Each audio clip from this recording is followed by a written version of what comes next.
Chapter 1.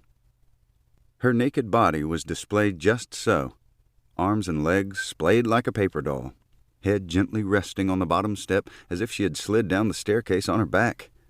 Blonde hair carefully fanned out to form a waterfall to the foyer floor, a single red rose placed between her teeth in a way that suggested flamenco dancing, a child's suction cup arrow sticking out from her forehead, and most disturbing, an emoji painted on her belly with red paint, its eyes crosses indicating death, its mouth the poor woman's belly button, giving the emoji a look of both surprise and dismay.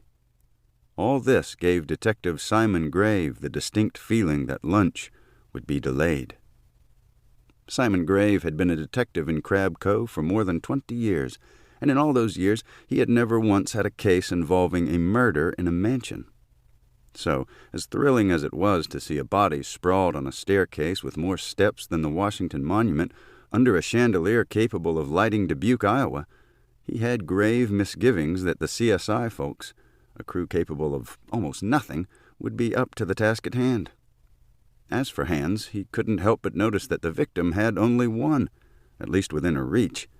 The severed hand lay several feet away, looking gray and bloodless, like a dead fish washed ashore on a beach in Detective Grave's price range. Jeremy Polk, the medical examiner, was poking at it with a Q-tip and making little headway in reanimating it. "I say, Polk, what do you make of all this?" Polk stopped poking the hand and looked up at Grave. "You mean the body or those annoying people knocking on the door of their locked room upstairs?" "The body, of course." He wasn't ready to discuss the locked room and the people within, despite the rapidity and forcefulness of their knocking, not to mention the strident, muffled obscenities they were yelling and screaming through the door, which his trained ear noticed was reverberating within the tonal range of aged mahogany. The fact was, he had only dealt with murders where the locked room contained the victim, not what may be all the prime suspects. Polk set down the Q-tip and groaned his way to his feet, drawing his body to its full height, which wasn't much. He was an altogether short man by any measure, but there was something about his posture, back rigid, chest thrust out, head tilted to one side, chin up, nose high, lips curled into an arched snarl, one brow higher than the other, that suggested he might be almost an inch taller and certainly a man to be reckoned with, if not taken seriously, particularly on a weekend. In short, if height was a hot air balloon soaring above the desert, Polk was a small cactus staring up at it. "You can see the body right there, Grave." "Yes, of course, but what do you make of all these clues?" "Clues?" said Polk, shaking his head dismissively. "In case you haven't noticed, it's all about DNA these days.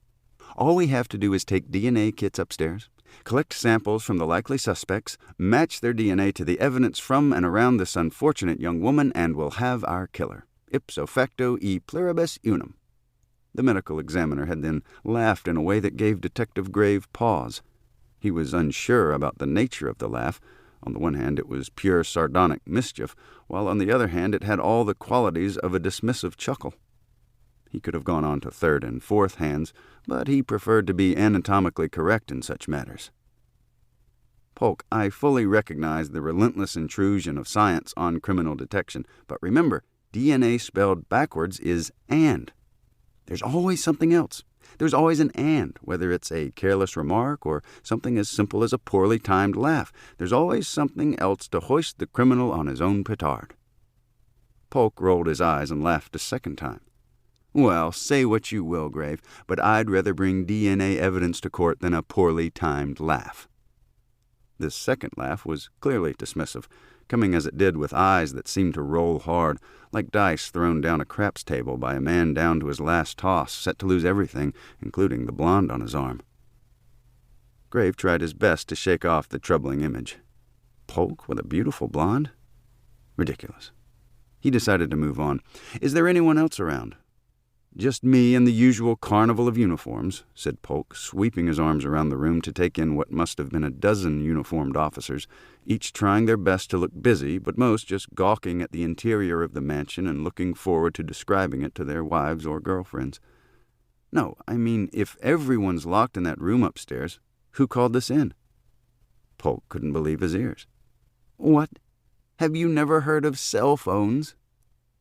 Grave hated to be caught in a logical mistake, particularly by a man like Polk. Yes, of course." Polk laughed again in a way that might be classified a curt guffaw, coming out as it did like the bark of a small dog. "Well, as it turns out, there was no emergency call, at least from the crazy, stupid people upstairs. Turns out the lord of the manor here didn't turn up for his tea time at the country club, which some of his golfing buddies considered tantamount to murder. One thing led to another, a patrol car was dispatched, etc., and here we are with a beautiful dead woman on a Saturday morning. Oh, and shortly after we arrived, we received an email from someone upstairs." "I see," said Grave. "I'll leave you to your precious DNA, then." He turned on his heels and started climbing the stairs, which seemed to lead endlessly upward to some insanely artistic vanishing point. Polk laughed yet again behind him.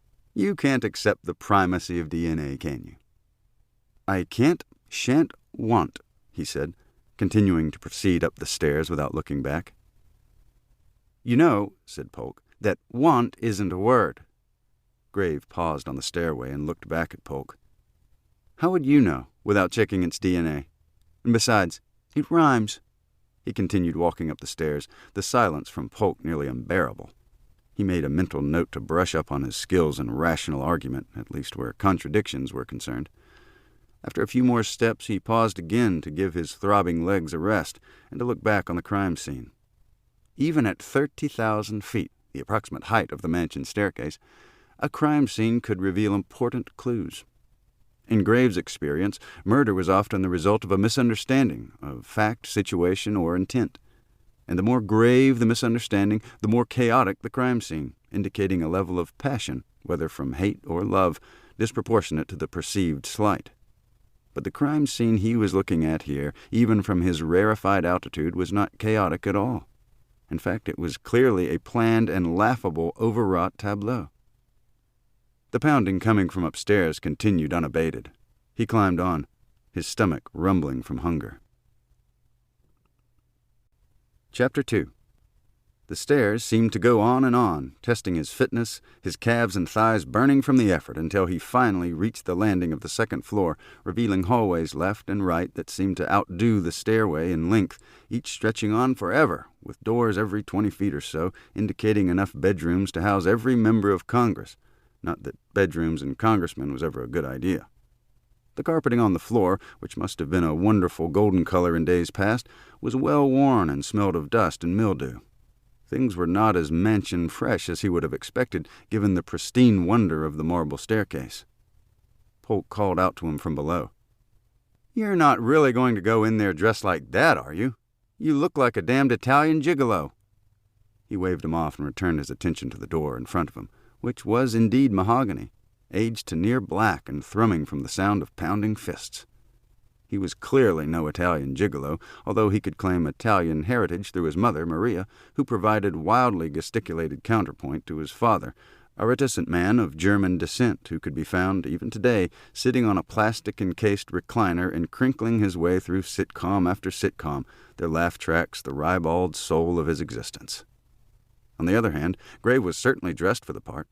Powder blue boating shoes and a matching blue shirt above crisp, white linen slacks, a yellow sweater draped across his shoulders and tied casually into a knot in front to suggest that he was out for the day, perhaps for the entire evening if he could find just the right companion.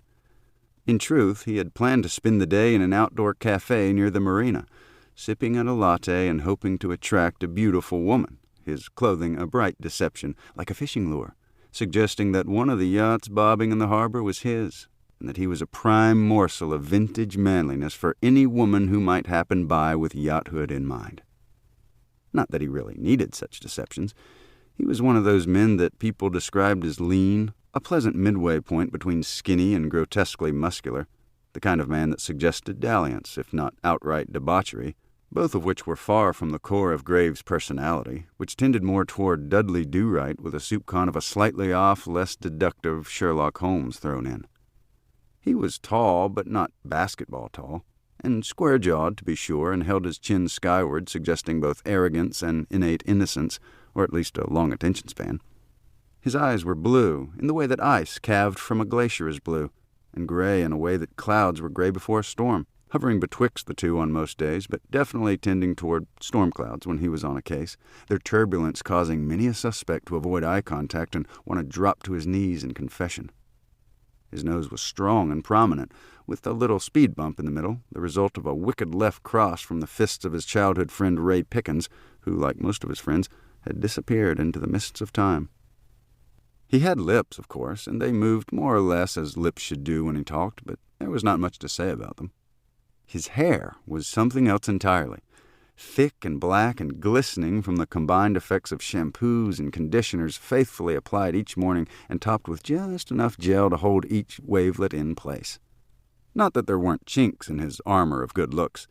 He had just turned 42, an event that now had him either avoiding mirrors entirely or standing in front of them for long periods, pushing at his skin, which was rapidly losing its elasticity and seemed to be on a death march to aged parchment. Women were not looking at him with the same level of lust, which is why he had chosen Italian gigolo as his clothing motif this morning instead of his usual gray suit. In short, if handsome was a basketball team, he would have been the player the coach sent in during the last 3 seconds of the game when the team was either 30 points ahead or 30 points behind, and his presence on the court would have little effect on the outcome. He was handsome, but just. Without turning around, he shouted down to Polk. "Send Sergeant Blunt up with the DNA kits when he arrives, will you?" No response. He shrugged, ran a hand through his hair, took one step forward, and unlocked the door with a twist of the knob on the deadbolt, the mahogany cacophony stopping abruptly as he pushed the door open to reveal the bright panorama of the room and the aggravated people within.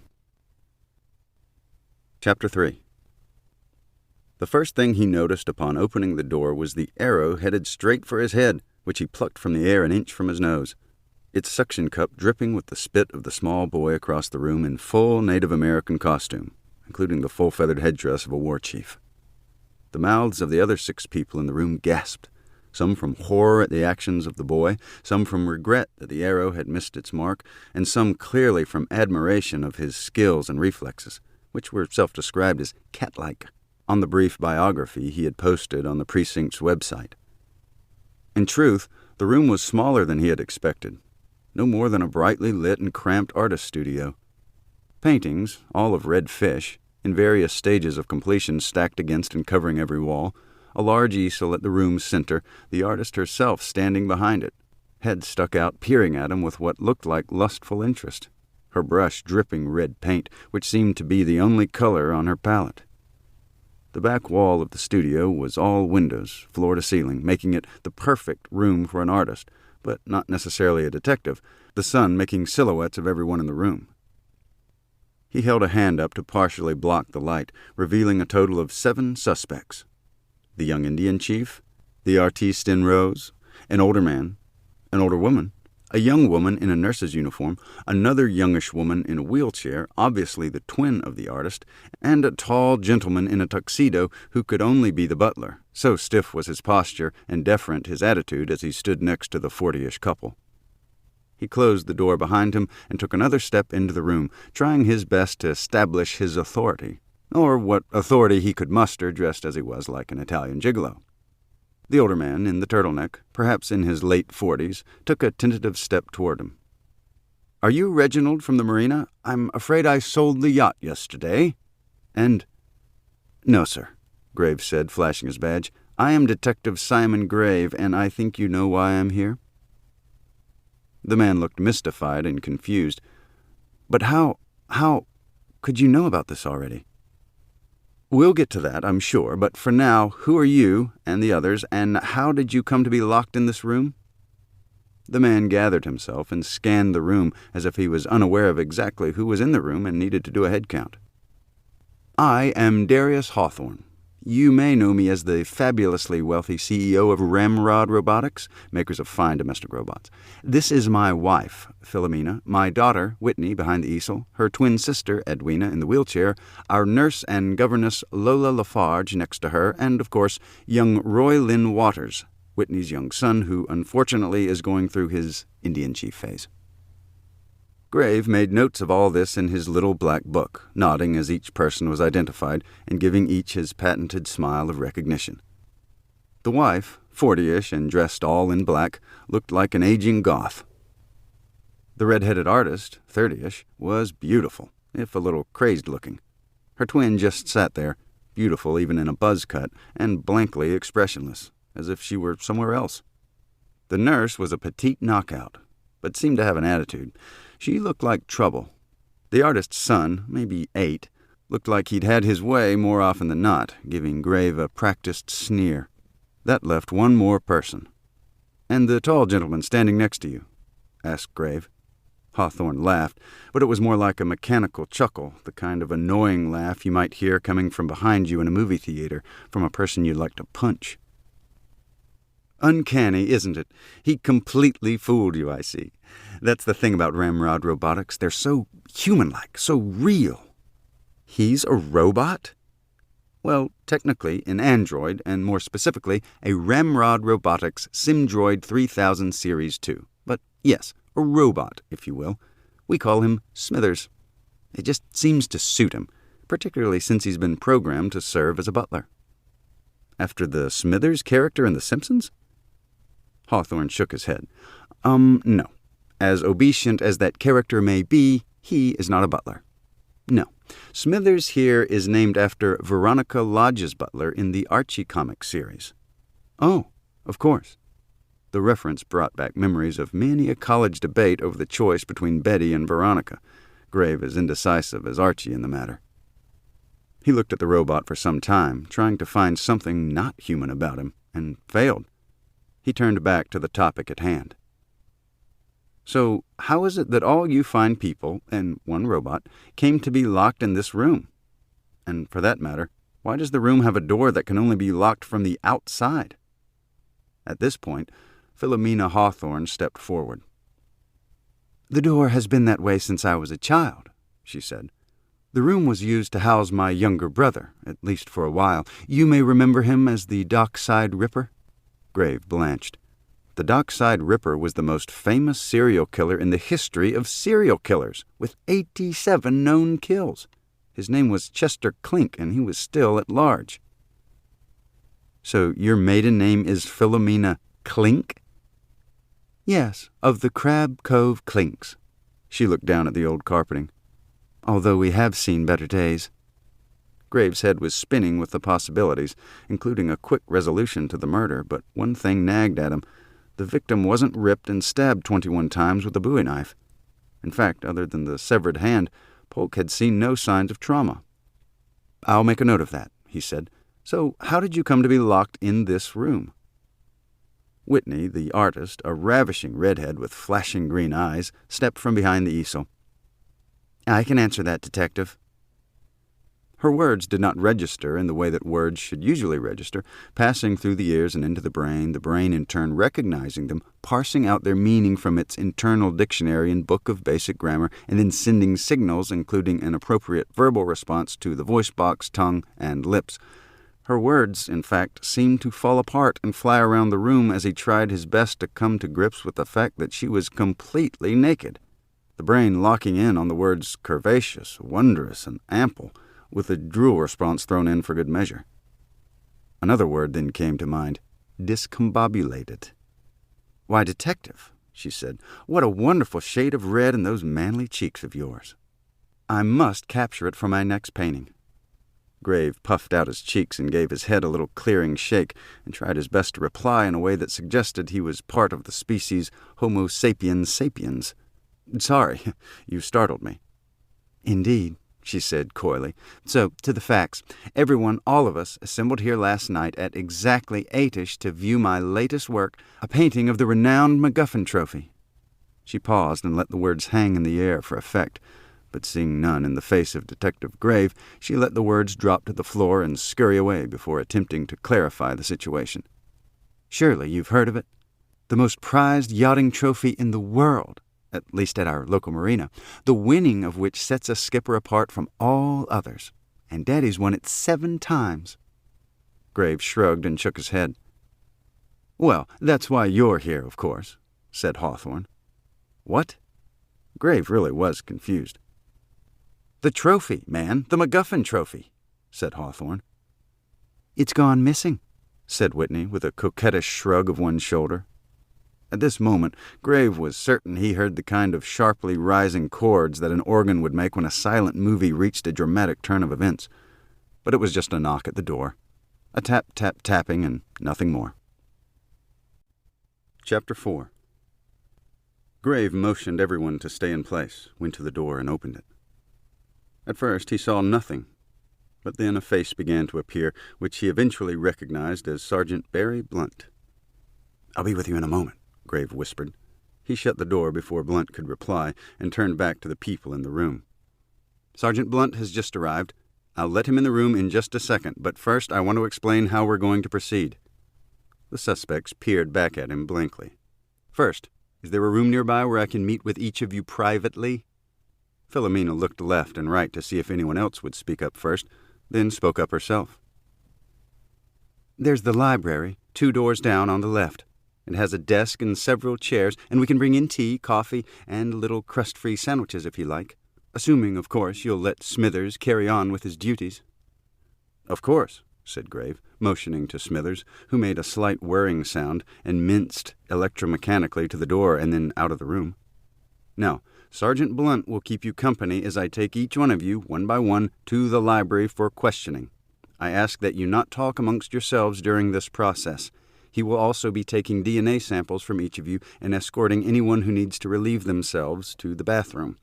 Now, once I have interviewed you, you will be free to go about your business so long as you do not leave this house without my express permission. Is that understood?" Everyone nodded except for Nurse LaFarge, who raised a hand, one of her dark eyebrows arching towards her prominent widow's peak. There was something about the look that suggested he brace himself. "Yes?" "I don't mean to interrupt, but fear I have detected a logical flaw in these proceedings." She was definitely French, or at least doing a damn good job at a French accent. "And how is that, miss?" "You seem to be considering us as suspects, when it is clear that we have been locked in this room all night and could not possibly have stolen the trophy, and therefore have the most rock-solid alibis. It is a matter of pure logic, detective, and in treating us as suspects, you have failed utterly." With that, she puffed her lips into a classic French pout. Grave took a deep, clearing breath. Logic, is it? Well, Miss LaFarge, I think you have a grave misunderstanding of logic.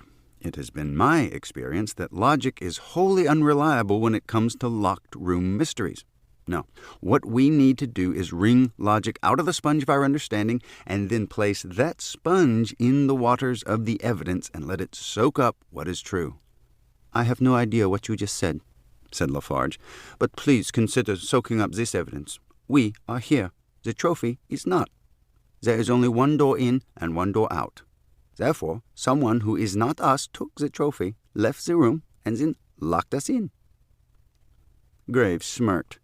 She had a point, maybe a lot of points, but he wasn't about to let her logic spoil his alternative logic. "And did any of you see another person enter this little room, walk up to the aforementioned trophy, lift it into the air in the presence of all of you, and then walk from the room, locking it behind him?" No one replied. "Good. Well then, let me introduce you to Sergeant Blunt, and we'll begin. I'll be just a moment." Grave went to the door, then stopped and turned back to ask a final question. He had seen a television detective, Columbo, do this to great effect and tried to use the technique whenever possible. "One thing," he said, wishing he were wearing an old trench coat and had at least one eye at odds with the other. "You say you all assembled at 8-ish last night. Was anyone else supposed to be here, a person or persons who perhaps failed to show up for the unveiling of the MacGuffin trophy painting?"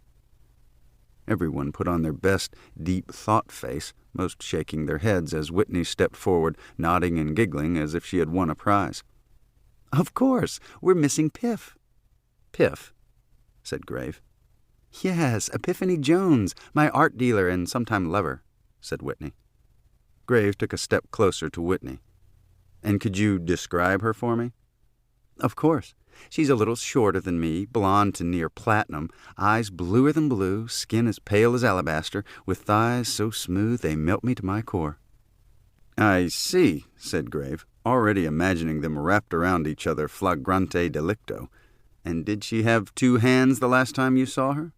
"Oh, wonderful, wonderful hands," she began in reverie, then stopped with a start. "Well, of course she did. Am I missing something?" "Perhaps. At any rate, we'll discuss Miss Jones further when we meet in the library." He scanned the room. "All right, then. Let me bring in Sergeant Blunt."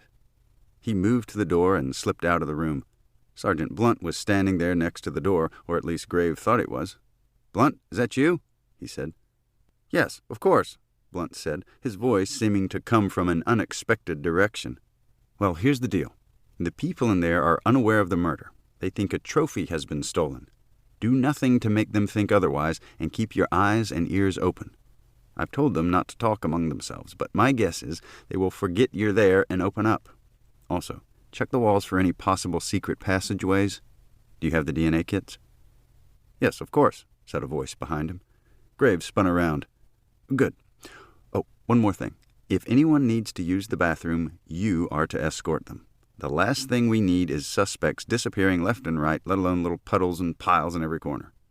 "No problem," said the voice from behind him once more. "Damn it, Blunt, stay in one place, will you?" "Yes, sir," said the same voice in more or less the same direction. "All right, then. Let's go in."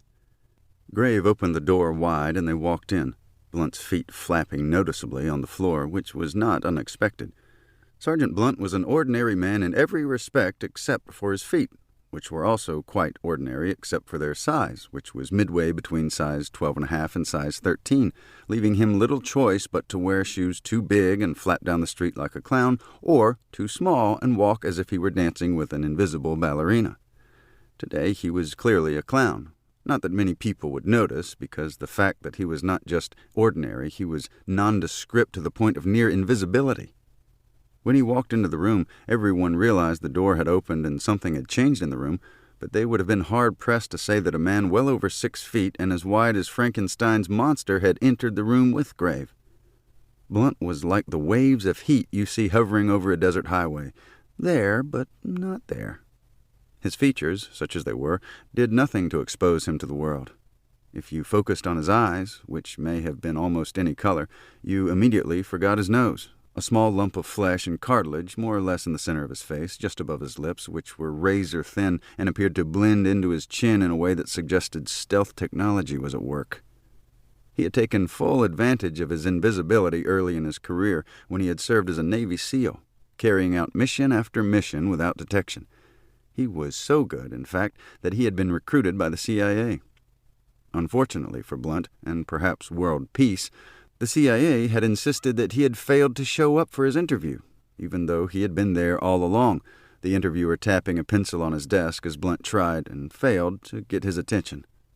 It took a man with rare skills in detection to even vaguely be aware of Blunt's presence. Grave was just such a man.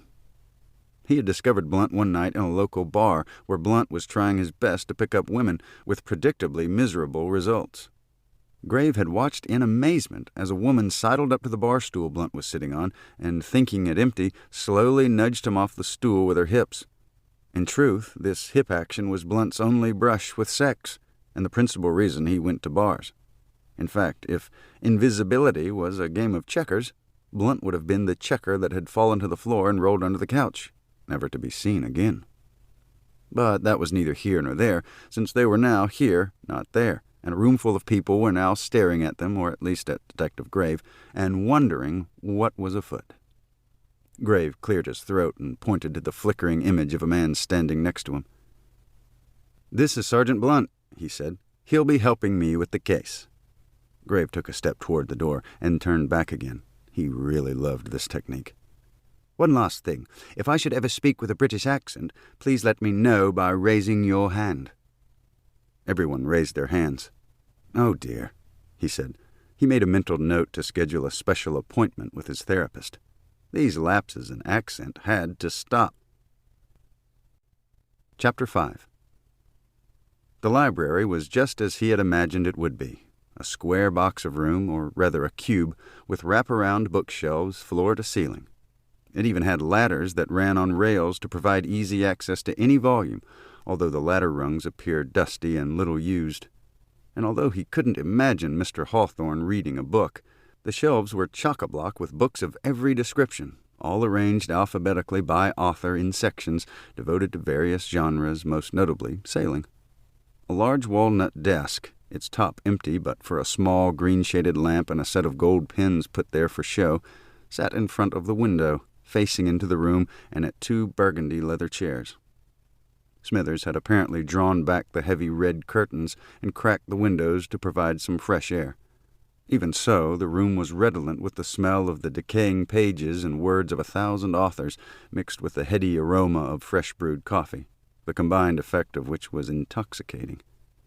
Sunlight streamed into the room, dust motes dancing in the air as he walked to the desk, creating what looked like whirls and swirls of fairy dust, but it was just ordinary run-of-the-mill mansion dust. Graves swept a handkerchief across the seat of the tall-backed executive chair and sat down behind the desk. So this was what it was like to be the lord of the manor. That thought quickly vanished as Smithers walked into the room, carrying what looked like a cafeteria tray topped with tall stacks of little sandwiches and small, powdery donuts. Grave had to give Hawthorne and Ramrod Robotics their due. Smithers looked every inch a real man, albeit a man burdened with the duties of a butler. The engineers had contrived to build him to be tall and imposing, yet slumpingly deferential. Grave could not detect a single feature that suggested robotics was at work, save for perhaps red cufflinks that pulsed slowly like the turn signals of a car. Smithers' face resembled someone famous, although Grave could not quite come up with a name. An actor, perhaps. Whomever the model or inspiration, the face was clearly Hollywood handsome, with perfect blue eyes below perfectly carved brows, which he had noticed earlier could move independently, adding incredible nuance to his expressions. His nose was a work of art, neither too big nor too small, with a pleasing aspect to it and positioned perfectly above lips that could handle more emotions than an emoji. His hair was straight and sandy blonde and looked quite human-like. He was, on the whole, better than human. Smithers set the tray down on a small table next to the desk, where he had already positioned pots of coffee and tea, a small porcelain pitcher of cream, and a silver bowl of sugar, together with the necessary cups and spoons that would be needed for the interviews. "Will there be anything else, sir?" he said. Grave could have been mistaken, but the voice sounded eerily like the voice of the late Richard Burton, and suitably British. "Yes, thank you," Grave said. "A couple of things. First, I asked my assistant, Sergeant Blunt, to escort people to the bathroom. Would you mind taking over that job? I think it's best that Blunt stay in place and monitor the group." "Of course, sir." "Second, I was wondering if your programming includes the ability to record what you see and hear." Smithers cocked his head to one side as if deep in thought. He said, or at least that's what Grave thought he said. It could have been just a humming noise. The humming, or perhaps the humming, stopped. "My programming has been updated from Series 1 to Series 2, which added auditory capability if requested. Otherwise, I only record video. So, yes, I do have that capability, sir. Why do you ask?" "Wonderful. If you don't mind, I'd like you to sit in on each of the interviews so that I might call on you at a later date to provide the exact words used by each person." Grave wondered briefly whether a robot's testimony would hold any weight in court. "I can do that, sir." "Excellent. Let's begin. Please escort Nurse LaFarge to this room." "Certainly, sir. But how can I both escort people to the bathroom while remaining here?" He had a point. "Tell you what, take the time you need to escort people to the bathroom, and then escort Ms. LaFarge here. While you're doing that, I'll pop down to talk to the medical examiner." Smithers seemed alarmed. "Medical examiner? Why is there a medical examiner here? I thought we were talking about a missing trophy." "Oh, yes, said Grave, trying to get the cat back in the bag. "We're definitely here about the trophy. It's a weekend, you see, and we needed DNA tests, and the ME happened to be here in the neighborhood, so—" Smithers interrupted. "So there's been a murder." It was a statement, not a question. "Yes," said Grave.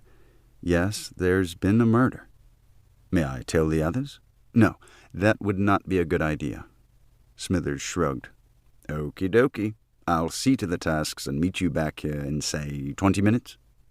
Grave sighed, relieved, while at the same time marveling at the words okie dokie spoken in the rounded, mellifluous mellifluous baritone of Richard Burton, a man who could make any shambles of a sentence sound Shakespearean. Yes, that would be perfect. Smithers turned on his heels with a barely detectable whir and marched from the room.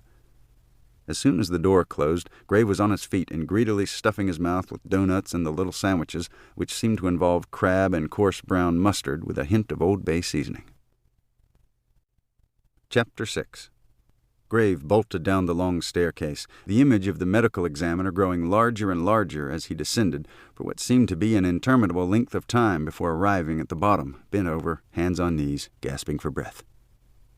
Polk, who seemed to be watching him with amusement, was wrapping things up, literally. The body had been tagged and bagged and was now being rolled out to a waiting CSI van for transport to the morgue. All that remained was a taped outline of the body on the staircase. Polk came over and patted Grave on the back. "Are you all right? I can see getting winded running up the steps, but down?" Grave nodded, took one last gasp, and slowly stood upright. "Oh, my God!" screamed Polk. "What's happened?" Grave was gravely confused. "What?" "Your face, that white powder all over your face. Good God, man, are you into cocaine?" Grave quickly scrubbed at his mouth, wiping away the powder on his chest. "Oh, that, and just sugar donuts." He wasn't sure whether Polk's expression involved acceptance, dismay, suspicion, or a whole host of other catalogued expressions, but his face was contorted in a way intended to more or less express something, although he was not being the least bit clear. Grave ignored him and got right to the point. "So, what do you have so far?" "Well, as you've probably surmised," he began, "the only trauma to the body was the severed hand. No indications of intercourse, if you were wondering about that, and I won't know about the cause of death until I can get her back on the table and have a look-see. But I suspect she simply bled out, although there is not enough blood here to indicate that." "So she was probably killed somewhere else and then moved here?" "In all probability. No clothes to be found, so—" Grave nodded. "And the time of death?" "Body temperature and degree of rigor indicates sometime between 7 p.m. and 11 p.m. last night." "I see," said Grave. "When will you be able to tell me more?" Polk sighed. "You people always want things fast, don't you? Well, you'll just have to wait till Monday. It's a goddamn weekend, Grave. Or have you forgotten that?" Grave was miffed. So miffed, in fact, that his next words came out in what Polk would later characterize as a snarl when he told his story again and again to the boys back at the morgue. In any case, the words had the effect of forcing Polk to take a step backward to protect his safety from the potential arc of a fast-moving fist. "You will have results to me today," Grave snarled. Polk nodded quickly. "As you wish, as you wish." "Good. Now I have to get back upstairs to interview the suspects. I'll be expecting your call forthwith." He turned away from Polk and began running up the stairs, his speed quickly decreasing to a trot and then a poorly done lope and then no more than a slow trudge, and he was only halfway up. Polk called up to him, his voice seemingly miles away. "You know, you could have taken the elevator." Chapter 7. Lola LaFarge was already seated when Grave huffed and puffed his way back into the room. Smithers was standing at attention just inside the room, in a way that suggested unobtrusiveness and stealth, with the modicum of attentiveness you would expect from a tape recorder. Grave sat down behind the desk, ran a hand through his hair, and waited for his heart rate to slow to a point that would suggest the heart of a man and not that of a bird. He considered the woman seated across from him, sipping at a cup of coffee, her mouth and cheeks coated with powdered sugar. "Those doughnuts are good, are they not?" he said. LaFarge raised her hand. "You have a question?" "No. You said to raise my hand if you lapsed into a British accent." "Oh, sorry. There. Is this better?" LaFarge smiled, but in a way that seemed incredibly arrogant, even for a person with a French accent. One of Grave's theories was that a person's level of arrogance was inversely proportional to their height, which clearly held true for Miss LaFarge, who was diminutive beyond petite. She was also strikingly beautiful. Her chestnut brown hair was done up in one of those whatchamacallit hairdos that was cut short in the back and left long in front, giving the impression that her head was accelerating toward you at great speed, like some planet-killing asteroid. But the effect seemed to suit her, and had the further effect of emphasizing her large eyes, which were brown, somewhat between walnut and hazelnut, and came with thin eyebrows that had been shaped and plucked to near non-existence. They reminded him of the V-shaped birds in children's paintings, except these were flying upside down and lending a surprised look to Miss LaFarge. There was not much to say about her body, except it was perfect in every way. Her breasts, full and round and threatening to pop out of her deep-cut red sweater, were exemplars of breasts done right, perky and creamy smooth. The rest of her body had decided long ago to play along with the perfection of her breasts, providing the counterpoint of a slender waist, ample hips, and an ass to die for, all held upright by legs not even Michelangelo could improve upon, which today were clearly defined by black yoga pants that left little to the imagination. In short, if beautiful was a box of assorted chocolates, she would have been the one you were hoping to find before anyone else did. In short, if beautiful was a box of assorted chocolates, she would have been the one you were hoping to find before anyone else did. And now she was moving her full, pouty lips in a manner that suggested she was speaking to him. Her small, upturned nose wiggled with each word, as if it didn't want to be left out of the conversation. "Did you not hear me?" she said, wiggling her nose and waving a hand to get his attention, causing him to break his reverie. "Of course, mademoiselle," he said, then worried whether he was being too flirtatious. He stumbled on. "What did you say again?"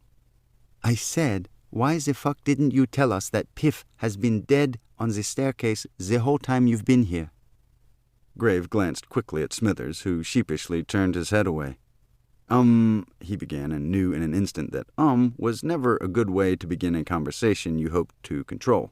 She continued, ignoring his prefatory "Well, there's complete pandemonium back in the studio. Poor Whitney is beside herself.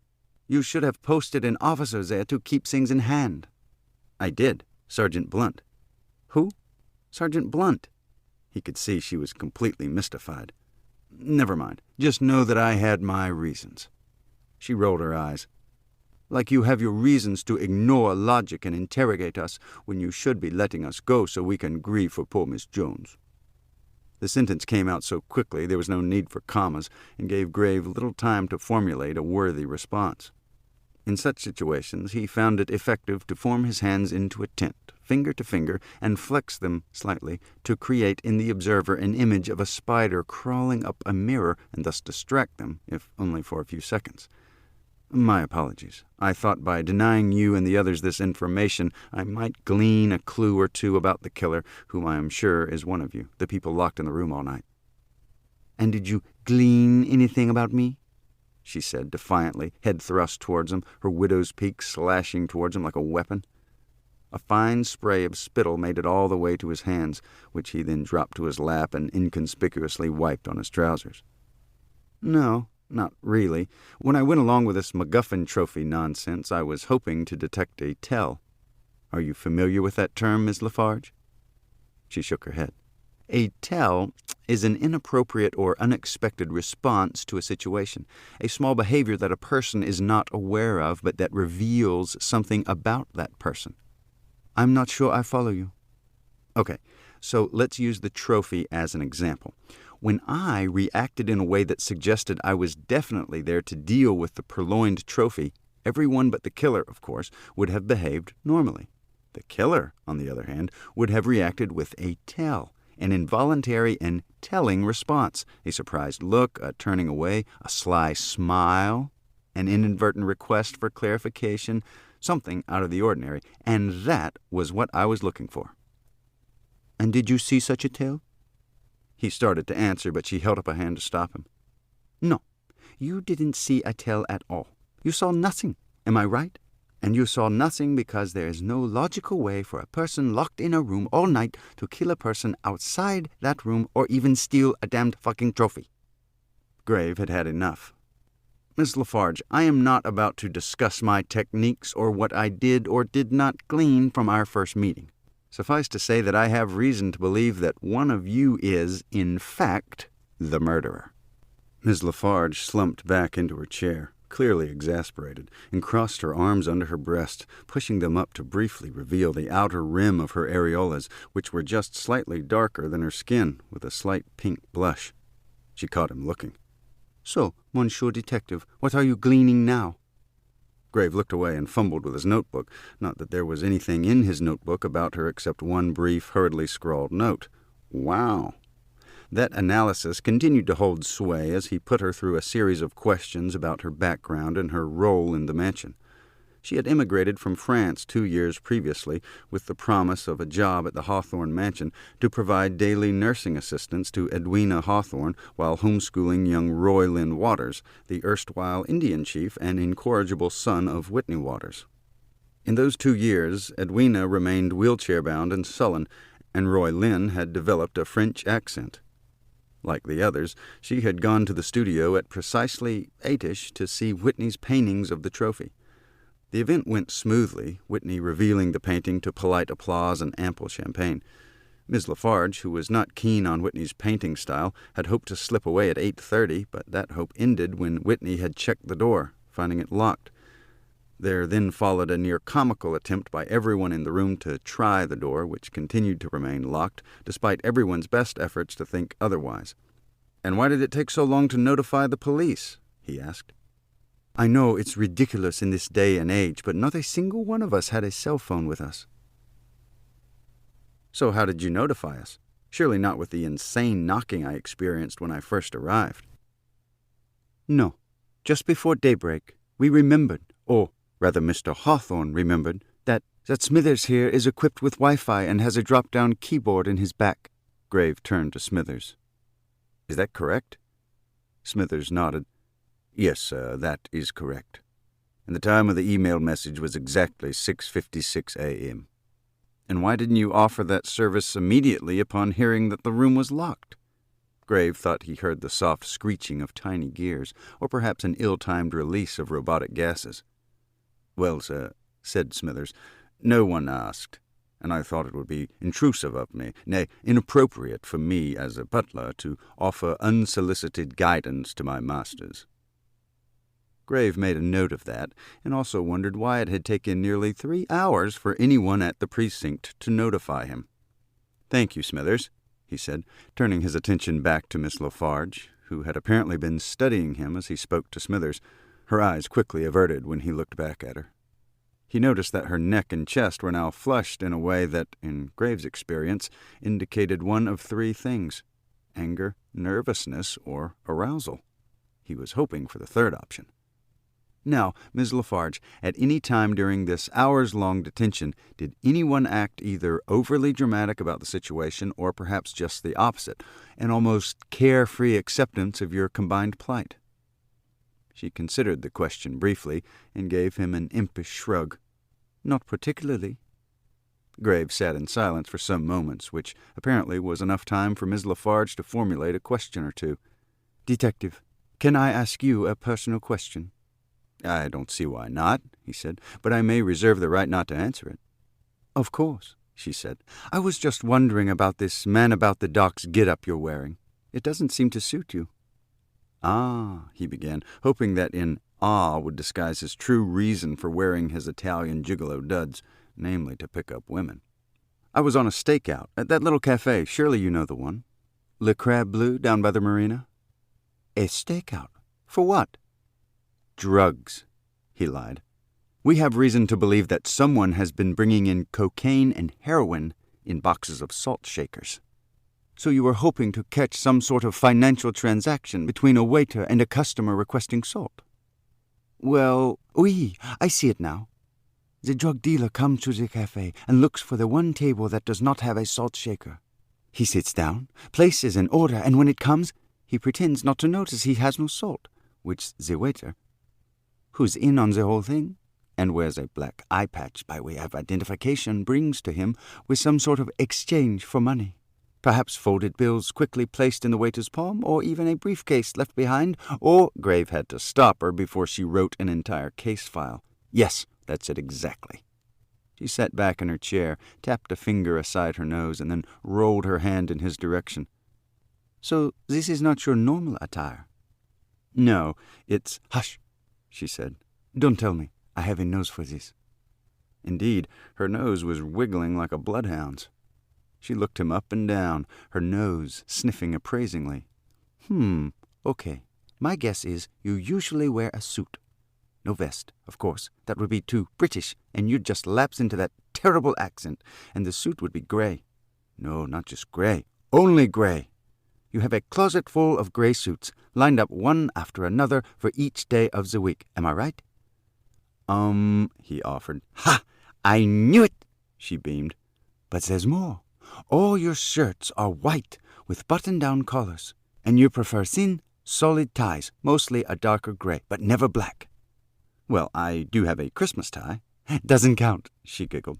Now, as to shoes, I'm thinking black walking shoes with spongy soles, because you like the way they let you slip into the precinct undetected. Grave was beginning to become uncomfortable with this spot-on analysis. Shall we get back to the subject at hand? I have a number of questions for you about Miss Jones. We can, but first you have to admit that I'm right. Very well, he said, flipping his notebook to a new page. Yes, you're right. Now, if we can continue. Of course, she said, trying her best to put on the nervous expression of a murder suspect, but failing utterly, a burst of laughter coming from her that was deep and genuine, and to Grave's mind, intriguingly sexual. Did I mention how you say your tighty-whities? Grave tried to gather himself, but he could sense that his face was working its way through various hues of red and would have reached full-on crimson if it had not been for the door bursting open, all the other suspects rushing in like angry villagers on the hunt for a monster, albeit without torches and pitchforks. Among the melange of outrage and insults being shouted his way, he could detect the small voice of Sergeant Blunt, who was there somewhere. Sorry, sir. A suction-cupped arrow whizzed by Grave's head, signaling the end of the day's interviews. He pushed through the villagers and rushed outside. Chapter 8. Grave stepped out of the mansion to what looked like a carnival setting up outside. Television trucks from the local television stations already positioned on the mansion lawn, a host of reporters dressed to the nines already illuminated in lights, cameramen dressed to the ones following their every move. Grave picked up the pace, hoping to avoid Claire Fairley, the crime reporter from Channel 3, a woman whose annoying persistence was the hallmark of her professional life. By the time he reached his car, he had managed to locate her. She had spotted him and was racing toward his car, trailed by her cameraman, who was struggling to keep up. Fortunately, she wasn't able to close the distance fast enough, Grave driving away proudly and quickly in his Lamborghini Miura P400S, at least in his imagination, which had Smithers waving goodbye to him and repeating his dream car's name over and over as only Richard Burton could. The reality of the situation was that he was driving away in his actual, real-life car, an old 1965 Austin Healey Sprite sports convertible, a gift from his now-retired father, which was pretty much a beginner sports car, a bottom feeder in the sporting class, more of a roller skate than an actual vehicle. He had slipped his tall frame into the little red car, which was no more than 4 breadbaskets wide by 9 breadbaskets long, a feat that required him to stretch his legs out full length in order to reach the pedals for the clutch, brakes, and accelerator.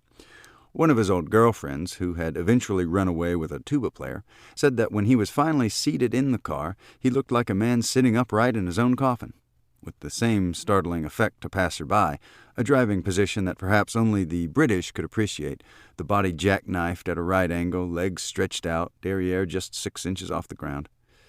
The only good thing that could be said about this position was that it created a speed thrill effect that was quite exhilarating.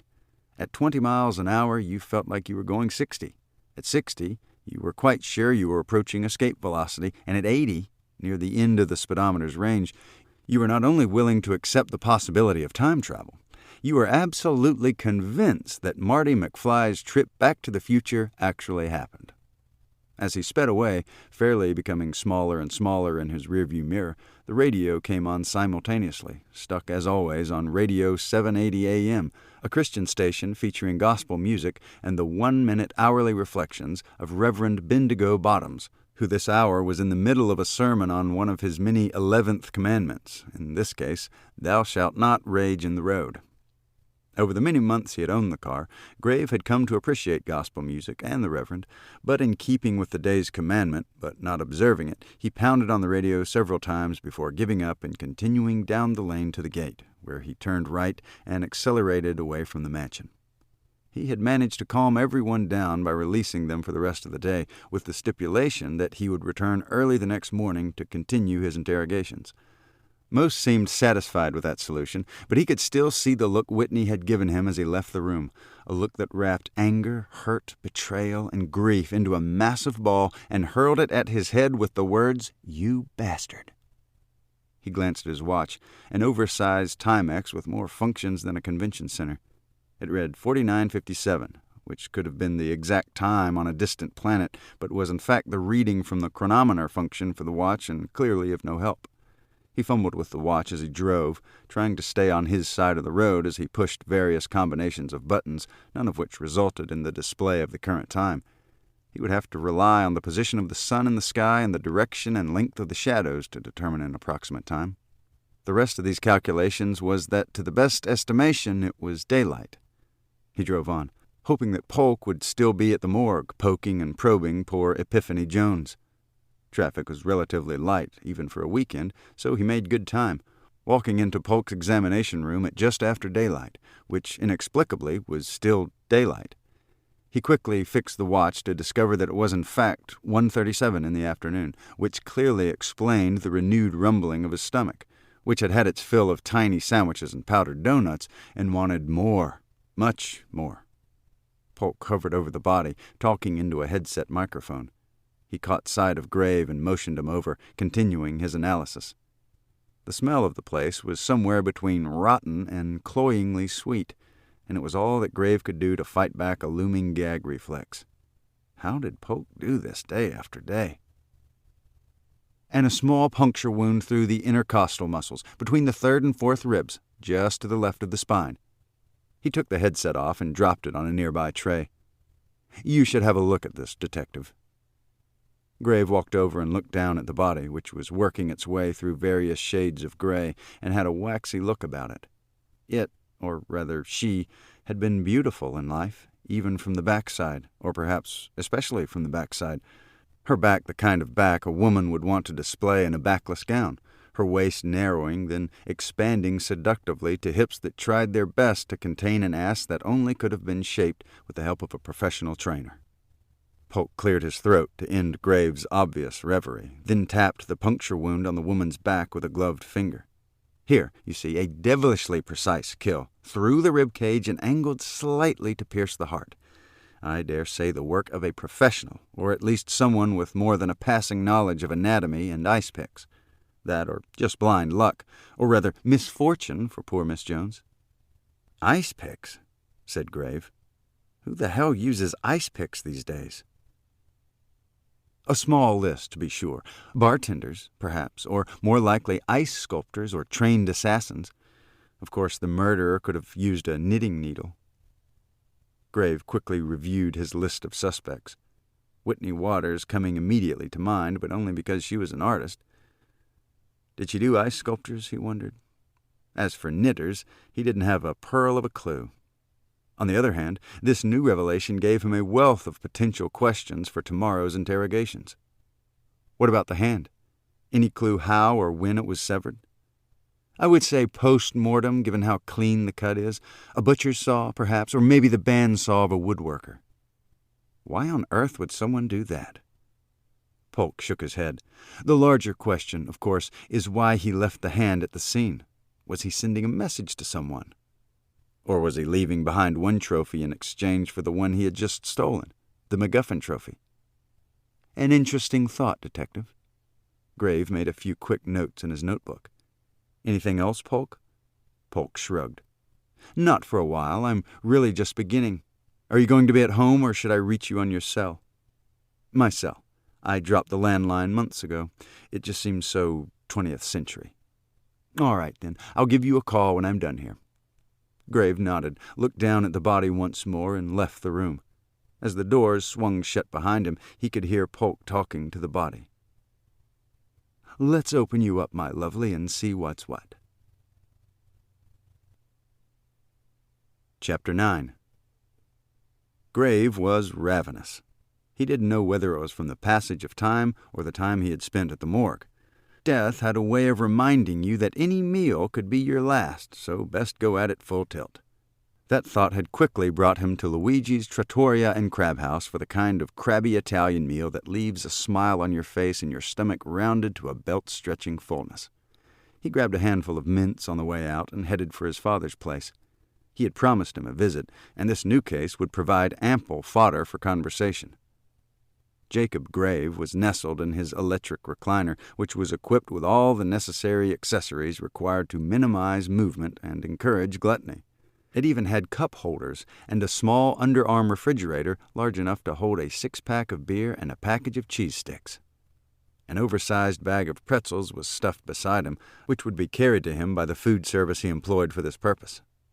Had he stood up, you would have encountered a 74-year-old man who was once tall and robust, but who had now become withered and hunched, with spindly legs that could barely take him to the bathroom and back. His hair, once thick and wavy like Simon's, had all but left him, leaving the impression that you were looking at a worn, white bowling ball with ice-blue, rheumy eyes. Simon shuddered every time he looked at him, his future self, his father no longer the master detective he once was, the pride of the precinct. In short, if decrepit was a forest, Old Man Grave would have been one of the fallen trees rotting on its floor. The television was blaring, as usual, so Simon picked up the controller and pushed the mute button. "What the fuck?" his father said. "Oh, it's you. Damn it, could you at least announce yourself when you come through the fucking door? You like to kill me." Simon handed the controller back to his father. "Sorry, I thought you heard me." "Hearing's going, I guess, along with everything else." He clicked the controller and the image of a pitchman selling miracle gloves imploded to nothingness. "Now, what brings you here on a bright Saturday afternoon? You should be out cruising for chicks. Lord knows, from the look of you, you could use a good fuck or 6. Graves sighed. "Working a new case. Thought you might like to hear about it." "Maybe," he said, with a hint of interest. The man may retire, but not the detective in him. He flipped open the arm of the chair and pulled out a beer. "Want one?" "No, a bit early, and I'm stuffed to the gills. In fact, I brought you a doggy bag of crab linguine from Luigi's." His father perked up. "Luigi's?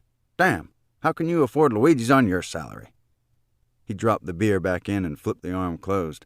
"Not that I'm complaining, mind. Best damn food on the planet, save for your poor mother's, rest her soul." This was the first time he had mentioned Graves' mother in the 3 years since her death from cancer. Simon put a hand on his father's shoulder. "Have you been to her grave recently?" His father shrugged the hand off, writhing as if touched by something otherworldly. "No, and I don't plan to either." "Why not?" "It's just so depressing. All those graves, all those fucking flowers. Who thinks killing flowers is what the dead want?" "It's a tradition, Dad." "Well, fuck tradition. While you're at it, fuck those fucking fake flowers, too. What does it say about someone who is so inconvenienced by visiting that they would leave permanent flowers of their plastic affection?" Simon now deeply regretted even mentioning his mother, but knew that he would have to ride out this tirade. "And here's the kicker. Do you know what really keeps me away from her grave?" Simon did not even have time to open his mouth before his father charged on. "I'll tell you what. It's because every single time I go, there's some stranger's kids are hovering at her gravestone, laughing their heads off and screaming, 'Oh, look, this is the grave of a grave.'" Simon had no intelligent response to that, so he quickly changed the subject. "Let me just get a plate for this linguine. You look hungry." His father shook his head. "No, I've had my fill of cheese sticks and pretzels, which I'll regret later when I try to take a dump. Just put the bag in the icebox. I'll get it later. The exercise will do me good. Look at me. I've become a marshmallow held up by toothpicks." Simon said nothing, going immediately to the kitchen, which looked like it had barely survived an explosion of dishes and food scraps. He made his way across the floor, dodging banana peels and empty styrofoam boxes from Speedy Meals, and opened the refrigerator, which smelled a lot like the morgue, only worse. A moldy loaf of bread appeared to move. He tossed the bag in and retreated to the living room, carefully avoiding food mines along the way. His father had taken advantage of the time to wrestle himself to his feet and move to the card table he now used for endless games of solitaire and an occasional nostalgic walk down memory lane, with a folder or two of documents he had copied from the case files of murders that had gone unsolved on his watch, most notably those related to Chester Clink, the dockside ripper, a master of disguise and still at large. his father's case for many years and the one that had delayed his retirement more than once. He motioned Simon to take a seat in the small folding chair he kept handy for the occasional visitor. "Now, what's this about a new case?" Simon opened the chair, sat down, and looked at his father, whose entire demeanor had changed, an amazing transformation from near invalid to ace detective, his eyes gleaming, his head cocked to one side, waiting to take in information.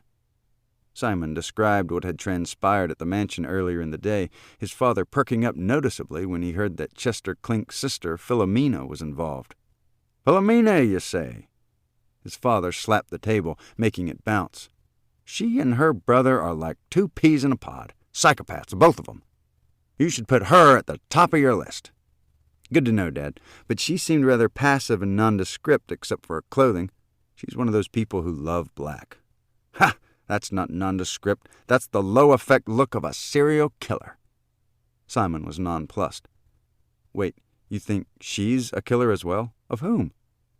His father waved a bony hand in the air. Just a theory, but I'd keep a close eye on her. If nothing else, it might lead us to the whereabouts of that damned elusive maniac, Chester fucking Clink." He stroked his chin as if he had a beard, an old habit from when he did have a big black lumberjack beard. "Several things about the case, my case, suggest that the two were, and perhaps still are, working together." Simon shook his head. "The details don't fit, Dad, at least in this case, my case. The woman was killed with a single, well-aimed thrust of an ice pick or similar instrument." "An ice pick? Who the hell uses an ice pick these days?" "Yeah, I know." Simon's father cocked his head back and forth a few times, which was his way of processing information, although Simon always imagined his father's brain sloshing from side to side as he did this. "What about security cameras? Anything there?" Simon cringed. He'd never asked about security cameras. "Not yet," he said, trying his best to cover up the mistake. His father, thankfully, let it pass. "So," his father said finally, "who's working the case with you?" "Blunt." "And who's the medical examiner?" "Polk." "Oh, sweet Jesus. Boy, you're working with invisible and incompetent. I feel for you. I truly do." Their review of the case went on for some minutes, each agreeing to contact the other if anything of interest turned up. Finally, he walked his father back to his recliner and eased him down. "Thanks for coming, son." He fumbled around for the remote. "No problem. It was good to see you, and you know how much I value your thoughts on my cases." "Well, I like to think I still have a nose for it." He clicked on the television, putting it on mute as Columbo walked across the screen in his signature trench coat. "You do. His father gave him an odd, appraising look. "Before you go, there's one other thing." "Okay, shoot." "What's with the British accent? I thought you kicked that habit." Simon sighed. "Shit, I thought I had to." "I know how this goes, son. There was a time early in my career when I did exactly the same thing. It's about confidence, or lack thereof.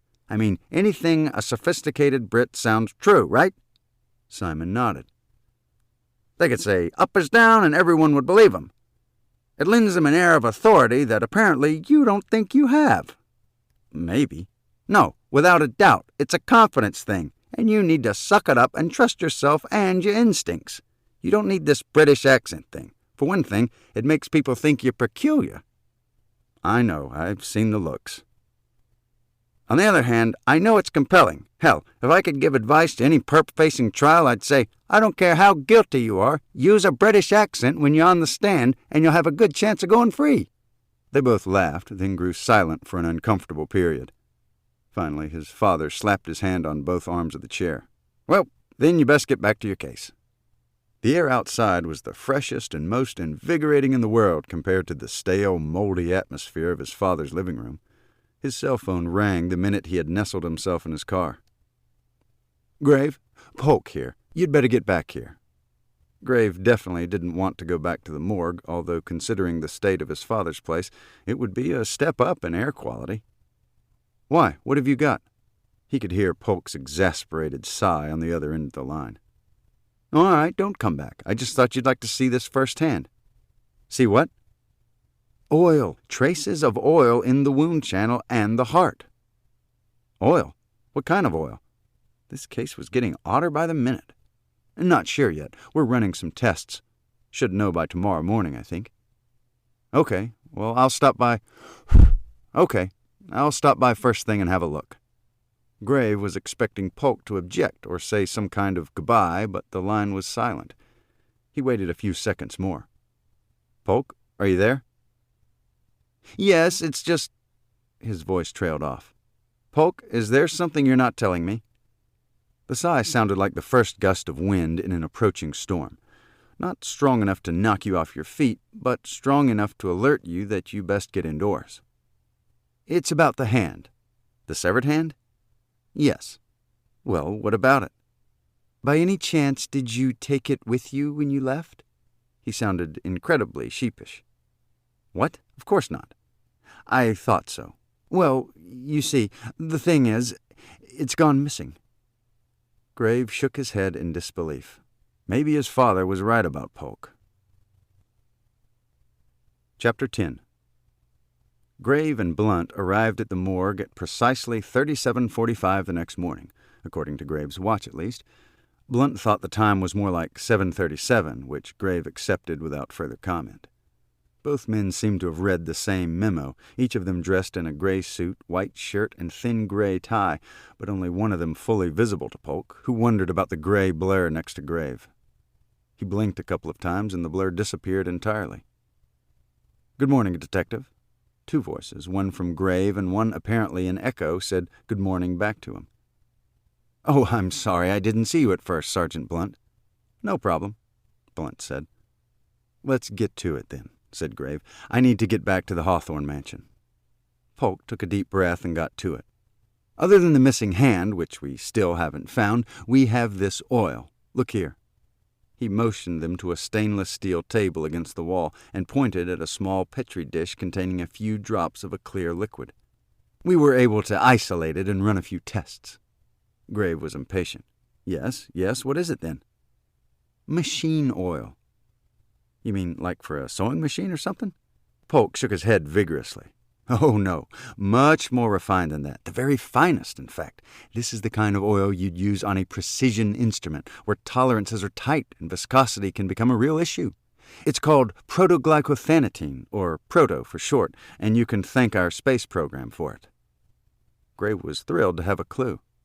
And it was in the wound channel, you say? Yes, and a few drops in the heart itself. Curious, said Grave. Perhaps we're looking for something other than an ice pick. I'd have to agree, said Polk. A machine part of some kind, perhaps. Grave turned to Blunt, or at least thought he had. Blunt, check out sources for this oil and any local customers.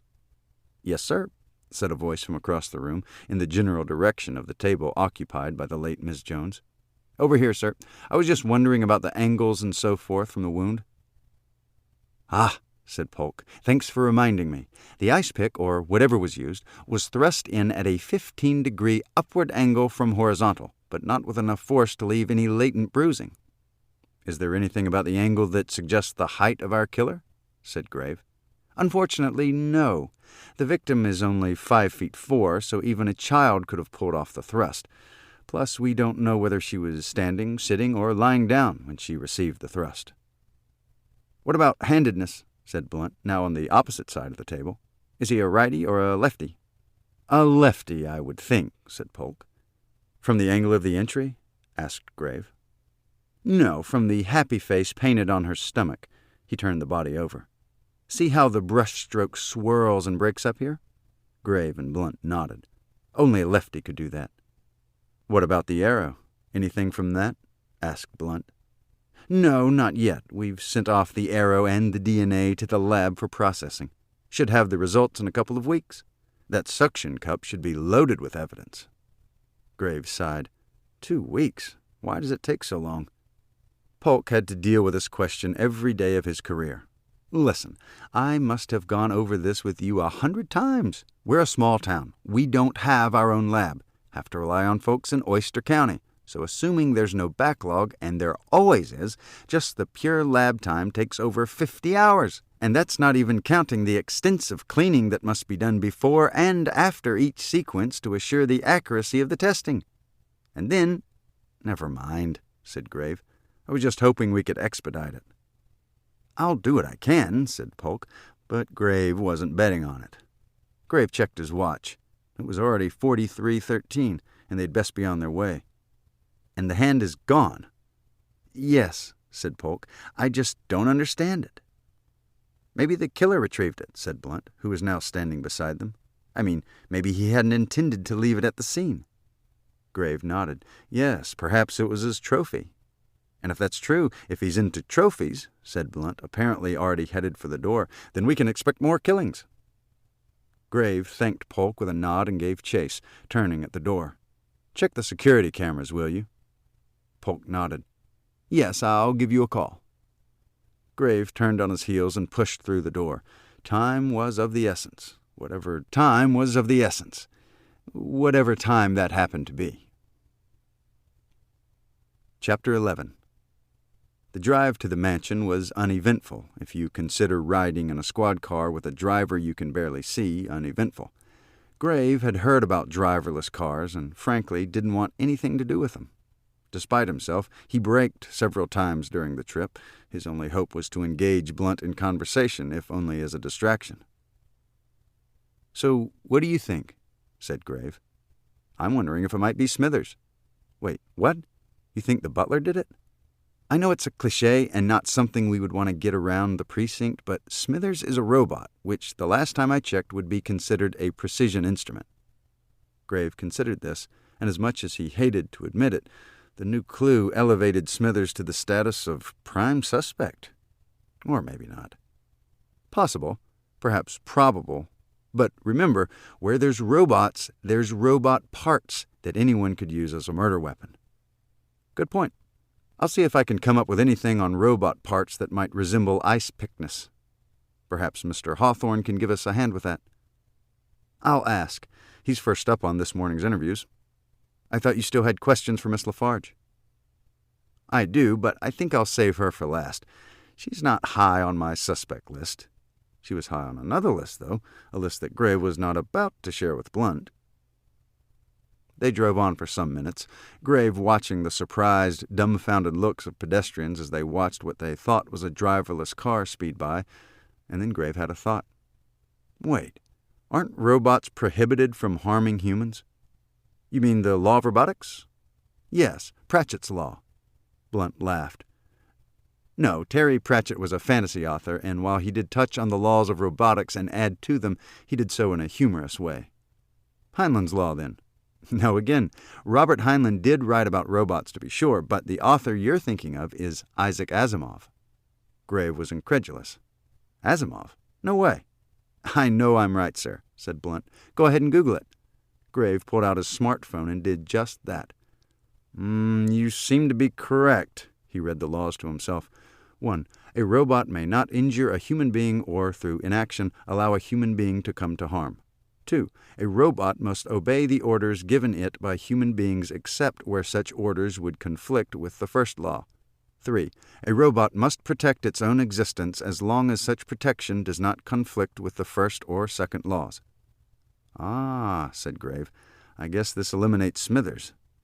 Blunt's head, or where his head should have been, appeared to blur in a way that would suggest it was shaking back and forth in a clear, or rather blurry, display of polite objection. 2 problems. First, we don't know whether the laws were programmed into Smithers, and second, we don't know whether Smithers himself, believes it's a robot. Grave gave Blunt an appreciative glance. Good thinking. Thank you, sir. Blunt had just pulled through the massive gate in the massive stone wall that encircled the massive estate and the massive mansion that had been constructed with massive effort by a massive force of workers in an area when massive was the order of the day. Damn, said Grave. I didn't get a chance to debrief you on what transpired in that studio while I was intervening Ms. LaFarge. A notebook suddenly appeared in front of his face. Take my notebook. Not much happened, but here are my notes. He snatched the book out of thin air. Okay, great. I don't know how long these interviews will last, but give me a call when and if you come across anything interesting. Otherwise, we'll touch base at the end of the day. Yes, sir. The car rolled to a stop, and Graves started to get out, then stopped. By any chance, do you have a ball of some kind? If Blunt smiled, it was a smile not even a Cheshire cat could see. Good thought, sir. Yes, in the glove compartment, an old tennis ball. Grave opened the glove compartment, and everything but gloves poured out into his lap, the worn old tennis ball included. He put the ball in his suit pocket and stuffed everything else back into the glove compartment. "It's a bit like Dagwood's closet, isn't it?" said Grave. "Who?" "Dagwood, from the comics. Never heard of him." "Ah, youth," Grave thought. He opened the car door, stepped out, and swung the door closed. Blunt immediately accelerated away, a spray of gravel, the kind that only rich people could afford, striking Grave's shins with stinging authority. Chapter 12. The Hawthorne mansion, a testament to moneyed excess and snooty disregard for architectural periods and styles, sat atop a bluff overlooking the Chesapeake Bay, looking more like a crustaceous carbuncle on the landscape than a home. Its massive, whitewashed brick exterior, a melange of turrets and towers and discordant angles, created a can't-miss-it beacon and reference point to vessels great and small. From its vantage point, the Hawthornes could keep watch on the bay and the town below, the high bluff falling away toward a near-sea-level town of 3,000 permanent residents, most housed in white clapboard homes scrubbed raw by the wind, the sand, and the sea. The town, Crab Cove, which attracted as many as 15,000 people a day during the summer months, was the invention of an eccentric real estate developer who saw money in the idea of a planned town midway between the nation's capital to the west and the ocean's beaches to the east, a place where beachgoers could stop for a meal on the long ride to or from the beach, or where the moneyed few like the Hawthornes could build extravagant estates with majestic views and private slips for their yachts. So he had scouted the eastern shore of Maryland for the perfect spot and settled on a tiny town called Little Willie's Landing, a town named after its founder, Sir William Skunkford, whose family had settled the area as Skunkford in 1750 with a modest land grant from the king. The good people of Skunkford had changed the name of the town shortly after the American Revolution, the name chosen to disparage Mr. Skunkford's legendary anatomical shortcomings as payback for his support of the crown, as well as to encourage his rapid flight. Not that the name Skunkford had disappeared entirely. It could still be seen in various forms around town, from the auto dealer Skunk Ford, we smell a deal, to the donut shop Skunkin' Donuts, home of the Little Willie Cruller. The town's main industry was crabbing, which fit perfectly with the developer's plan. What better way to entice travelers than the simple word crab, and the promise of steamed blue crabs seasoned with Old Bay and piled high on tables covered with the unread pages of the local newspaper, the Claw and Mallet. And what better name than Crab Cove, crab filling the promise of good eats, and cove suggesting a place of rest and shelter far away from the drone and weave of beach traffic. And so the developer had bought up the town, creating a main street of shops and restaurants featuring all things crab. Most businesses renamed themselves, inserting crab into their names to match the spirit of the town. If you wanted a beer, you went to the Drunken Crab or the Bluefin Gill. If you wanted a book, you went to the bookstore, Claudius Books. And if you wanted crabs, well, you could find them at Bob's Crab Shack, the Crab Cove Market, or the very upscale Le Crab Bleu. And if you were in a hurry, Cal's crab truck would set you up with a bushel of fresh-caught blues to keep you company on the trip home. Billboards went up on all points of the compass, and the people came and kept on coming, bringing money but also money's evil siblings, greed and crime. None of this history was of the slightest interest to Detective Simon Grave as he raced up the mansion's steps through a sea of cameras and microphones, Claire fairly in hot pursuit, shouting out as many questions as she could before he disappeared through the mansion's doors, leaving her in a sea of her own expletives. The suspects had apparently been watching them come up the drive because as soon as Grave reached the mansion's front doors, which complied completely with the massiveness theme, the heavy doors swung open in a way he imagined the gates of Troy had opened to receive the Trojan horse, with a mixture of drunken jubilance and muted apprehension. Smithers stood in front of the gathered suspects, bent slightly at the waist. "Welcome, sir," he said. "We've prepared the drawing-room just off the foyer for your interviews. If you'd like to take a full breakfast, you may join us in the dining-room, where a massive buffet awaits your every desire." As much as he would have liked to follow the near-visible aroma of bacon and butter into the dining-room, he opted to stand fast. He shook his head and scanned the assembled suspects, who all appeared nervous, except for Miss LaFarge, who was giving him an appraising look. He made a point of making eye contact with each of them to see who among them would look away. All but one looked away, and that one, Miss LaFarge, made him look away. Graves sighed. "Coffee'll be fine." "Very good, sir," said Smithers. "You'll find that, as well as an assortment of pastries and bagels in the drawing-room. From what I hear, they are to die for." "Good to know, Smithers." He glanced around the foyer. "Now, before I begin, I have a question for all of you." Eyes rolled in unison to the ceiling. "Don't worry, it's not hard. I just need a show of hands. If you're left-handed, raise your hand." Everyone raised their hands. Impossible, thought Grave. And then another thought intruded.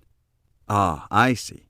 I'm apparently talking with a British accent. Now, anyone who thinks I'm talking like a Brit, keep your hands raised." Everyone kept their hands raised.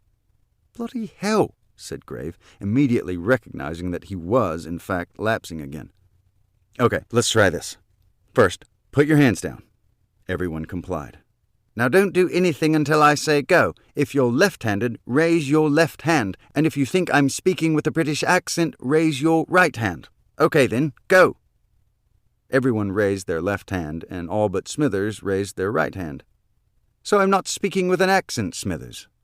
"No, you are, sir, but it's all a jumble this time.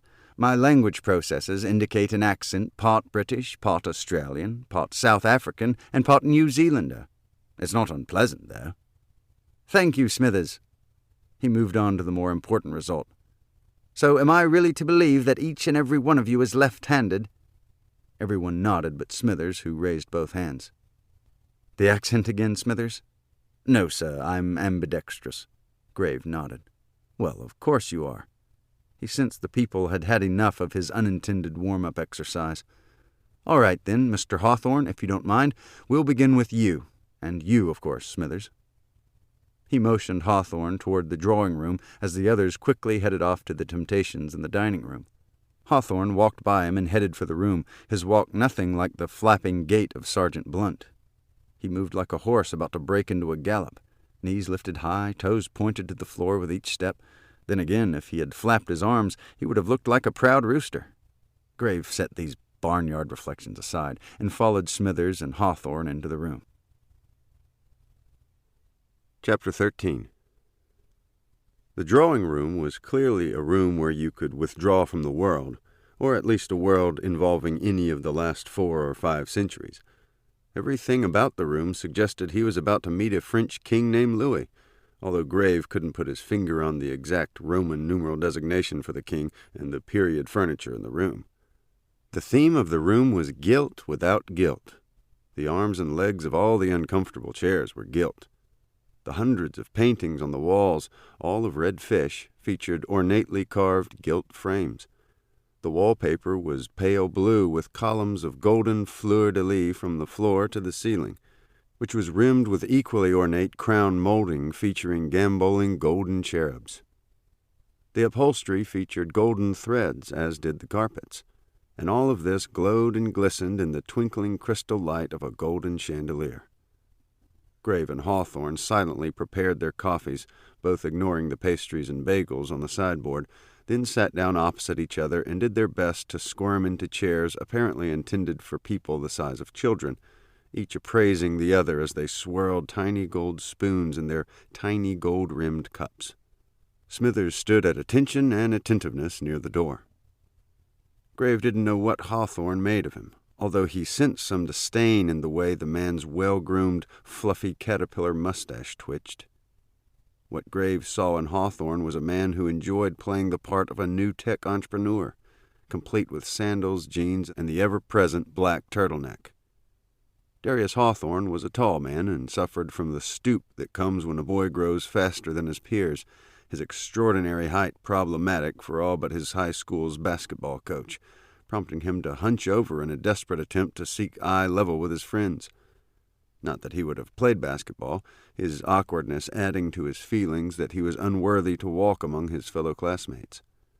While other teenagers were forming garage bands and hanging out at malls, he had retreated to his garage to tinker on various electromechanical and digital devices, including prototypes for what Hawthorne dubbed the Daryon Sim Cortex, a patented device that had, through years of refinements, accelerated the evolution of robots, particularly their ability to mimic the functioning of the human brain, taking artificial intelligence to unheard-of heights. At 18, he had formed a company that quickly became a juggernaut, Ramrod Robotics. The company's first products were vacuuming robots and a less successful product line of robotic lawnmowers, but it was the development of human-like robots controlled by the now sophisticated Darius cortex that set the company apart from all others. Hawthorne ran a finger around the rim of his turtleneck and lifted his head as if he were posing for the cover of Fortune magazine, which he had already done half a dozen times. It was a face worthy of covers, a pleasingly proportioned assemblage of flesh and cartilage featuring bluer than blue eyes behind rimless glasses sitting on a non-intrusive nose, all made more arrogant by his slyly smiling mouth, which seemed to be moving now. At age 48, his close-cropped brown hair already had traces of gray at the temples. In short, if arrogance was a soccer team, he would have been its goalie, haughtily brushing aside ball after ball. "Shall we get on with it, then?" he said, setting down his cup on the gilt and glass table between them, his hands shaking just enough to rattle the cup on the saucer. He quickly folded his hands in front of him to stem the shaking. Grave couldn't tell whether the man was nervous or angry. Grave, in turn, set down his cup, casually unbuttoned his suit jacket, slowly pulled out Blunt's notes, which he hadn't had time to read, clicked open his pen, and began, or at least tried to begin, Hawthorne taking advantage of the pause to jump in with his own agenda. "I assume you're here to discuss the missing trophy," he said, "the MacGuffin." "Hardly," said Grave. "In case you missed it, a young woman was murdered in your mansion night before last?" Hawthorne looked exasperated. "Now, see here. Even a cretin would know that people locked in a room that can only be locked from the outside could not possibly have committed that murder. How could we get out? There's only the one door, and the windows don't open. And how could we possibly lock ourselves in? I mean, surely you see my point." Grave couldn't deny the logic, but he had long ago learned to follow his gut, and not that wormy-looking gray mass between his ears. Besides, Hawthorne's logic was incomplete. "Well, one might ask how an inanimate object, this trophy of yours, managed to steal itself, leave the room, and lock you in." Hawthorne frowned. "That again. Well, it's puzzling, I'll grant you that." Grave knew that Hawthorne was obsessed with the trophy and seemed to care very little about Miss Jones, so he decided to take down the basic facts as a way of getting to the murder. "Very well. Tell me about this MacGuffin trophy." Hawthorne launched into a description of the trophy and its import to his world. Like many sports trophies, it had been created long ago in the age of craftsmanship, when trophies were rightly considered works of art for their form and line and intricate engraving. What set the MacGuffin apart, apparently, were the hundreds of blue sapphires that formed a simulated rolling sea atop the foot-tall display with solid gold lost-wax sculpture of a sailing ship coursing at full sail. In artistic terms, it was priceless. In monetary terms, it was valued well in excess of $10 million. Grave couldn't help whistling appreciatively when he heard this. "I understand your concern now. I thought the trophy was one of those nice-looking but cheap affairs you might buy at Uncle Bob's trophy shop." Grave actually had one, a trophy with a crab on top, swinging a baseball bat, recognition for his participation as first baseman for the Crab Cove Claws, his youth baseball team. Hawthorne winced at that analogy, but seemed somewhat relieved. "Definitely an upgrade from that. So you see my situation. As the winner of last year's race, I was entrusted with this trophy, and if you can't find it, I'm not only on the hook for its replacement value, not that it can be replaced, but I'm likely to be expelled from the yacht club. I simply couldn't bear that." Grave doubted Hawthorne would have to pay a dime. Surely there would be a suitable, massive insurance policy. What he did wonder was why the yacht club would let the trophy out of its sight for even a minute. Then again, the wealthy were a curious lot. "Here's what I'll do," said Grave. "My interest, of course, is homicide, but logic certainly suggests there may be a connection between the trophy and the murder. Find the trophy, find the murderer, if you see what I mean. Hawthorne nodded. Of course. And that murderer is out there somewhere, not here, doing who knows what with my trophy. Or perhaps the trophy is still here, somewhere in this massive mansion. I presume we may search high and low for it here? Hawthorne nodded, clearly with some reluctance. Grave leaned forward. I promise you we'll pursue this with the same vigor we'll use to investigate the murder. In fact, henceforth I'll refer to this as the MacGuffin murder. Hawthorne was clearly relieved. Thank you, Detective. He stood as if to go. No, said Grave. Please sit down. We still have to talk about the murder of young Miss Jones. Hawthorne slumped back down into the chair, which emitted a squeak worthy of a French king.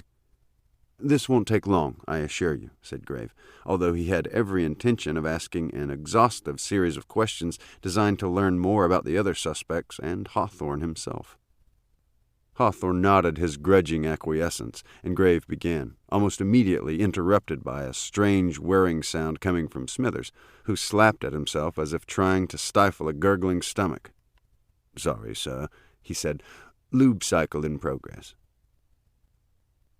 Chapter 14. Hawthorne was more cooperative than Grave expected, and was more than willing to comment on any topic, sometimes at great length and in more detail than necessary. Hawthorne had moved into the mansion just 2 years previously, at the insistence of its owner, his new second wife, Filamina, who abhorred his large, one-room loft atop the Ramrod Robotics manufacturing plant, and wanted something grander, away from the bustle and noise of the factory. The two had met shortly after the death of his first wife, who had fallen from a catwalk above the plant floor. They married just 6 months later. The mansion was so big, so massive, the newlyweds had invited Hawthorne's children, Whitney and the wheelchair-bound Edwina and Whitney's son, Roy Lynn, to move in with them. Whitney had balked at first, but when she learned about the studio, she was sold. Edwina really had no choice in the matter, and was brought to the mansion as a cost-saving measure. In the bargain, she got a full-time nurse to help her through the day. They had then hired Lola LaFarge to serve that role, with the additional duty of homeschooling and civilizing the near-feral Roy Lynn. From Hawthorne's point of view, everyone got along with everyone, except for Roy Lynn, whose manner, demeanor, and behavior was well beyond rapscallion and just past incorrigible on the juvenile delinquent scale. Even so, their lives seemed almost charmed, at least until the disappearance of the MacGuffin trophy. And, of course, the unfortunate murder of Miss Jones, Hawthorne quickly added. Tell me about your relationship with Miss Jones, Grave said, notebook and pen at the ready. Hawthorne squirmed in his seat. Not much to tell, really. You should really ask Whitney about her. I saw her only occasionally, and always briefly, when she stopped by to pick up more paintings to sell or to talk privately with Whitney. You do know they were lovers. Hawthorne looked away briefly, then turned back. Yes, everyone knew. There weren't too many secrets in this house, and I couldn't care less, really, about my children's sex lives, or, in Edwina's case, the lack thereof. Grave made a quick note about Edwina.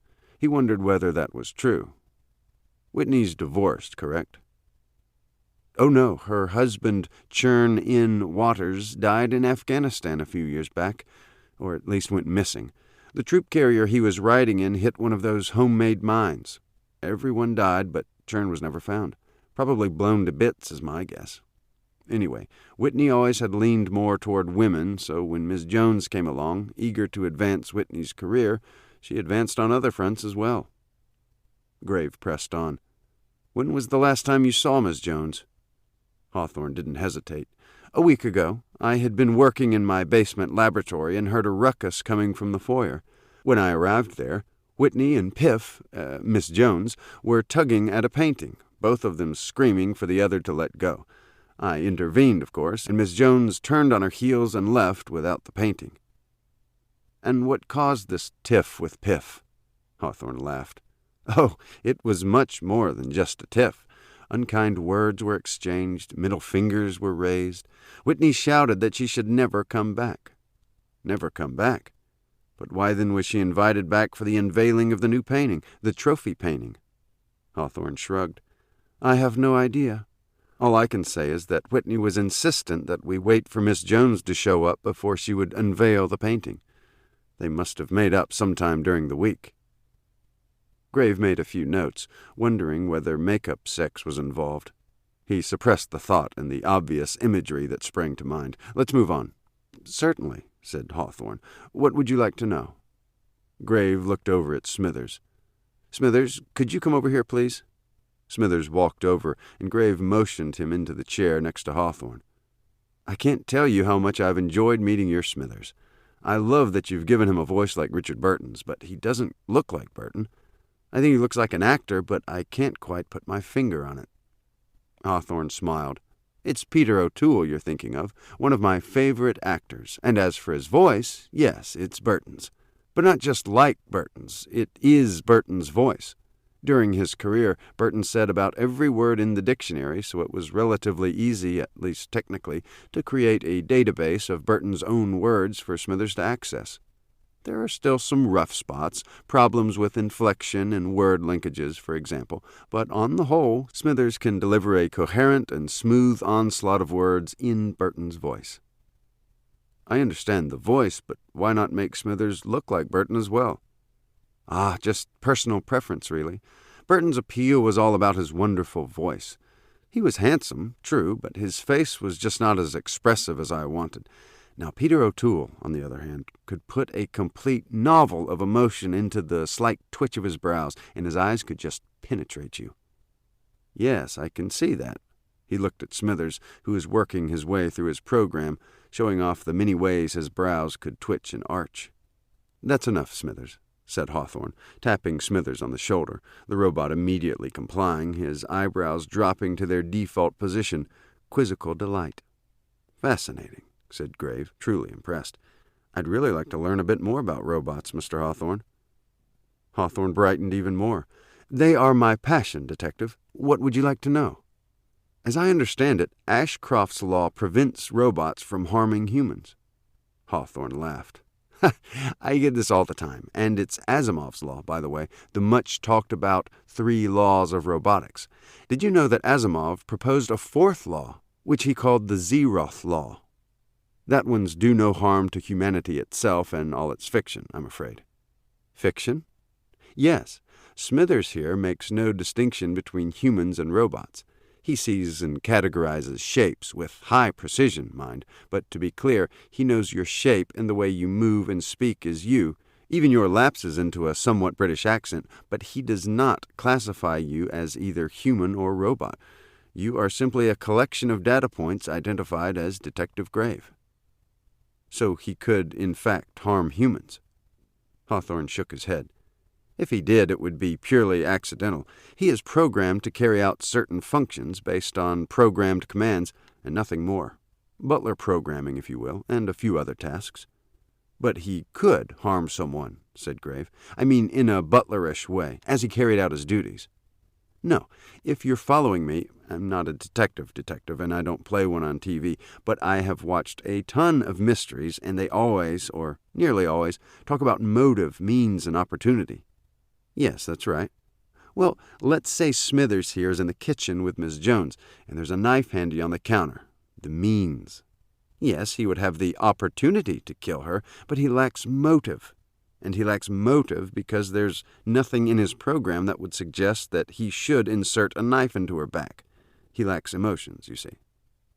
"Wait, you just said he had a full range of emotions."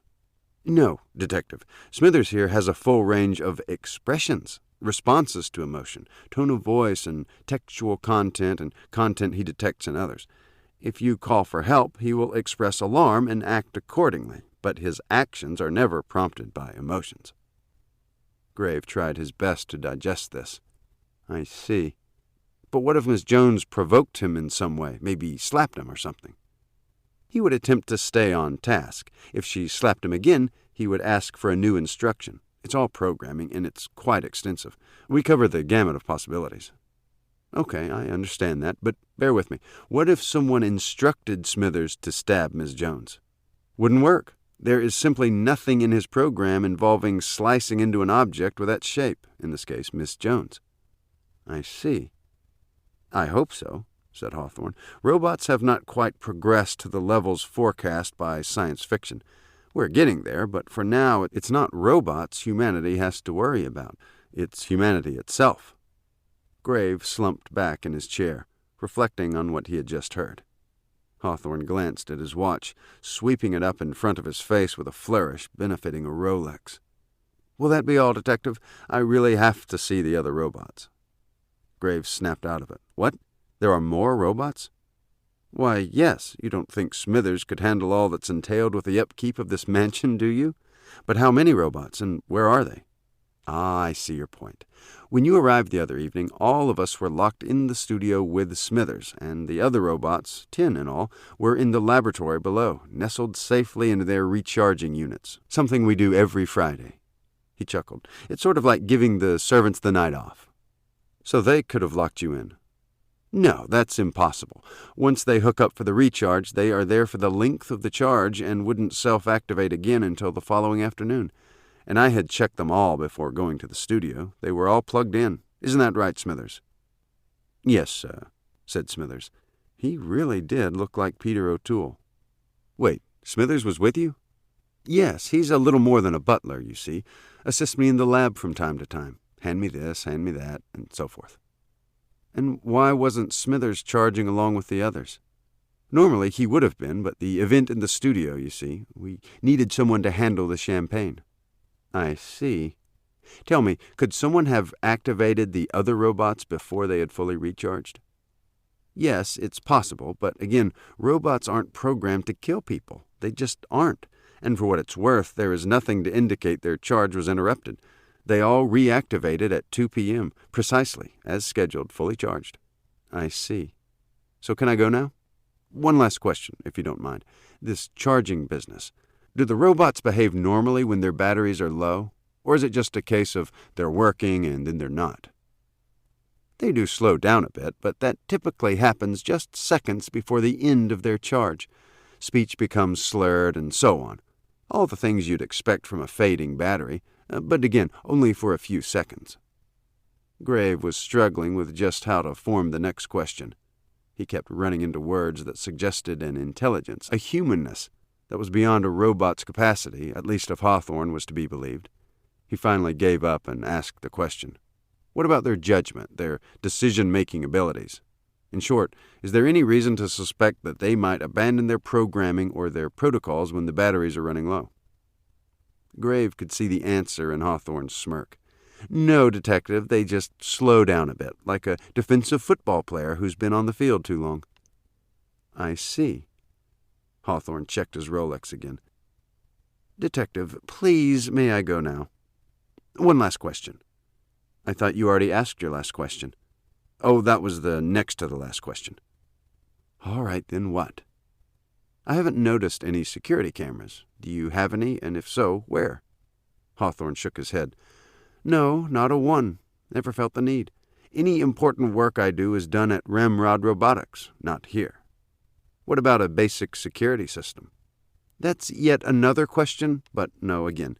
We had one installed when we first moved in, but it was such a nuisance going off at all times of the night in this drafty old mansion, we disarmed it." "I see. Now can I go?" Grave nodded. "Yes, of course. And would you send in Whitney for me?" Hawthorne gave a quick nod and headed for the door. Grave called out to him just as he reached it.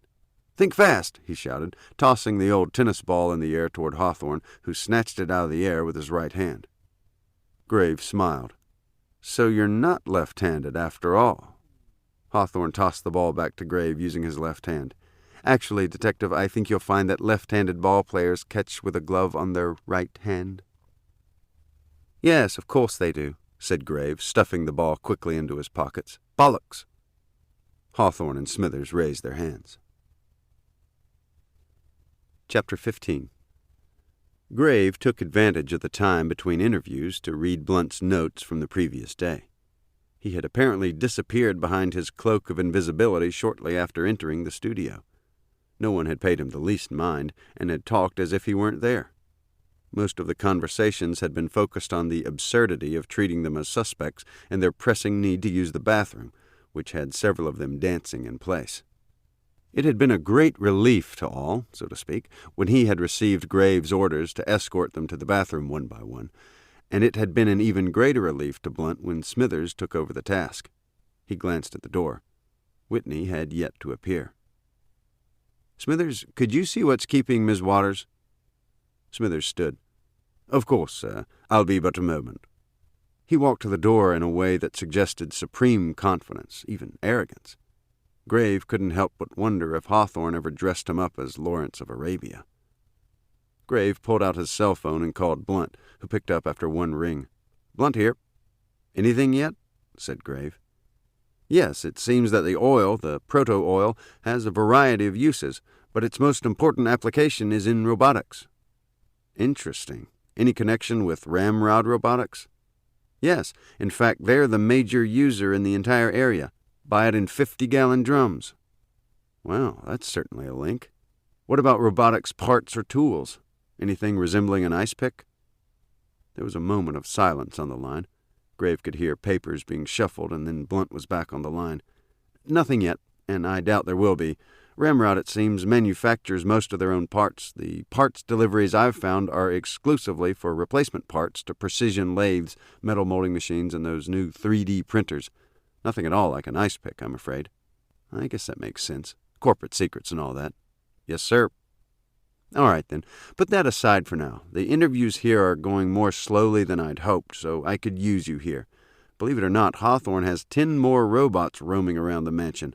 I haven't seen any of them yet, but I'd like you to check them out when you arrive." "Will do, sir." Grave ended the call and sat for some moments in silence, trying his best to piece together the puzzle parts, but knew that, like any investigation in its early stages, he didn't have all the pieces, and the pieces he did have were changing shape by the minute. Fortunately, the door creaked open, and Whitney walked into the room carrying a painting under her arm, followed at a deferent, butlerly distance by Smithers, who carefully closed the door behind him and resumed his tape recorder position against the wall. Whitney strode across the room, shaking a finger at him and struggling to find just the right expletive to use in her splitting-mad opening salvo. Grave clenched the arms of the chair and prepared to receive. Chapter 16. Whitney's emotions seemed to be activated and deactivated by a simple on-off switch in her brain that could take her from rage to supreme calm in an instant. The moment she had finished with her arms-on-hips opening salvo, the absurdity of being treated as a suspect, the outrage that she could not be left to grieve, the further outrage that she would be interviewed at all, and the lack of respect for her feelings in general, she grew calm and sat down across from Grave, the painting face down in her lap, as if it was some sort of surprise that she was not yet ready to reveal. Whether raging or at rest, she was a beautiful woman, although not in the classical cover-girl sense. She was moon-faced and freckled, with emerald-green eyes and Godiva-length red hair. Her neck was long and smooth, her skin, freckled as it was, like alabaster.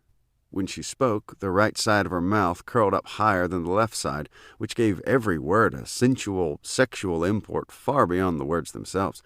She could have been reading the Gettysburg Address, and you would have thought she was flirting with you, her voice deep and sexy, amplifying the effect.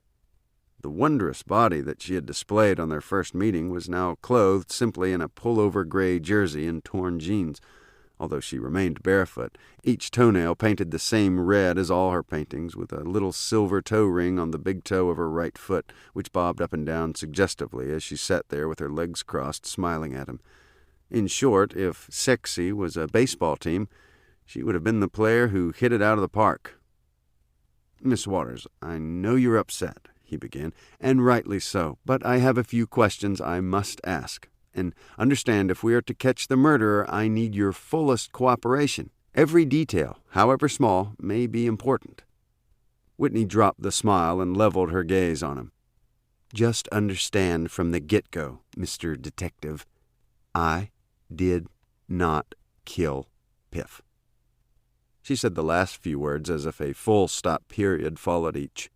"We'll begin with that assumption, then," he said. "Tell me about your relationship with Miss Jones."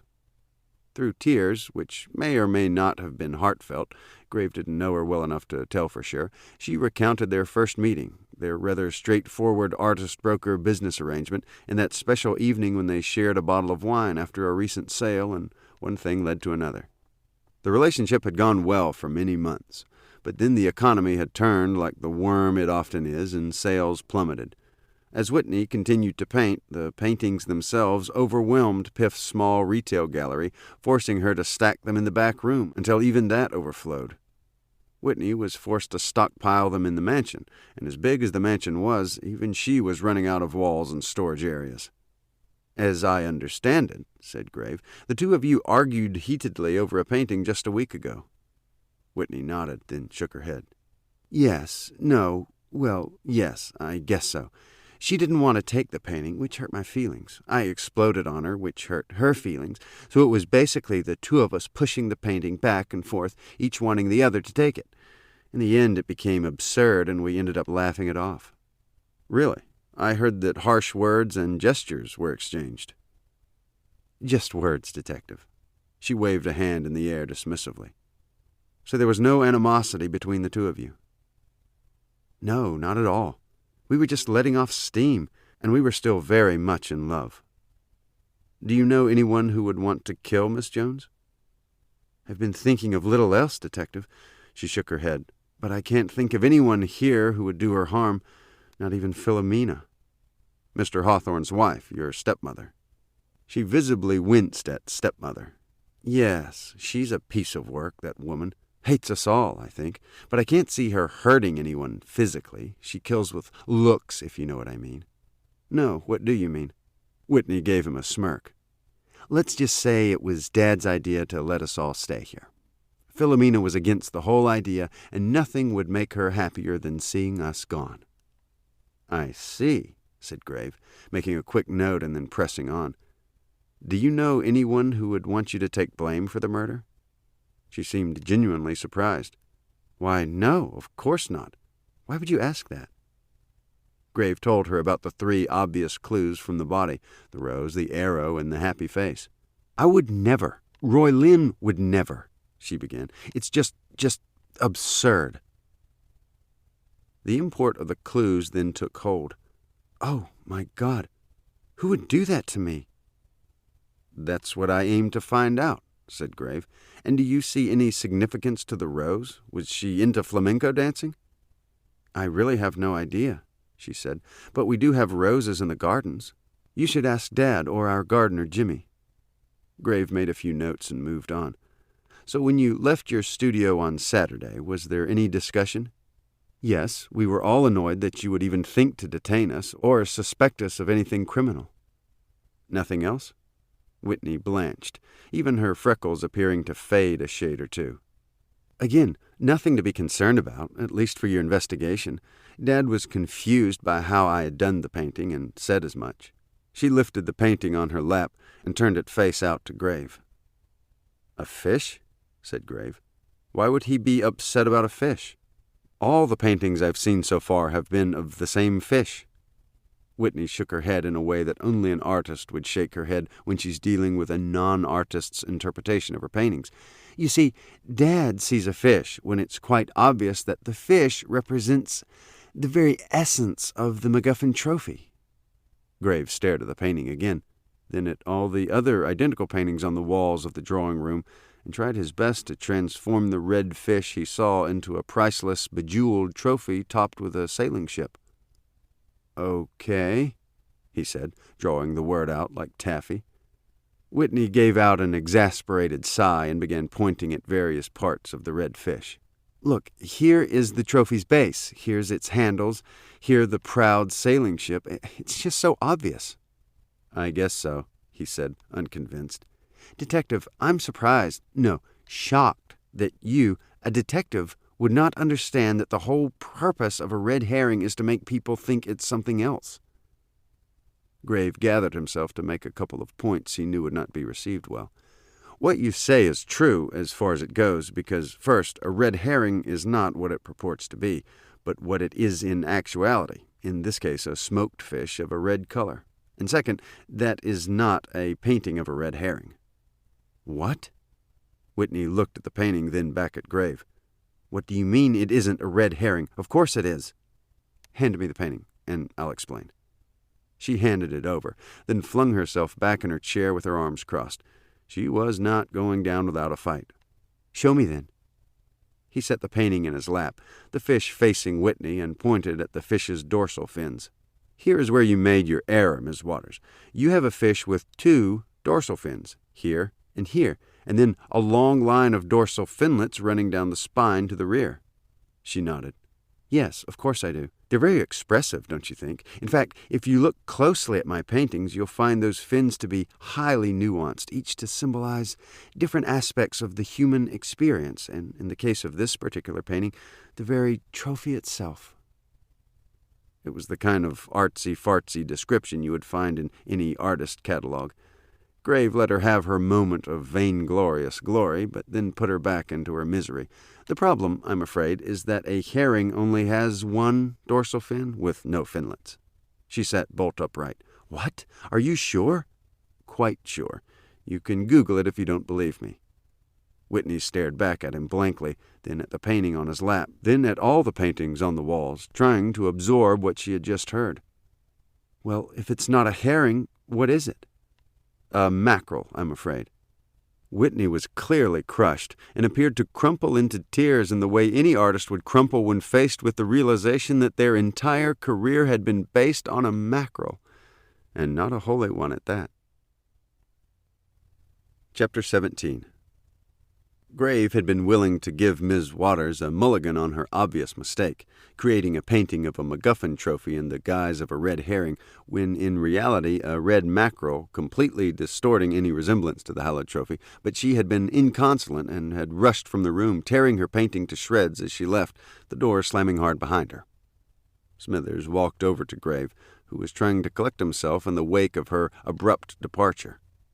"I so enjoy Miss Waters. Her range of expressions is quite extraordinary." "Yes, she's quite beside herself." Smithers adjusted his face to suggest quizzical. "I only saw 1 Miss Waters." "Did you see 2? Grave was puzzled at first, but then latched on to the meaning of what Smithers was saying. "Oh, that was just an idiom, a way of saying she was very upset." "I see," said Smithers with a little shrug. "I will add that to my idiom databank." Grave had an idea. "Smithers, can I ask you a question?" "Yes, of course." "Do you see yourself as a robot or a human?" Smithers whirred for some seconds, his eyebrows squirming as he searched for an answer in his programming. "I found the definition, sir, but neither seems to fit my perception of what I am." "How so?" "One seems too low in estimation, and the other seems too high. If I had to describe myself, I would say I was a bipedal mobile device with sensory and electromechanical capabilities." "And how would you describe Miss Waters?" Smithers didn't hesitate. "The same way, but I'd have to say she's more expressive than I am." "And when you say you enjoy Miss Waters, what did you mean?" "Ah," said Smithers, "you want to know if I feel emotions." "Yes, precisely." "The answer is a bit complex, but the upshot is no, I feel nothing." "So enjoy is a summation, more or less, of the number of definitions I must access to determine what is happening around me and how I should then respond. The more definitions accessed, the more enjoyment.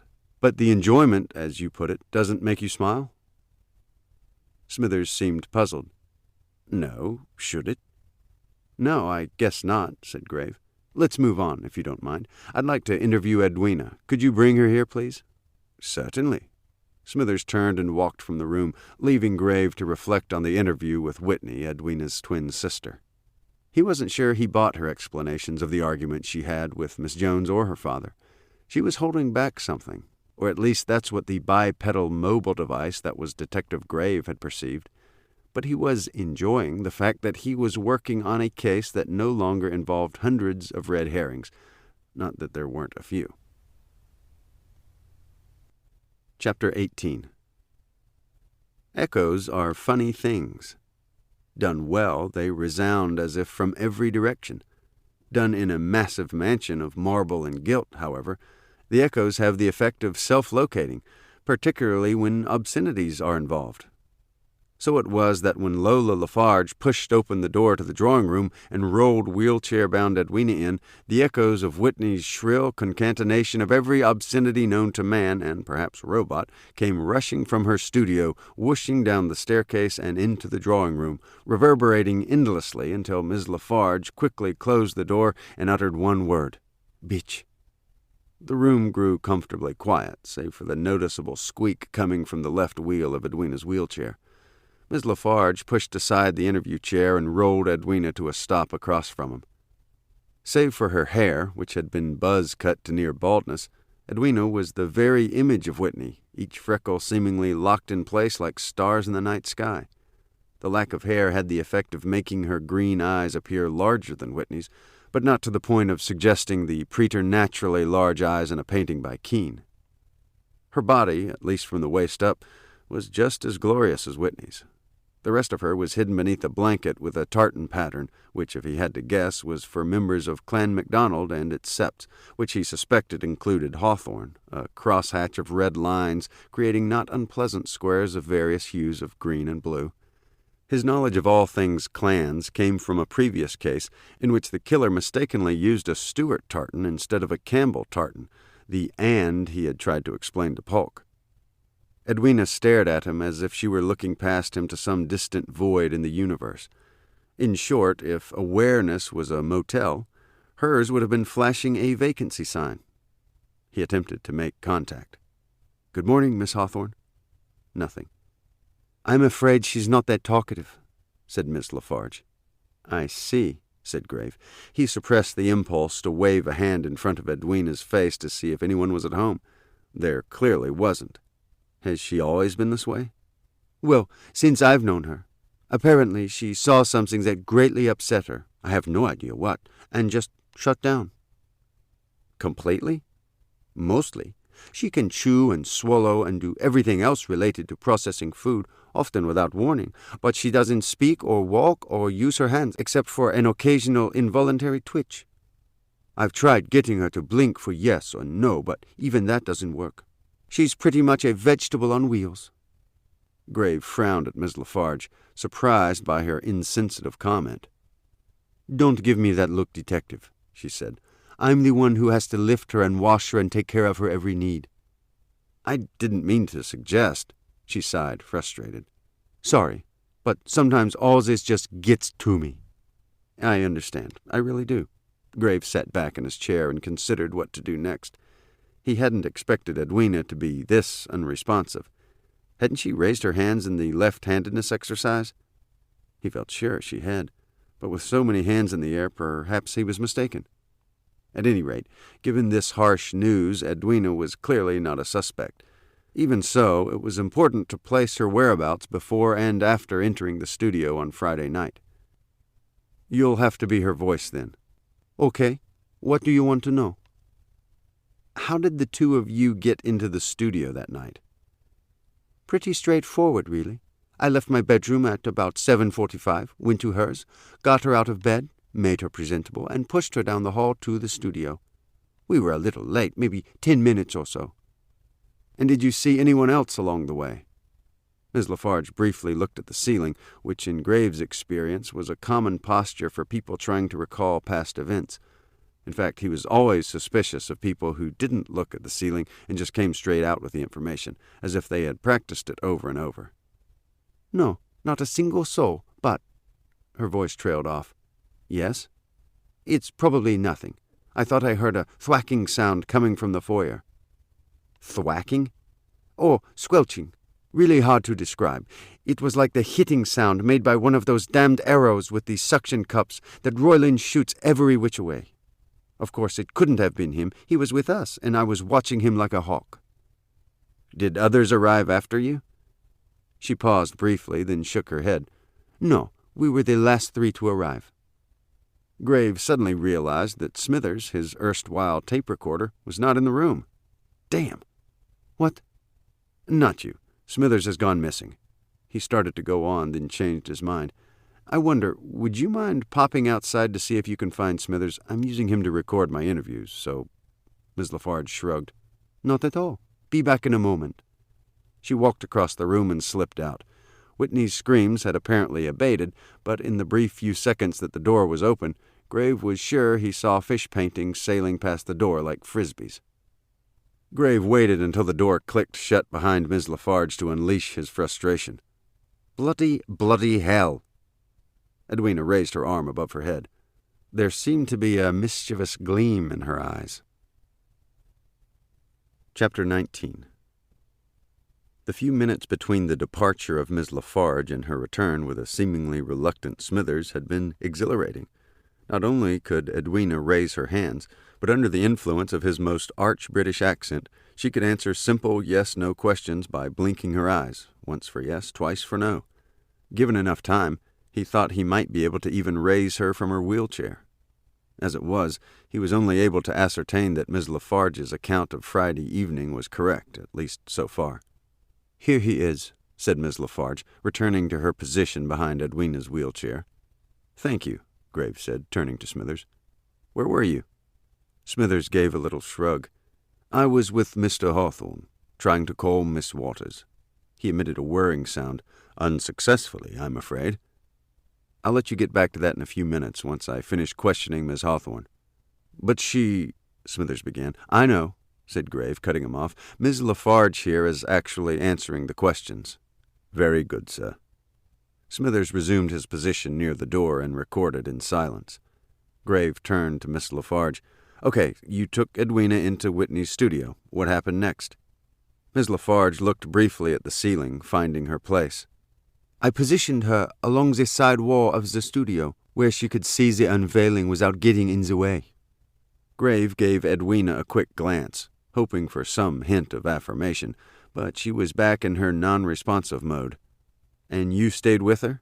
"I left her to get a glass of champagne. It had been a long day." "I see. And after that?" "She didn't really need me, so I mingled with the others as we waited for the arrival of Miss Jones. And we all know how that turned out."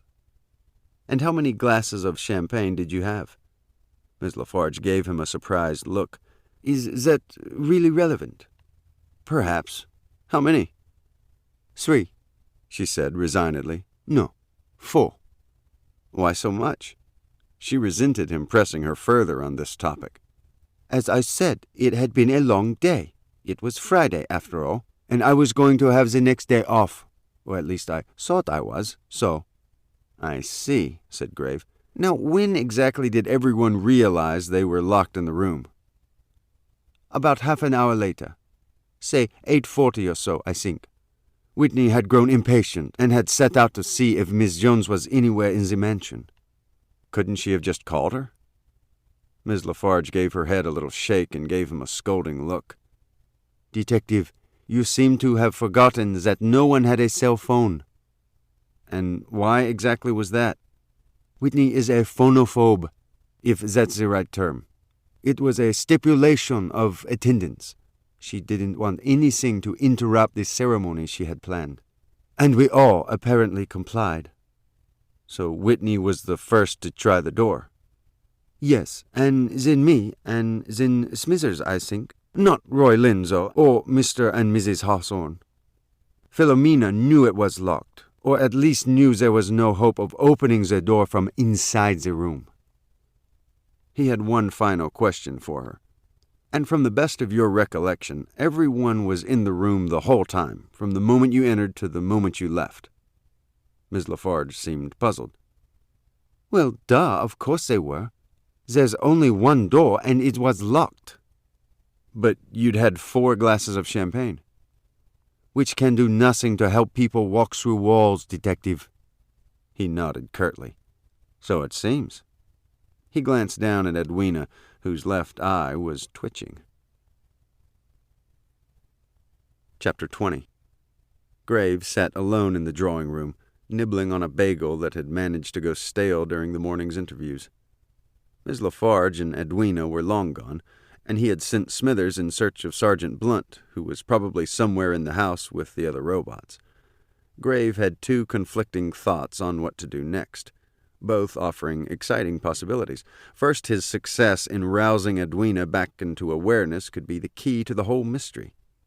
He needed to get her alone somehow, away from Ms. LaFarge, and grill her on what actually took place in that locked studio.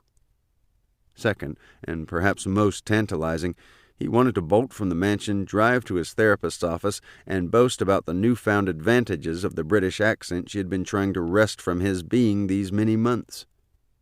Both thoughts danced in his head, going from a simple two-step to a waltz, to a twist, to the mashed potato, to the pony, to the spastic and maniacal moves he himself would invent on the dance floor after a few glasses of wine, the safety of his partner's feet be damned. There was a knock at the door, Blunt's signature warning tap that he was about to enter the room with or without permission. The door swinging open seconds later, the blur that was Blunt entering quietly and closing the door behind him. "Sir," he said curtly, in a way that suggested he was present and awaiting instructions or formulating a question, but not in a way that would suggest he had a specific question, and certainly not in a way that would require a question mark. Grave ushered him to the chair opposite him, if only to keep him in one place. "A lot has happened." "Sir," Blunt said, in a way that suggested he was ready to receive any and all information that Grave might care to share with him. Grave shook his head. "We'll get to that later. Now, have you managed to see the other robots?" "Yes, sir, and if I may say so, it's a bit disconcerting." "What?" "The robots, sir. Except for their voices and clothing, they're all the same. It's Smithers times 10, sir. You really need to see them. It's quite astonishing, really." Grave tried his best to process the prospect of dealing with 11 Smithers, or Smitherses. "Blunt, I really don't have time to chase down 10 robots today, particularly if they all look alike. I still have to interview Mrs. Hawthorne," and Blunt held up a hand, or at least a blur that might have been a hand. "They're right outside, sir, in the foyer, awaiting your inspection." "Oh, I see. Well, then, lead on." He stood and walked with Blunt out into the foyer, which was now miraculously free of the flotsam and jetsam of Whitney's mackerel paintings. He came to an abrupt stop as he caught sight of 11 robots lined up to greet him, as if he were the lord of the manor returning home after a long absence, perhaps from a war of some kind which had left him broken but still quite rich. He briefly imagined being greeted by the lady of the manor, or a friend of the lady of the manor, or just some woman who would be dressed in riding clothes, complete with riding crop, jod spurs, tall black boots, and riding helmet, because there was always such a woman, at least on Masterpiece Theater. Sometimes there would even be a horse. "Disconcerting indeed," he whispered in the general direction of Blunt, who had completely vanished. He marched down the line of robots, briefly pausing to say hello, each responding in a different voice. James Earl Jones, Morgan Freeman, Jeffrey Holder, Jack Nicholson, Jimmy Stewart, Clark Gable, Humphrey Bogart, Jimmy Cagney, John Wayne, Richard Burton, and perhaps most disconcerting, Marilyn Monroe, who was dressed in a copy of that uplifting signature white dress made famous in the 7-Year Itch. Smithers stepped out of line to offer his assistance. "Like me, sir, each performs a specific function."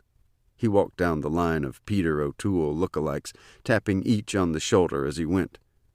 "Cook, cook's assistant, gardener, chauffeur, downstairs maid, pool boy, horse trainer, stable boy, upstairs maid, and, of course, our housekeeper Marilyn." Grave gave them all a blank look. Their clothing helped identify what they did, of course, but he was still not sure he would be able to keep track of them. He turned to Smithers. "Is their voice and clothing the only difference, then?"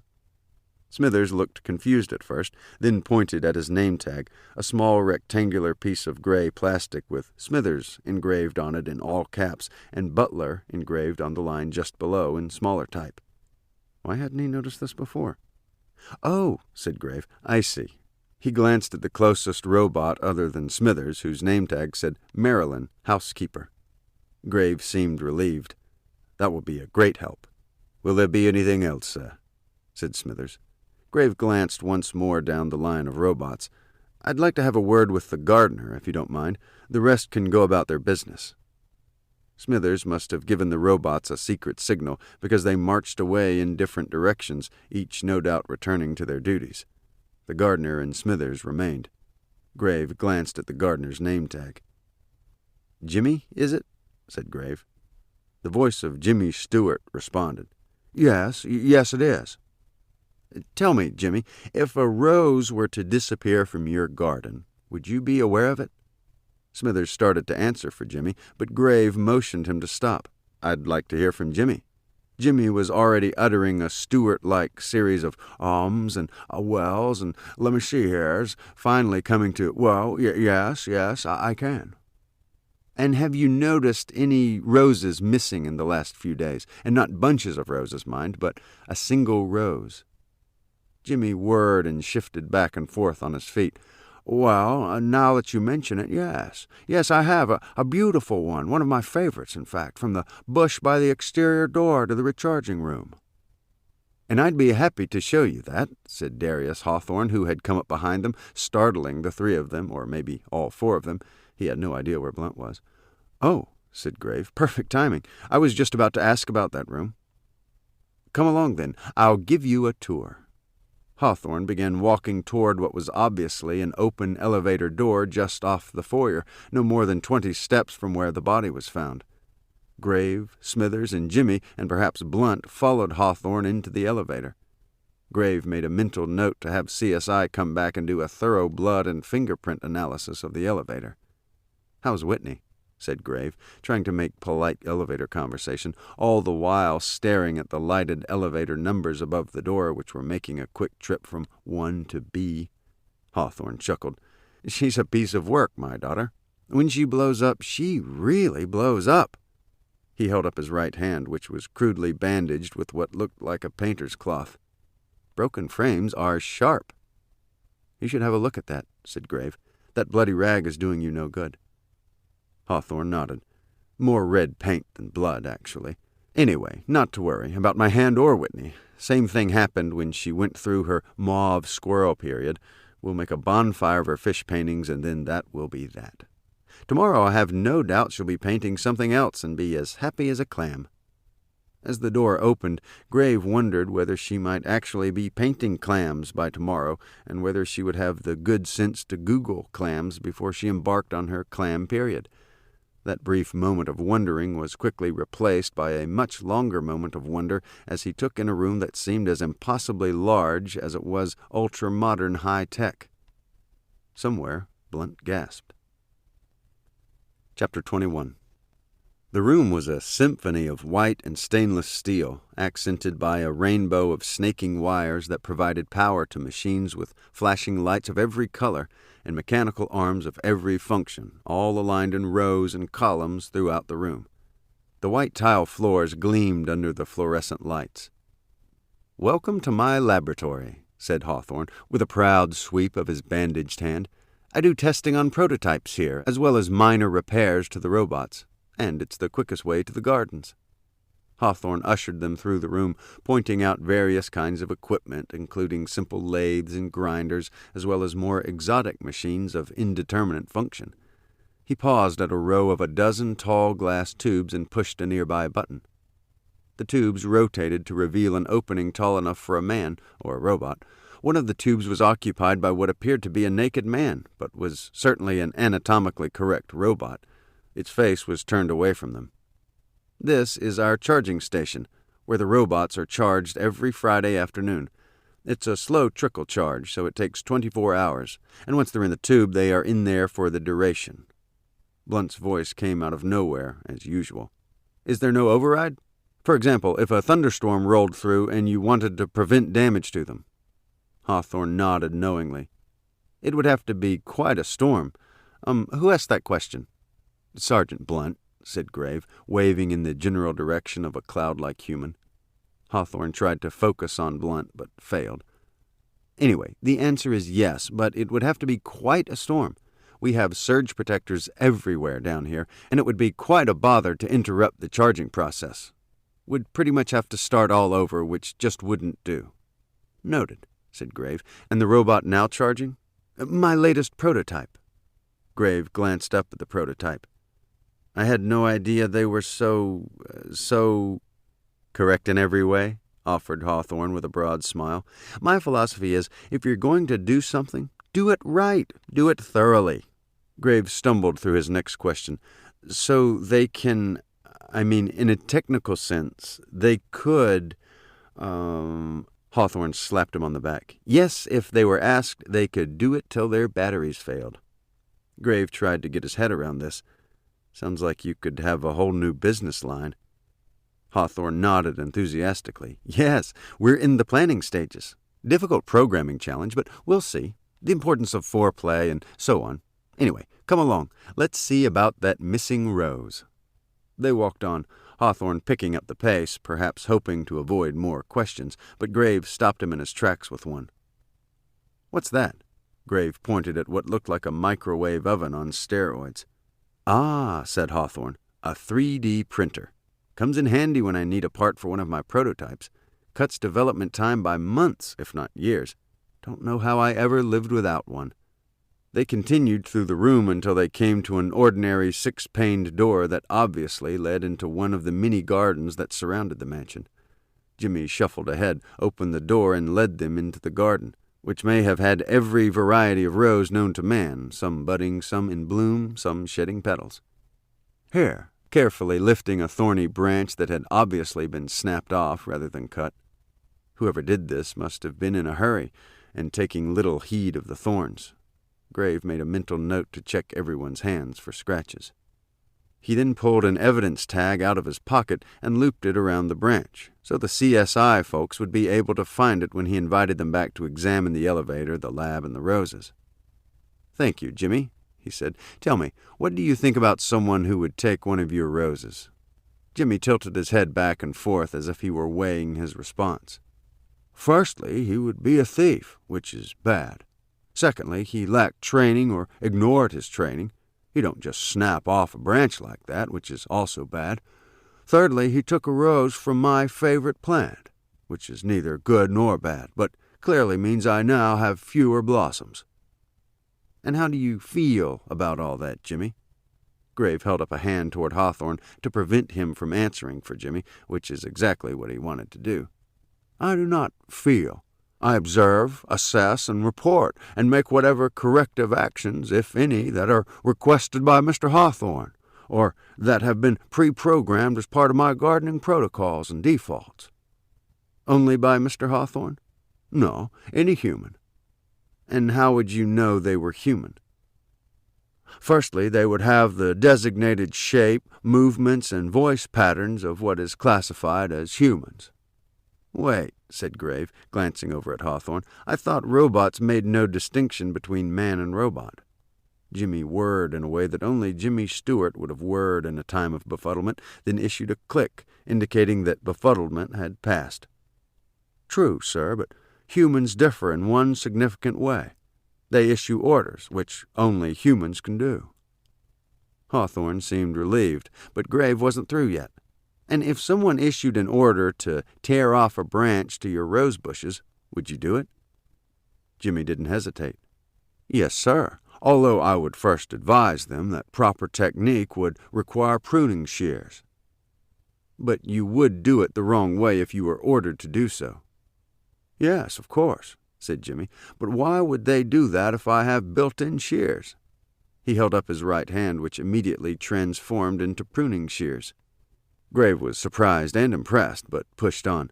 Let's just say that they wanted you to snap off the branch and not use that wonderful tool of yours. Would you do it? Jimmy nodded. But it would be easier, faster. But would you do it? Yes. Hawthorne stepped between them. If there's nothing else, Detective, I really should be pressing on to other things. Just one last question, if you don't mind. Hawthorne relented and stepped aside. Now, Jimmy, what if you were ordered to kill a person? Hawthorne jumped in. We've been over this already, Detective. I really think I'd like an answer from Jimmy, said Grave. Jimmy whirred again, obviously running through his databank of protocols. Kill does not relate to that shape. Grave was startled. You mean you can kill? Yes, I would follow the ITM protocol on select garden pests. Voles, moles, squirrels, and a variety of crawling, burrowing, and flying insects. ITM protocol? Hawthorne translated. It means intervene to motionless. Yes, added Jimmy, the ITM protocol for gardeners. Grave looked directly at Hawthorne. For gardeners? "Yes, Detective," said Hawthorne. "Jimmy has a unique ITM protocol, as do the other robots. And what shapes are included for them? I can get you lists for each robot, but it's probably not pertinent to your investigation. There are only minor differences, but ITM pests would include primarily pests you'd find in a house and not want: roaches, ants, spiders, and the like." Grave nodded and turned back to Jimmy. "And tell me, Jimmy, does this protocol require an order from a human to go into effect?" Jimmy shook his head. "No, it is a default setting by necessity. To kill a pest, you must act quickly. Otherwise, the opportunity may be lost." "I see," said Grave. "And how do you kill these pests?" Jimmy spoke in a flat, impersonal tone, as if reading from an instruction manual. "By any means necessary." Chapter 22. The tour had ended back in the foyer, Hawthorne and Jimmy walking off in one direction, and Grave, Smithers, and perhaps Blunt walking back to the drawing room, where they found Mrs. Hawthorne seated opposite Grave's chair, knitting away at what looked like a tartan scarf for a giraffe. Grave had hoped to have a private conversation with Blunt about what they had learned on the tour, but clearly that was not possible. Now that would have to be delayed until the car ride home. "Blunt, we should be able to wrap up here in half an hour or so. I just have to talk with Mrs. Hawthorne here and the young Roy Lynn." "You'll need permission for Roy Lynn, sir," said Blunt, already knowing what would be required of him. "I'll track down Miss Waters, then."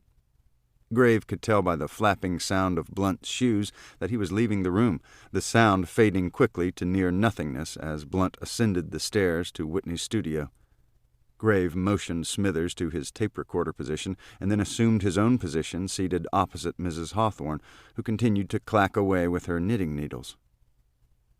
Filamina Hawthorne, second wife of Darius Hawthorne and sister to Chester Clink, the notorious serial killer, was a handsome woman, but certainly no trophy wife. 40-ish, tall and slender, with mouse-brown hair done up in a tight bun, and clothed all in black, from her tight knee-length skirt to her wrinkle-covering turtleneck, to her black, sensible walking shoes, to her black leggings. She appeared to be more of a goth spinster than the wife of a high-tech baron. Her face was thin and angular, with a prominent, slightly hooked nose between darkly golden eyes that looked out on the world with a blankness that Grave had never seen before. Her eyebrows seemingly locked into a position that suggested no one was at home. She appeared to have no lips at all, so tight and controlled were her expressions. In short, if people were paintings, she was a blank canvas, or nearly so. The few brush strokes that were Filamina Hawthorne now set aside the knitting project and stared up at Grave, her long fingers laced together in front of her face. "Detective," she said, "I trust we can do this quickly." Grave was about to reply in the affirmative. He really did want to get this phase of the investigation over with so he could enjoy what remained of the weekend, which wasn't much. But he was distracted by the sound of rapidly approaching footsteps. The sound reminded him of a sequence on Sesame Street when Grover, one of the many Muppets that had helped define his childhood, was attempting to explain the difference between near and far by running from his position far away from the camera to a position close up, when his face filled the screen and he would shout, "Near!" The only difference was the sound was more like the sound made by the rapidly flapping feet of Sergeant Blunt, who now burst into the room, startling everyone in the room except Mrs. Hawthorne, who seemed to expect the intrusion, or at least was not easily surprised by a door bursting open with the concomitant near-disembodied voice of Sergeant Blunt. "Sir," said Blunt, gasping for breath, "it's Miss Waters. She's dead." Chapter 23. "It's almost like performance art," said Polk, pointing at the lifeless body of Whitney Waters. "What do you mean?" said Grave. "Don't you see it? She's been positioned on the canvas of a painting in progress. See here, just to the left of her hip, the roughed-in outline of a massive herring." "Mackerel," said Grave. "Whatever. One of her fish, you see, her signature fish." "How do you know about her fish?" Polk beamed. "Well, it may surprise you, but I am a bit of a collector. I have 3 of her paintings, and now they're worth at least twice what I paid for them." "How lucky for you." The sarcasm flew over Polk's head and rocketed away. And now you have not just a painting, you have the artist and the painting together as one performance art. This canvas is going to be worth a bundle." Grave didn't really know where Polk was headed with this. A dead artist would have a relatively limited ability to perform, but he had to admit that the body had been positioned intentionally, arms and legs splayed as with the first body, but without the arrow or the happy face. Indeed, the body had been drenched with what must have been an entire bucket of red paint, which had covered the body and splashed and pooled around it along with the slightly darker blood. And, of course, there was her severed hand, which had to be drenched in blood and pressed down in several places to create handprints on the canvas. If anyone was doing the performing, it was the killer. "And just look at this chaos," said Polk. The room had indeed changed dramatically. Paintings and broken paintings were scattered helter-skelter around the room. Whitney's easel was lying on its side. Her palette was stuck to one of the windows, clearly thrown with some force. There had been some modest attempts at cleaning. A few of the busted paintings had been repositioned on the walls, but the theme of the day was chaos. "A lot of this is from a temper tantrum thrown by Whitney, Miss Waters," said Grave. "Really? And why was that?" said Polk. "Not important. Let's just say she couldn't handle the truth, at least not well." "So," said Grave, "what do you think?" Polk shrugged, but not in a casual way, as if to express dismay or indifference, but in a wholly professional way, as if to suggest that he had a definite answer, but he wasn't about to give the totality of his thoughts away to just anyone, particularly Detective Simon Grave. "I think we'll find similarities and differences." Grave threw up his hands. "Well, thank you for the clarity." Polk chuckled. "Sorry, but you do ask for it at times." "Please, I need your thoughts." Polk began pointing. "See here, the faint bruise on the right cheek. She's been slugged, probably to the point of unconsciousness. Certainly a broken jaw. Then I think he took his time arranging this tableau." "And cause of death?" "More paint than blood, so I think we'll find a small puncture wound on her back when we turn her over, with most of the bleeding internal, as with the Jones woman. I'll give you a call when we know for sure." "Speaking of calls," said Grave, "you never called about the missing hand. Anything on the security cameras?" "Oh, yes," said Polk. "I was about to call you when the call came in about the second body. I can show you the tape when you come down to the morgue tomorrow, but we definitely caught the image of someone coming and going. The image is dark and not very clear, but perhaps it will mean more to you than it does to me. The puzzling thing is how he, or she, managed to get through 3 locked doors to get to the hand. Inside job, perhaps?" "Don't be ridiculous," said Polk. "Only 4 people have keys, and none of them could possibly be involved in this." "All right, then another piece of the puzzle." Chapter 24. News of Whitney's death had spread quickly throughout the mansion, as well as through the carnival outside, with predictable results. Hawthorne walked away in silence when he heard the news, unable to speak. Roy Lynn was devastated, in shock, and had been quickly taken away by Ms. LaFarge, who had also been in shock by the news. Filamina, on the other hand, had shown no obvious emotions, but had managed to twist her face into a deep frown. Edwina, of course, just sat there, expressionless as usual. Grave had thought to pull her aside and invoke his restorative accent, but had thought better of it. This family, if you could call it that, was in shock and mourning and needed some space. So after giving instructions to Smithers that he would return the next day to continue his interviews, he and Blunt left, leaving Polk and the uniforms to finish up. They raced to the car. Fortunately, the media crews were talking excitedly amongst themselves, as if the news of Whitney's death was a gift from heaven, and didn't notice them leaving until it was too late, the car spraying gravel on all who attempted to pursue them.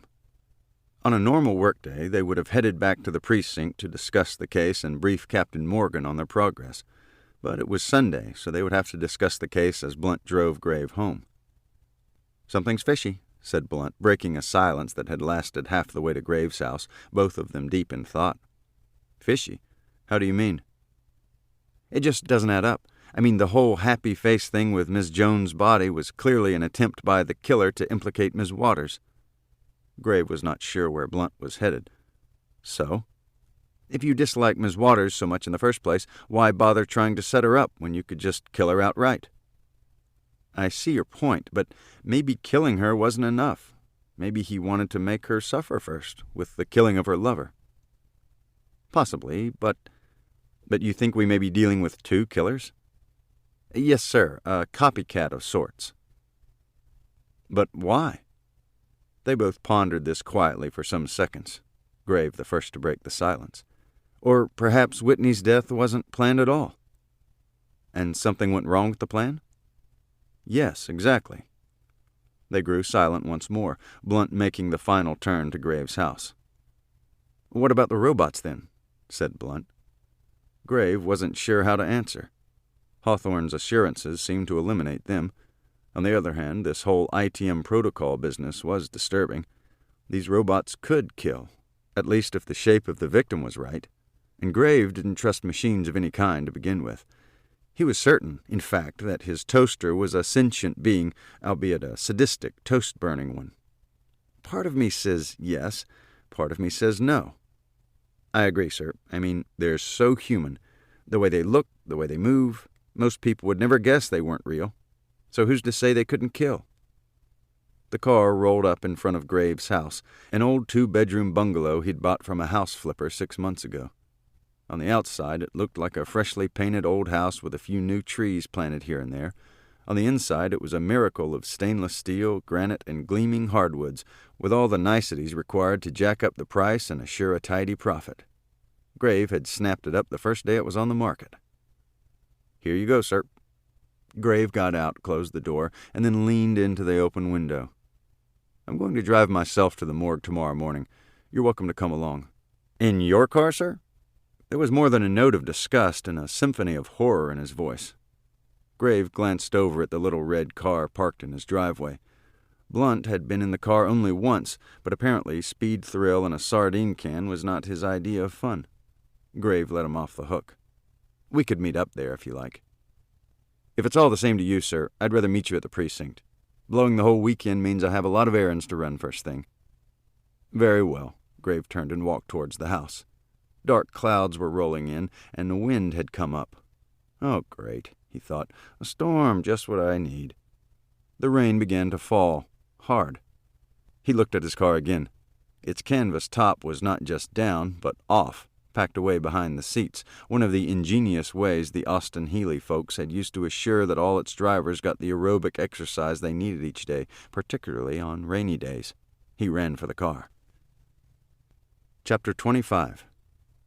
Grave couldn't tell whether the loud buzzing noise was coming from his head, his car's 40-hamster engine, or its ever-on radio, featuring the stylistic ramblings of Reverend Bendigo Bottoms, who, despite the buzz, or perhaps because of the buzz, was railing on this morning about the ungodliness of emoji use. I was okay with the happy face. That was good and wholly godly, but now the evil that is the internet has unleashed the devil's hordes, an emoji for anger, for jealousy, for deceit, for pride. Oh, yes, it has, and we shall have none of it. Grave didn't know how he felt about emojis. On one level, they were cute. On another level, the sub-basement, he had no idea how to insert any of them on his Facebook page, so he was jealous of his fellow Facebookers. Was there really an emoji for jealousy? He drove on. Having the top down on the car was beginning to help, the breeze dampening the buzzing in his head as it whisked away, as best it could, the near overwhelming smell of the mildew that had blossomed in the carpeting from last night's rain. Grave had spent the previous evening mulling over the case with the help of his new favorite wine, duct-tape Chardonnay, the wine that can fix anything, an inexpensive wine that had never touched oak or perhaps even grapes. His mulling had yielded nothing new, but he was now fully versed in the promotional copy on the wine's label, including its place of fermentation and bottling, Hoboken, New Jersey. The pain in his head suggested that he should have stopped at 2 glasses. The blaring horn suggested he was driving too slowly, and perhaps shouldn't be behind the wheel at all, but he persisted, finally pulling into one of the many available parking spaces at the morgue, which apparently was no one's destination of choice. The familiar smell of the examination room and the sudden glimpse of Whitney's tabled body as he entered made him want to turn on his heels, go outside, and retch. but Polk's calm voice pulled him in. "Just as we thought, Grave," he said, motioning Grave closer. "See here, the same entry wound." Grave looked down at Whitney's body, beautiful even in death. He felt a sense of guilt and remorse that the last words he'd said to her had led her up the stairs to the room where she would die among paintings depicting the wrong fish. He looked down at the wound and nodded. "It's the same." "Same doesn't quite cover it. It's identical, or nearly so. Angle and depth are the same. Location's a bit off, but no more than a few millimeters." Grave was one of those detectives who didn't believe in coincidence, but unlike most of his colleagues, he reserved the right to accept it as a real possibility, thinking if it wasn't possible, why was there a word for it? Polk rambled on. "It's astounding, really. To get the exact depth, you'd have to remember the first victim's wound and make allowances for differences in muscle tone and density. No, more. You'd have to feel the differences, even as you were thrusting the ice pick in. But wouldn't the handle of the ice pick dictate the depth?" "To some extent, yes, but every ice pick handle I've ever seen is rounded at the handle, meaning the depth could vary as much as half an inch, depending on the power behind the thrust." "Well, what then?" "It's as if the killer sensed the depth," said Polk, "like a machine or a robot, programmed to do just that." Grave and Polk gave each other the kind of look that is usually accompanied by 100 violins trying to simulate raised eyebrows. Polk was having none of it, however. "Wait, robots can't kill. Smirnoff's law and all of that."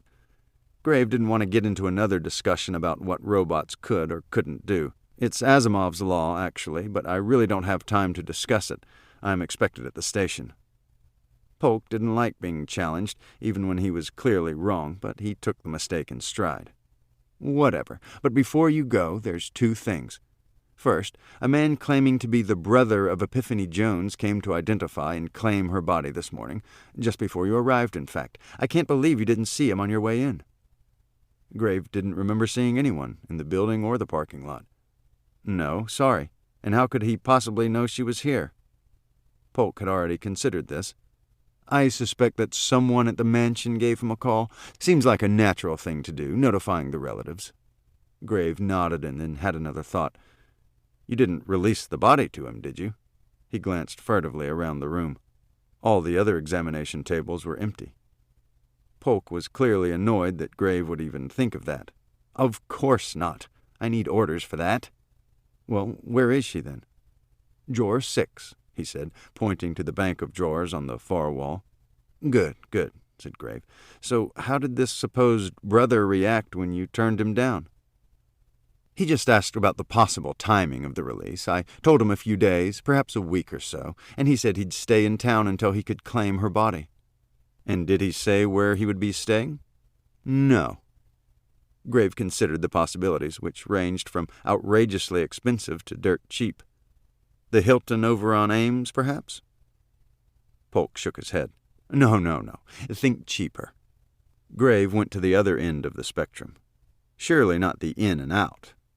Polk nodded. "I would think so, although really even they may have turned him away. He was not exactly a snappy dresser. More like a guy who would live in a van down by the river." He laughed self-appreciatively at the connection he had made with that old, tired Saturday Night Live routine. Grave gave him a half-hearted smile. "Are we done here, then?" "Not by a long shot," said Polk. "Have you forgotten the security cam footage?" He had, in fact. "Oh, right, let's do that." Polk walked him out of the examination room and down a long gray corridor to a door marked "Security, Authorized Personnel Only."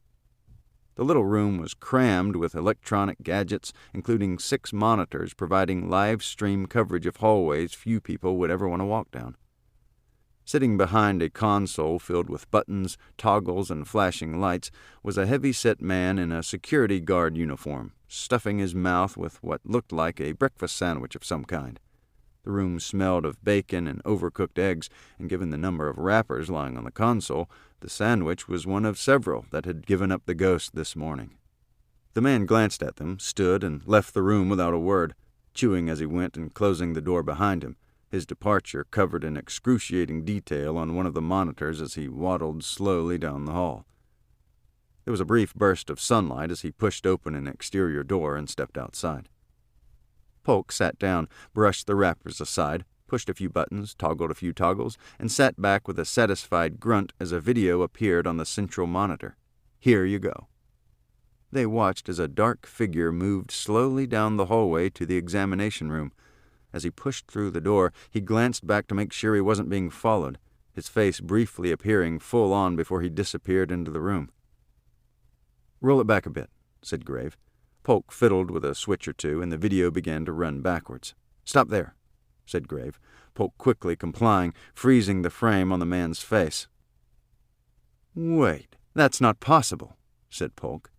"Oh, but it is," said Grave. "But that's—" "Peter O'Toole," said Grave. The only question was, which one? Chapter 26. As much as he wanted to race to the station and share his startling news with Blunt and Captain Morgan, the equally unexpected appearance of Epiphany's brother had taken him to the In and Out, a motel not just located on the other side of the tracks, but on the other side of the other side of the tracks. The motel did not appear to be doing much business. Only 2 cars were parked in front of the long line of doors leading to the shabby rooms that typically rented by the hour. Apparently, even the hookers had moved on, and the condition of the cars suggested that one, perhaps both, had been abandoned there years ago. A neon sign in the office window flashed, "VC," the can burnt out of the sign, perhaps the whole motel. The clerk, a thin, bald man who had apparently left the realm of can many years ago, appeared reluctantly from the back room after Grave had endlessly rung the desk bell, Grave's hand moving so rapidly that the little bell didn't even have time to ring, but instead responded with a metal-on-metal clack. The man pulled the bell away from Grave. "What you want?" Grave's fingers still tingled a bit from the bell-clacking exercise. "I'm looking for a man," he began. "You'd want the winkin', blinkin', and nod down the street." "No," said Grave, a bit nonplussed by the misunderstanding. "I'm a detective, looking for a man." He pulled out his badge and showed it to the clerk, who took a step back. "Whoa now, Mr. Detective, there's nothing going on here. We're just a law-abiding rest stop for weary travelers." Grave wondered how many times the man had used that line. "Of course you are. Look, the man has done nothing wrong. You and your, motel have done nothing wrong. I just want to talk to him about a case I'm working." The man relaxed, at least somewhat. He remained a step back from the counter. "Nobody's here. We're full empty." That is not the news Grave wanted to hear. "No one?" "Nope." "Has anyone inquired about a room, then?" The clerk nodded. "That guy," he said, pointing to one of the cars in the parking lot. "I guess $32.50 a night is too expensive for him." Grave thanked the clerk and walked out into the parking lot. The first car, an old white Corvair, was empty, as was the second car, a shark-finned Plymouth, a battleship of a car from the age of Sputnik. 2 cars, no man. Who had the clerk been pointing at? He looked around in all directions, finally spotting a man at the far end of the parking lot, walking toward a whitewashed cinder-block building, a little restaurant called the Skunkin' Donuts, one of several around town. A large neon sign on the roof simulated a blue skunk squirting a green liquid cloud into the air, which then magically transformed into a red neon donut that flashed 3 times before the sequence repeated. Appetizing, thought Grave. He trotted across the parking lot, jumped the curb, and climbed a few feet up a dirt embankment to reach the restaurant. The man already had a cup of coffee in his hand and was making his way from the counter to a booth at the back. Other than Grave, he was the only customer. "Help you, mister?" said the teenager behind the counter. A skunk-shaped name tag indicated that his name was Jerry. His jaunty white paper hat, complete with skunk logo, gave the impression that he was a young soldier about to board a train to the front, a brave member of the skunk battalion. Grave scanned the donut racks, looking for his go-to donut, chocolate glazed, but saw only 2 choices, plain and powdered, and even those in limited quantities, limited being 3 each. "Baker's sick today," said Jerry. "These are yesterday's, but they're half price." "That's okay," said Grave. "Just coffee." Jerry seemed relieved. "Great. Be just a second." He pulled a styrofoam cup from a dispenser and moved down the counter to a row of coffee pots, all half filled with what looked like diesel fuel. Grave paid for the coffee and walked to the booth at the back. "By any chance are you Mr. Jones?" he said, hovering over the man and flashing his badge. The man seemed startled at first, but then relaxed. "Yes, that's me. What, is this about my sister?" Grave could see the family resemblance, particularly the blue eyes, which seemed vacant. He wondered briefly whether Epiphany's hair was naturally blonde. There was certainly no clue from her body, which was free of pubic hair or stubble of any kind, shaved clean for a special meeting, perhaps. Her brother's hair, by contrast, was near jet black and combed back into the ducktails of a bygone era. His nose had clearly been broken several times, its angle changing direction as dramatically and frequently as a slalom run. It was hard to tell how tall he was, but basketball was certainly a sport he never played. He was clearly on the down and out, his white T-shirt tending toward gray, his beard of a scraggly ilk, his face greasy and unwashed. In short, if people were logos, he would have been the logo for the In-N-Out. Grave nodded. "I'm Detective Simon Grave, and I'm sorry, I don't really have your full name." "Oh, I thought you knew. I'm Calamity Jones, Piff's brother, and just call me Cal." Grave never ceased to be amazed at the cruelty parents imposed on their children just by the simple act of naming them. Epiphany? Calamity?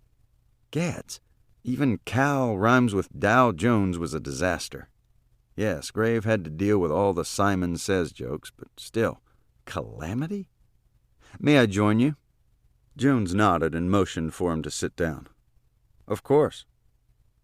Grave slipped into the booth opposite Cal, started to take a sip of coffee, thought better of it, and set it aside.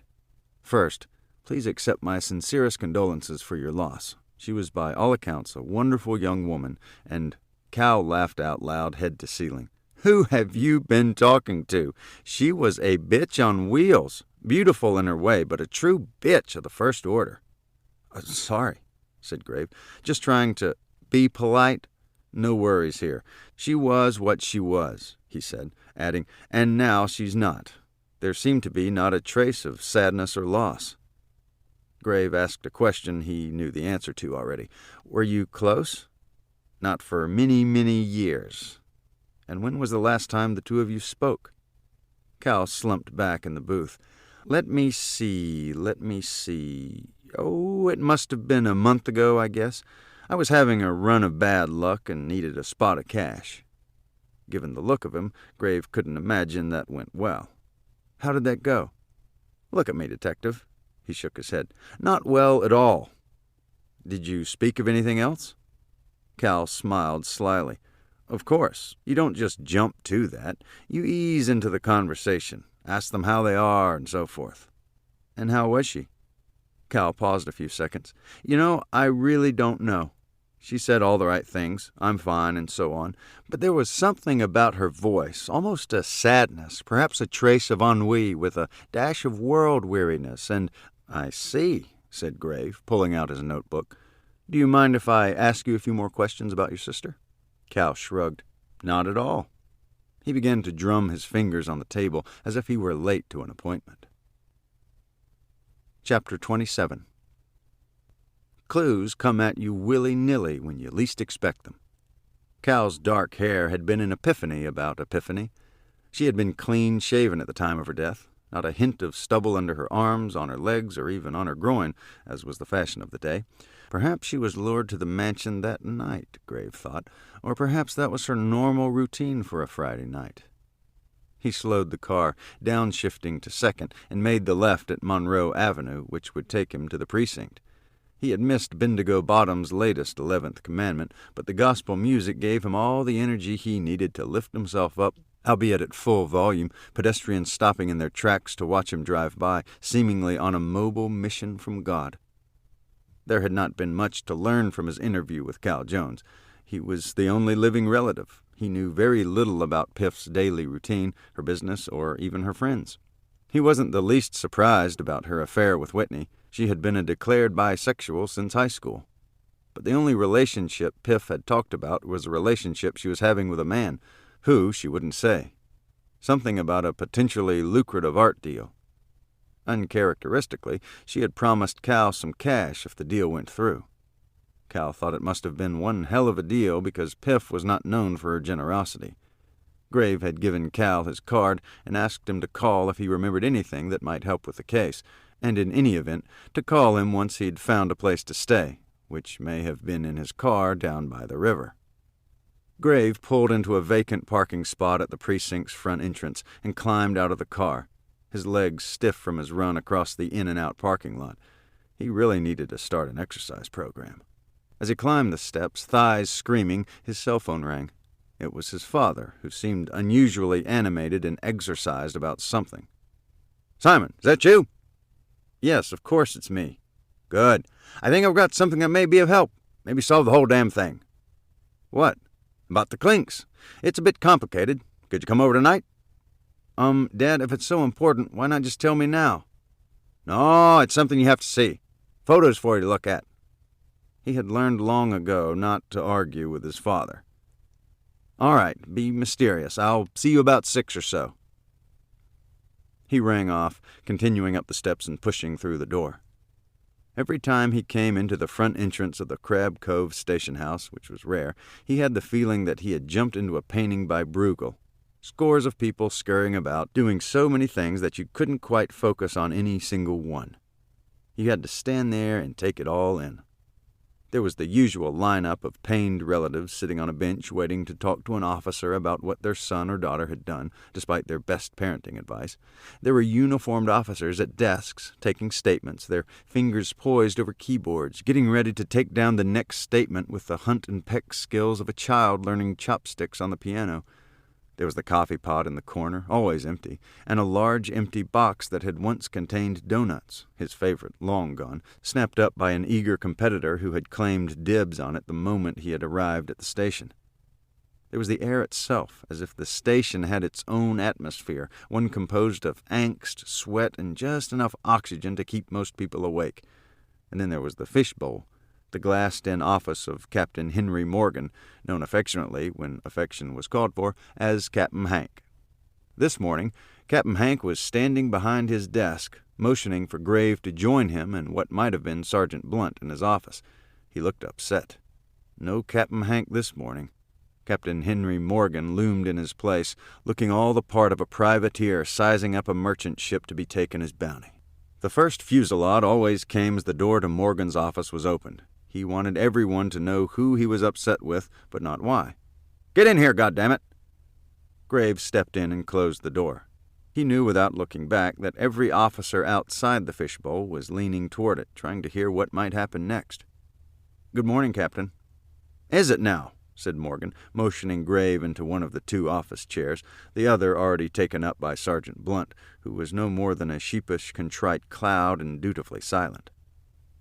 Morgan plopped down into his chair, rocking it back and forth menacingly, as if he were about to launch himself across the desk at Grave.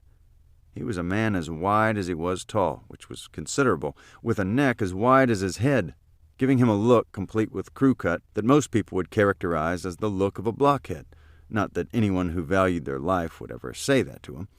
He had dark eyes, like a shark, and a nose that suggested blunt force trauma, the large blob of flesh near flattened to his face. If you looked closely, which was never recommended, you would have seen a slightly cleft lip and the attendant shiny scars of a poorly done operation. Morgan had grown a mustache to help cover it up, but that had only emphasized it, the scar appearing like the beginnings of a crop circle, slashed through the close-cropped brush of gray hair. All of this force, this menace, was stuffed into a uniform wrinkled permanently at every flex point, despite the best efforts of the dry cleaners. In short, if he had been wearing a plumed tricorn hat, you could have sworn you were looking at the eponymous 17th-century privateer himself, with or without the visionary help of rum. Grave tried not to look into the captain's eyes, where nothing good awaited, but instead focused on the display shelves behind the man and the various Captain Morgan rum souvenirs and collectibles given to him by various officers and dignitaries for his many birthdays. Morgan caught him not looking. "Look at me, damn it!" Grave complied, waiting for the assault which was already proceeding. "Guess who called me this morning?" snarled Morgan. The mayor? Captain Morgan slapped his hand on the desk, which seemed to bounce off the floor. The mayor was only the beginning. I've also heard from the heads of the Chamber of Commerce, the Rotary Club, the Yacht Club, the Elks, the Legion, the Lions, and the fucking chess club at the high school. Well, sir? Quiet! I've also heard from none other than Darius Hawthorne himself, our little town's captain of industry, the man who provides jobs to hundreds of people without which we wouldn't be a fucking town. Grave tried to speak again, to point out that tourists were the town's main source of revenue, but Morgan held up a hand. And do you know what they all want to know, Detective? Grave didn't dare jump in. They want to know what imbecile would think people in a locked room would be prime suspects in a murder that occurred outside that room while they were locked inside that room. Sir, if I may, you've forgotten the second murder? No, I haven't forgotten about it, because your failure to pursue outside suspects is at least partly responsible, maybe completely responsible. While you interviewed the innocent, the killer was on the loose, carrying out his dastardly plan. Morgan slumped back into his chair, his eyebrows raised to full staff, challenging Grave to counter the undeniable logic and ineluctable truth of what he had just said. Grave gathered himself, pushing down the question of when he had last heard the word dastardly used in a sentence, and returned to the question at hand, namely what Morgan had indeed forgotten. Sir, what you have forgotten is not the second murder, as dastardly as it was, but an important element of the first murder, namely the simultaneous disappearance of the MacGuffin trophy from that same locked room. What are you saying? Said Captain Morgan. Sir, if a trophy can disappear from a locked room, why not a person? And if a person can disappear from a room, he can also get back into that room after committing a theft and a murder, creating what apparently many in this community think is a foolproof alibi. Morgan began to speak, then stopped, logic tripping over facts in his mind, leaving him more puzzled. Thankfully, though, his anger seemed to have abated. So you think there's some kind of secret doorway in the room? He seemed incredulous. Yes, sir. It's a very old mansion, and certainly large enough to conceal any number of secret passageways. Words began to emerge from the obscure mouth of the fuzzy mountain of a man sitting next to Grave. Sorry, sir, but I've gone over every inch of that room, every wall, the floor, the ceiling, and anything that might be pushed or pulled to open such a door, and there's nothing. Grave's mind, hangover inhibited as it was, tried its best to grapple with the problem, but the best solution it could come up with was that an invisible man, similar in ability to Sergeant Blunt, had taken the trophy out of the room, locked everyone in, and then killed Epiphany Jones. Of course, that would mean that no one in the room had happened to notice a trophy floating across the room and out the door. Captain Morgan sensed Grave's confusion. Obviously, we're missing something. Something that was said or done but missed, or something that was said or done but misunderstood. Start at the beginning, Grave, and leave nothing out. Chapter 28. Say what you will about Captain Morgan, and most people did, he was much more than an irascible blockhead. He had an uncanny ability to process, sort, and concatenate facts to reach logical conclusions. The downside of this ability was that he offered solutions after each known fact, not waiting for the totality of the information before reaching conclusions. The effect in many cases was that by the end of a case review, he would have identified as many as 20 suspects who had definitely done it, whatever the crime might be. Watching him work was like watching a child on Christmas morning opening present after present, each one better than the next, but each quickly set aside for the next and the next. The very last present, the one hidden behind the tree, declared the absolute best, which could lead to grave misunderstandings of what had actually happened. In that respect, it was much like the game telephone, where a chain of people transmit a short sentence down the chain. Each person hears the sentence differently, so that by the time the last person in the chain announces what the first person said, the message may have changed from "apples are good for you" to "crap cars would too." So by the end of their hour-long conversation, which involved a discussion of the crime scene and each person interviewed, as well as speculation about motive, means, and opportunity, Captain Morgan had identified the killer as Whitney Waters. Clearly, she put the emoji on the body, so it must be her. Roy Lynn Waters, the arrow clinches it. Darius Hawthorne, people in turtlenecks have something to hide.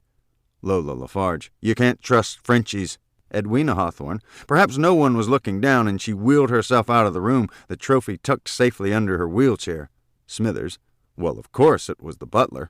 Filamina Hawthorne. Clink's sister. She must have done it. Calamity Jones. A man with a name like that is capable of anything. Whitney Waters again. She had motive and opportunity and, wait, she's dead. In the end, they had managed to do a complete mashup of Sir Arthur Conan Doyle's famous line, "Once you eliminate the impossible, whatever remains, no matter how improbable, must be the truth." The result of their deduction by committee had changed it to read, "Once you eliminate the truth, whatever remains, no matter how improbable, must be the impossible." Although everyone agreed that everyone had done it, that particular solution was not in the least bit helpful. Grave had then brought Blunt and Morgan up to speed on the morgue video in his father's mysterious case closer, the first invoking a shout of "Robots!" from Captain Morgan, the second a silent head-shaking. Morgan had never been a fan of Grave's father. Ultimately, they decided that Grave would return to the mansion to finish up his interviews, while Blunt proceeded to Ramrod Robotics. The three of them weren't sure whether anyone in the Hawthorne household could be trusted to give them objective information about the robots, so Blunt's job was to verify what they had been told about the robots and also gather what additional information he could about robots before returning to the mansion to help Grave interview each of the robots, as well as their inventor-master Darius Hawthorne and his wife Filamina.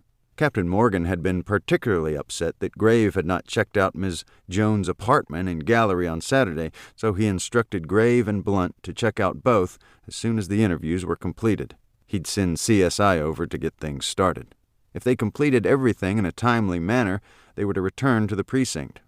Otherwise, Grave would proceed to his father's house to learn what the elder Grave might have discovered or deduced, if anything. Barring a break in the case, the three of them would then meet the next morning to discuss further steps. Meanwhile, Captain Morgan would do what captains do, namely sit in the fishbowl and stare menacingly into the outer office. Each scurried to their tasks, Morgan's requiring the least scurrying, of course, as per the privileges of his rank. He did manage to pick up the phone and give Ramrod Robotics a call to alert them to the arrival of a man they may or may not be able to see.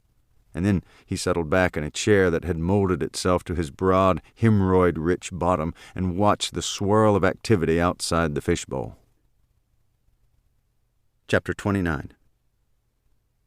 Grave glanced at his watch, or at least the wrist where the watch was known to reside, and saw only a band of pale flesh where the watch should have been. He must have left it on the nightstand when he stumbled out of the house this morning. So now, mostly clueless about the time and clearly watch-free, he climbed into his little Sprite to head back to the mansion. The car started up with a sucking sound, like a drowning man gasping for air, before the gospel music overwhelmed it. Part of him wanted it to be the sound of a death rattle so he could move on to something resembling modern transportation, but he knew that until the wheels fell off, he would have to live with this little red gift from his father, who treasured the car even now and asked about it in the way that a grandfather might ask about his favorite grandson. Not that he had any, the Sprite itself discouraging any relationship that might produce one. The case was driving him mad. How are the robots involved? Who is controlling the robots? Where is the MacGuffin trophy? How could it have possibly disappeared from a locked room? What's the deal with a missing hand? Why would anyone name a donut place Skunkin' Donuts? And for that matter, who's the miscreant who gloms onto the chocolate donut every morning? These and other questions occupied his mind as he drove his gospel choir to the mansion, his mind so focused that when he arrived at the steps of the mansion, he had no memory of the drive at all, save for the voice of Bendigo Bottoms, which had broken the spell of his reverie. "Life is like a tuna fish sandwich." Grave turned off the ignition, the voice of Bendigo Bottoms stopping abruptly, which Grave instantly regretted. Now he had yet another question on his mind. Why is life like a tuna fish sandwich? His stomach had a related question. Where is my tuna fish sandwich? Distracted, he didn't see the headlong rush of Claire Fairley, who was upon him as soon as he climbed out of the car. "Detective, a word, please," she said, whipping her microphone around, the cameraman positioning himself to get the two of them in the frame with the mansion as background. Claire Fairley had been the bane of his existence on cases beyond number, shadowing him mercilessly from crime scene to crime scene, her slanted, fact-obscured reports helping her to move up the communications ladder from reporter to sometime anchor. Now she apparently had her sights on evening anchor, the plum of local news, the next step on her quest for a national media job. Whether that was possible was unclear. The beautiful reporter he had met 2 years ago was now fading, crow's feet and frown lines etched into her face, her once lustrous blonde hair having given way to the consistency of straw, her eyes tired-looking and rheumy. She was still tall and shapely in her way, but the effects of gravity had taken their toll. The deep-dive dresses of her youth, which had emphasized her breasts and improved her ratings, had been replaced by high-necked dresses and scarves to hide the ravages of time. In short, if reporters were clowns, Claire Fairley would have been praised for her distinctive makeup and the uncanny way she had been able to transform herself into the woman she once was, at least on camera. Grave tried to push by her without comment, but she persisted. "Do you have any suspects? A description? Anything?" He pulled out one of his go-to responses, a response he knew would rankle her. "All will be revealed in the course of time." "And when will that be?" There was more than a note of frustration in her voice, tinged perhaps with a lightly veiled implication that he was not doing his job. "I think I just answered that, Miss Fairley." He pushed past her and walked slowly up the steps, not wanting to give her the satisfaction of seeing him fleeing her questioning, which he was. His stomach rumbled, no doubt seeking the answer to its question about the availability of a tuna fish sandwich, a question quickly answered as Graves stepped into the foyer, where Smithers stood holding a silver tray laden with 2 cups of coffee and a carefully stacked pyramid of crust-free sandwiches. Grave caught a glimpse of Marilyn, the housekeeping syndroid, walking up the staircase as seductively as anyone who looks like Peter O'Toole could manage. "Good day, sir," said Smithers, bowing his head slightly. "The drawing-room awaits, as does Miss Hawthorne." Grave noticed Polk at the far end of the foyer with the CSI team, which had been called back in to gather additional evidence in the foyer, the elevator, Hawthorne's lab, and the garden. He nodded at Polk, who dutifully nodded back and then turned away to get back to his task. Grave followed Smithers into the drawing-room, where Mrs. Hawthorne was hard at work on her giraffe scarf, which was now at least a foot longer. Perhaps a T-Rex was the intended recipient. She was wearing the exact same clothes she had worn the day before. Curious, particularly for a woman of wealth, but these were stressful times, and each person dealt with grief in different ways. Filamina set aside her knitting and took a cup of coffee and a little multi-layered sandwich involving various soft cheeses off the tray. Smithers then turned the tray toward Grave. There wasn't a single tuna fish sandwich, so he selected one with deviled ham and popped it into his mouth, where it lingered only briefly. His coffee was prepared just as he liked it, namely as a beverage that was actually coffee, and not whatever that liquid was that came out of the pot back of the precinct. He took a sip, nodded his thanks to Smithers, and sat down. "Madam," he began, "might we continue?" Filamina set her coffee and sandwich aside.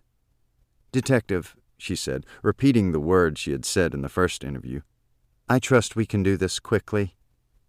Her voice and appearance showed no signs of grief, but Grave followed grief protocol anyway. "First, let me say how sorry I am about the loss of your daughter. She was stepdaughter," she said, curtly correcting him. "And let me make myself clear from the start, I didn't like her." "And why is that?" She sat back as if the question was absurd. "She was just the extra baggage that came along with my marriage. Her, that horrid son of hers, and of course little Miss Roll-Around, the twin on wheels." "I see," said Grave. "No love lost here." "Well, then, do you know why anyone would have wanted to kill your stepdaughter?" "Other than myself, you mean?" she said, quickly adding, "Not that I did." "Yes, someone else." At least she was being forthright.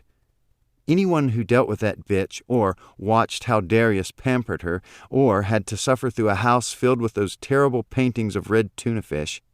"Mackerel," said Grave, the voice of Bendigo Bottoms in his head, comparing life to a saltwater finfish of the tribe Thunini, a subgroup of the mackerel family. Was life chunk light or white albacore? And was bread a factor? Mackerel, tuna, who cares? Indeed, said Grave, but do you have anyone specific in mind? Filamina reflected briefly, raising her eyes to the ceiling, then quickly down, like the sudden drop of a faulty window. No, actually, but it's a wonder she lived as long as she did. This was getting him nowhere. He pressed on. We were both in this room when we heard about Whitney's death. Where were you before? Before? Yes, your whereabouts, from the time you woke up to the time you entered this room Sunday morning. Filamina blinked. To what level of detail? Just the high spots will do. Okay, that would be a few minutes in the laboratory, followed by the usual meeting in the dining room with the staff to plan the day, followed by a brief walk across the foyer to this room. And I presume by staff you mean the robots. Yes, and Ms. LaFarge. Was anyone absent from the meeting? Filamina nodded. Darius, of course. He never attended our meetings. Marilyn, Jimmy, George, and Ms. LaFarge were also absent, but that would not have been unusual. Attendance is always based on availability. If a robot or Ms. LaFarge was on task, they were free to continue on task. If something else affected them, we'd track them down and let them know. I see. And what was discussed in that meeting? Nothing, as it turns out. No new instructions for the day, so everyone dispersed to perform their default duties. And is that unusual? No. This line of questioning had withered on the vine to its ultimate conclusion. He would have 4 additional interviews, not counting Roy Lynn, assuming Mrs. Hawthorne would permit it. Let's talk about Saturday afternoon and evening after I had left, when everyone knew of Miss Jones' death. Was there any discussion about her murder? Filamina seemed puzzled. How do you mean? You know, just conjecture among the staff about who might have done it. Detective, you seem to be at sea on both murders. His mind jumped from sea to fish to tuna fish to sandwich to the meaning of life and its fishy connection. Please, answer the question. And as for everyone else, I can't say. I certainly didn't discuss the murder with anyone. Not even your husband? Miss Jones was not exactly one of our favorite people, certainly not mine, so the way I looked at it, the less said the better. So if you didn't talk about it, what did you do for the rest of the day? Why, my knitting, of course. She lifted the scarf as evidence. It's a beautiful scarf. For your husband? Filamina appeared pleased, then baffled. It's my knitting, a scarf, you see. It's not for anyone. Now Grave was baffled. But why do it then? She held up the scarf again, moving it closer to Grave so he could get a better look. It's my knitting. It's what I do. The woman was apparently obsessed with her knitting. All right. Can I ask a question about your knitting? Of course. I'm an expert, you see. I can see that. Tell me, how many knitting needles do you have? Filamina looked as if Grave had asked her to explain string theory. She picked up her needles and showed them to him. Why, 2, of course. No, I mean in total. 2, she said. These. No others? Detective, I'm sure you know that the process of knitting involves the use of 2 needles to manipulate yarn to create a fabric or textile consisting of a number of interlocking loops. Yes, of course. But don't you need different size needles for different tasks? And wouldn't you naturally acquire a variety of needles over the course of your knitting career? He was pleased that he had matched the length and complexity of her sentence. I only knit scarves like this, so I only need 2 needles. And where do you keep the needles when you're not knitting? In my room, on the dresser, with my knitting. So anyone would have access to them? Yes, but no one else knits, so... He wasn't going to get much further with this line of questioning either. If you don't mind, I'd like Dr. Polk to have a look at them. The needles? Yes, he's just outside in the foyer. It will only take a minute. Filamina stood to leave. No, I meant after the interview, said Grave. Filamina sat back down. You have more questions? Grave nodded. He wasn't sure whether now would be the best time to ask, but he did anyway. Where is your brother, Chester Clink? Filamina shrugged, not at all surprised by the question. I have no idea. Lurking about or doing whatever serial killers do between kills. I thought you were close." Filamina glanced around as if she were expecting to see her brother standing next to her. She was clearly not as bright as he had thought, or maybe she was just one of those gullible people who seem to take everything literally. "No," said Grave. "Close in the sense that you have a close relationship with your brother." "Oh, of course. No, I haven't seen him in years." "But surely you were close as children." "As close as a brother and sister can be when the brother is locked away in a room all day."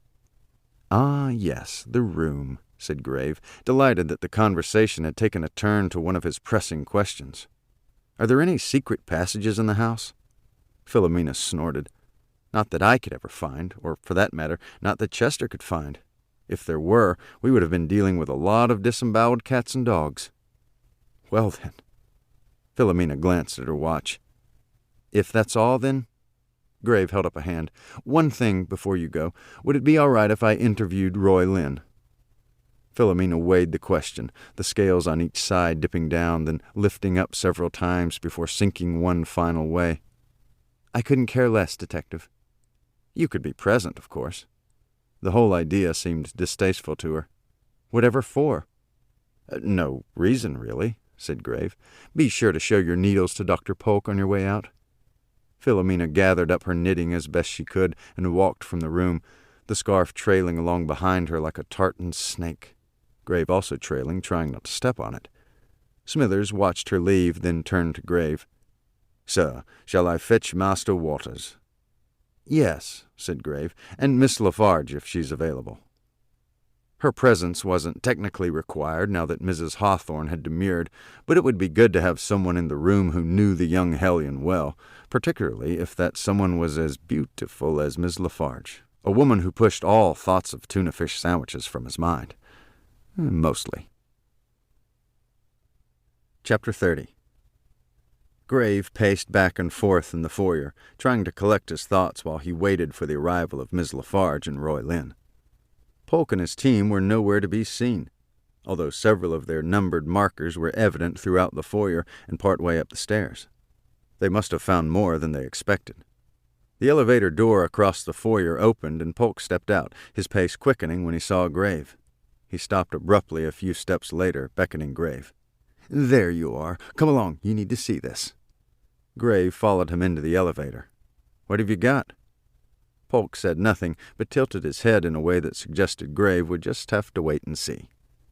The elevator proceeded down, opening to a busy laboratory, Polk's minions in white everywhere scouring the place. The floor had even more evidence markers, stretching from one end to the other. "Looks like you found a lot," said Grave. "Fingerprints, for one. I'm guessing just about everyone's, but we'll see." "Any blood?"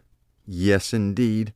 He pointed at various markers. "See there, an invisible trail leading from one end of the lab directly into the elevator." "So she was killed here?" "It would seem so. Killed here, dragged into the elevator, and through the foyer to the stairs." "How'd you miss that on Saturday?" Polk bristled.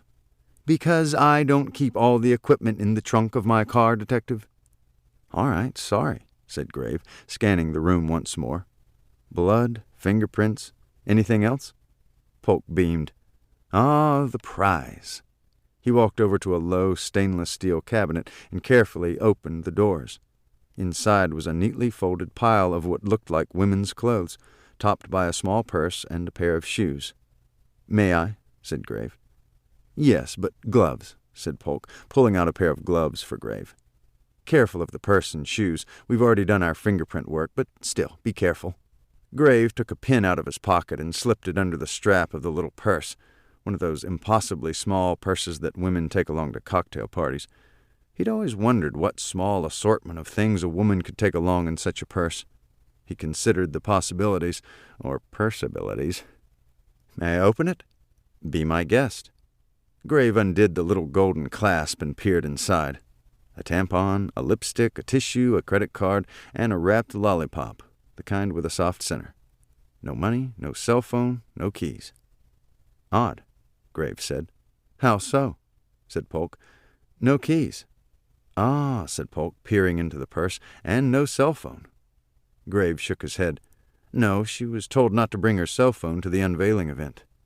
"Seriously?" said Polk. "I can't imagine being without my phone, even if I were told to leave it at home. Who would do that?" Perhaps no one, thought Grave. Perhaps she did have a phone with her, and the killer took it along with her keys. "The keys," he blurted out. "What?" The keys. He must have needed them to get into her car or her apartment or her gallery." "That," said Polk, "or he wanted to keep someone out of those places." Grave was kicking himself. Captain Morgan had been right. He should have followed up on all three on Saturday. "Polk, are you about finished here?" Polk looked around. "Pretty much. Another half-hour or so should do it." Grave glanced at his missing watch, the actual time still not evident. "Good. I'll finish up one more interview, and then we need to check out her apartment and her gallery and possibly her car, if she has one." He couldn't recall seeing one when he had arrived on Saturday. "Way ahead of you. We already have a team there." "Great, but what about a car? When you arrived here on Saturday morning, were there any other cars parked outside?" Polk reflected a few seconds. "Not that I can recall, just mine, a few patrol cars, and the CSI van." "Maybe she took a taxi here." Polk nodded. "Or one of those newfangled alternative services, Oozer or Uber or something." Grave hoped not. With his luck, she would have taken the driverless kind. "Or," continued Polk, "she was murdered in her apartment or her gallery and then transported here." "I thought you said she was murdered here." "Most likely, yes, but elsewhere is still a possibility." Grave nodded. "So will you join us at her apartment when you're done here?" "Maybe. It depends on what else we find here and the time. Probably nothing more, and we'll probably wrap up here pretty quickly, so yeah, maybe."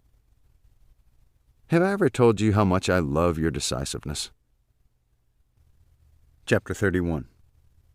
Every time he saw Ms. LaFarge, he thought his life had reached a turning point, a life-changing milestone promising a long, happy life, skipping hand in hand down some bucolic lane accompanied by twittering bluebirds, the sky the bluest of blues, the clouds puffed up like cotton candy, a rainbow arching over all. And then she would speak. "What the fuck? Have you no sense of decency? His mother has been dead less than a day, and you want to interrogate him."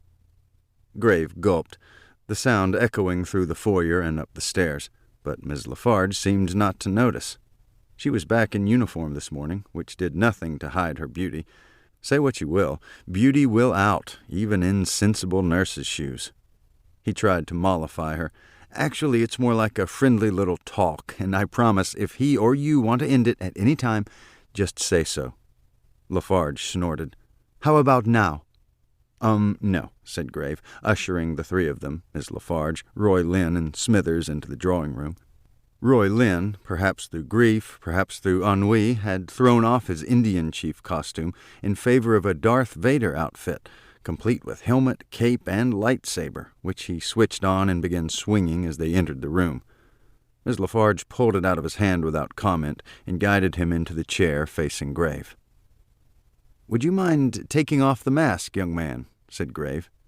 The boy's voice was years away from any hope of reaching the depth of James Earl Jones's voice, but he did his best to mimic it. "If this is a consular ship, where is the ambassador?" he said, looking around the room. Roy Lynn had apparently retreated to the questionable safety of Star Wars quotations. "Could you just take it off? I'd really like to see your face," said Grave, his attention diverted by Miss LaFarge, who had just crossed her legs, the quick flash of thigh nearly knocking him off his chair. "I find your lack of faith disturbing," said Roy Lynn Vader. "Very well, keep it on." Grave glanced over at Miss LaFarge again, whose legs remained steadfastly crossed, even as her foot bobbed up and down suggestively. Suggestive of what, he wasn't sure, but a suggestion of some sort, nonetheless. "I know you've just lost your mother, and I am so sorry for that, but I would like to know your thoughts about both crimes." Roy Lynn Vader squirmed in his seat, then settled back into character. "She must have hidden the plans in the escape pod. Send a detachment down to retrieve them. See to it personally, Commander." Was there a clue in there? Grave wasn't sure. "Did your mother talk about the death of Miss Jones, or anything about her, really?" "I hope so, for your sake, Commander. The Emperor is not as forgiving as I am." He ended with one of Vader's signature breathy breaths.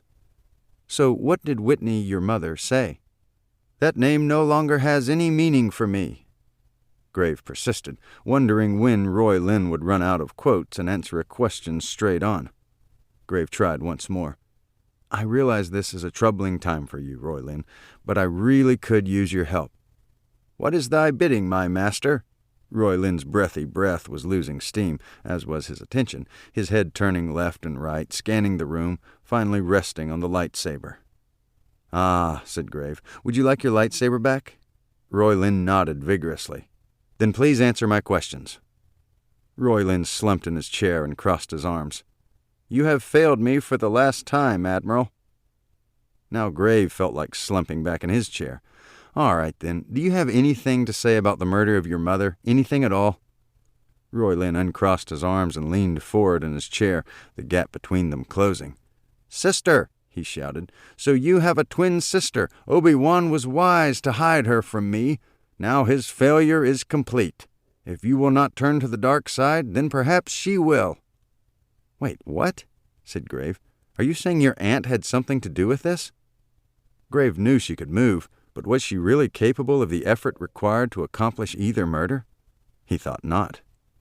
If you only knew the power of the dark side, said Roy Lynn, adding an unnecessary and wholly out of character, Bwah-ha-ha-ha.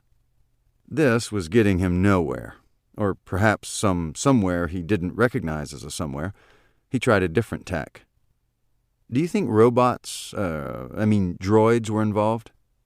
Out of the corner of his eye, he could see Smithers suddenly turn his way, then quickly turn back. Roy Lynn shrugged.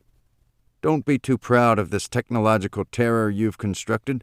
The ability to destroy a planet is insignificant next to the power of the Force. Grave puffed out his cheeks and threw up his hands, exasperated.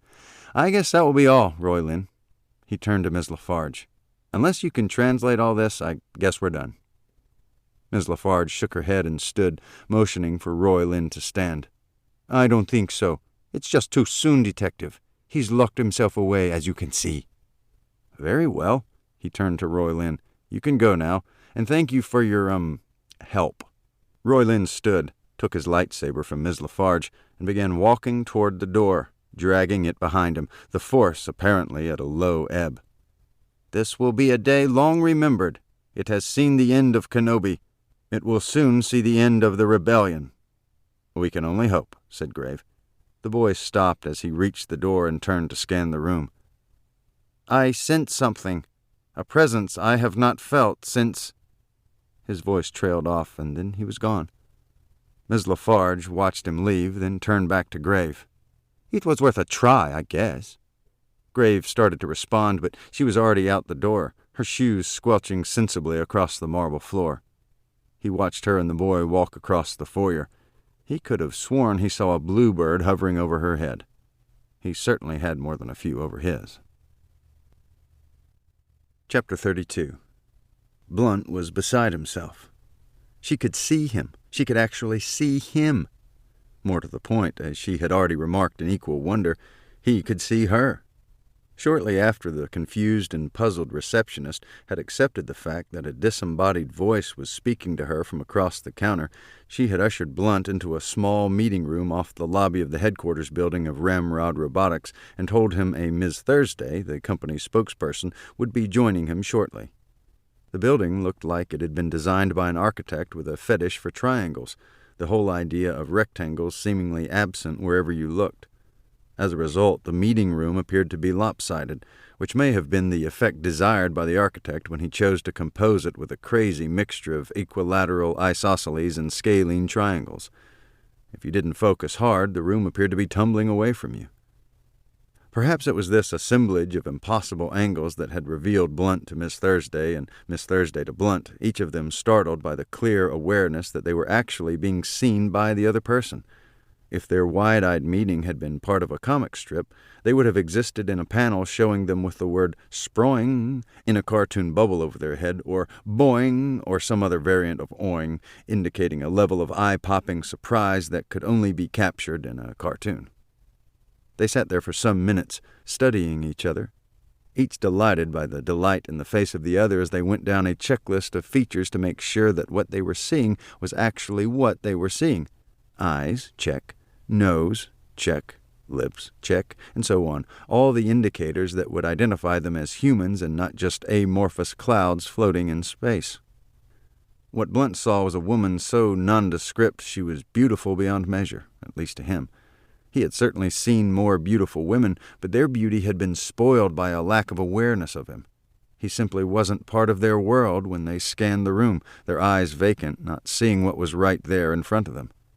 Miss Thursday, on the other hand, was so aware of him he felt like a person for the first time, her eyes dancing over his every feature.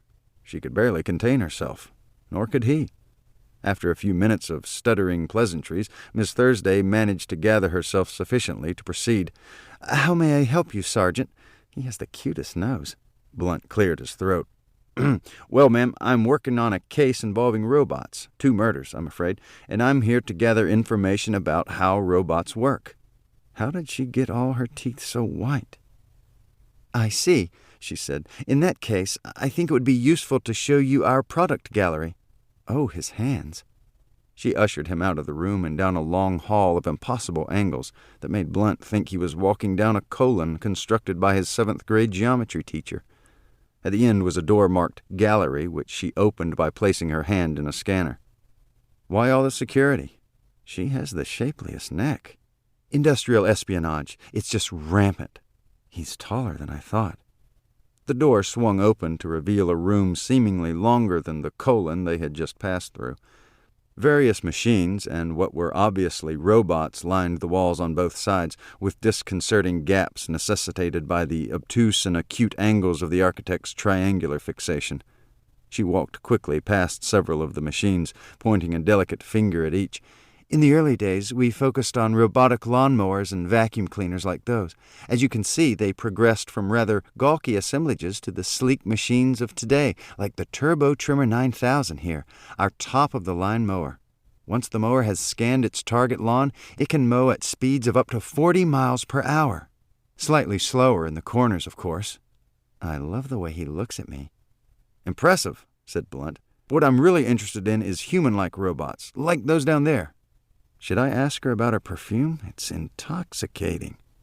She nodded and escorted him past the other mowers and vacuums, some miniature models and display cases that allowed you to push various buttons and levers to see them in action. "Here's where our history of symbiotics begins," she said. He walks like John Wayne. "Symbiotics? Those lips." "Sorry, it's a trademark term we're trying to push. A symbot, or simdroid, the terms are synonymous, is an android that perfectly resembles a real person. Look, size, voice, mannerisms, you name it. He's so cute when he's puzzled." "Why go that direction? Why not robots? I mean androids that are more generic?" She can raise a single eyebrow. "Good question. In fact, we did try that at first, but we soon found that people wanted androids with more personality, droids that were different from those of their neighbors. Generics just didn't cut it in the marketplace." If he smiles again, I'll just melt. "Sounds like the robots, droids, we're dealing with." "Don't look at her breasts. Don't look at her breasts." "Something like this?" she said, pointing at one of the droids. "Our Peter O'Toole model?" "He likes my breast." "Yes, exactly like that. We're dealing with 11 of them." Her hair is so golden, like silk. "Wow, really? That's pretty old technology. Which series?" "Is there something wrong with my hair?" I'm not sure. What's the difference?" Have eyes ever been that blue? "It depends on the series. Series 2 robots, for example, have slightly more natural skin and a somewhat longer battery life. 14 days, as opposed to just 7 for the Series 1. Those shoulders. In Series 3? Why the frown? There was no Series 3 in the Peter O'Toole model. The whole series was discontinued, in fact, replaced, as you can see, by our Singer series. Even his knitted brow is cute. He looked down the line of robots and instantly recognized Taylor Swift, Justin Timberlake, Beyoncé, and that new singer, what's her name, the one who sings Bladder Blues. Interesting. And why is that? She looks worried. Why? "Well, normally I wouldn't say, but since you're the police, you must already know about it. At least I think you do." Is he angry with me? "Perhaps we do, but I certainly don't. Why was the model discontinued?" Why is she so apprehensive? Two reasons, really. First, and most obvious if you think about it, a lot of people no longer remember Peter O'Toole. I know. How could they not know about Lawrence of Arabia? But the real reason, and I tell you this in complete confidence, is that we discovered a rather unfortunate flaw in the model's sim-cortex. He seems to have calmed down a bit. Phew. Sim-cortex? Her neck is flushed. Stress? Ah, she said, walking over to one of the sim-bots and pushing on its back, a thin metallic shaft popping out that she then pulled from its back just to the left of its spine, in the general area above where a human heart would be. Why are his eyes bugging out? That's the sim-cortex. My God, could that be the murder weapon? It looks like a dipstick. Yes, what our engineers laughingly refer to as the digital dipstick. Everything that makes the droid what it is, everything is stored on the sim-cortex.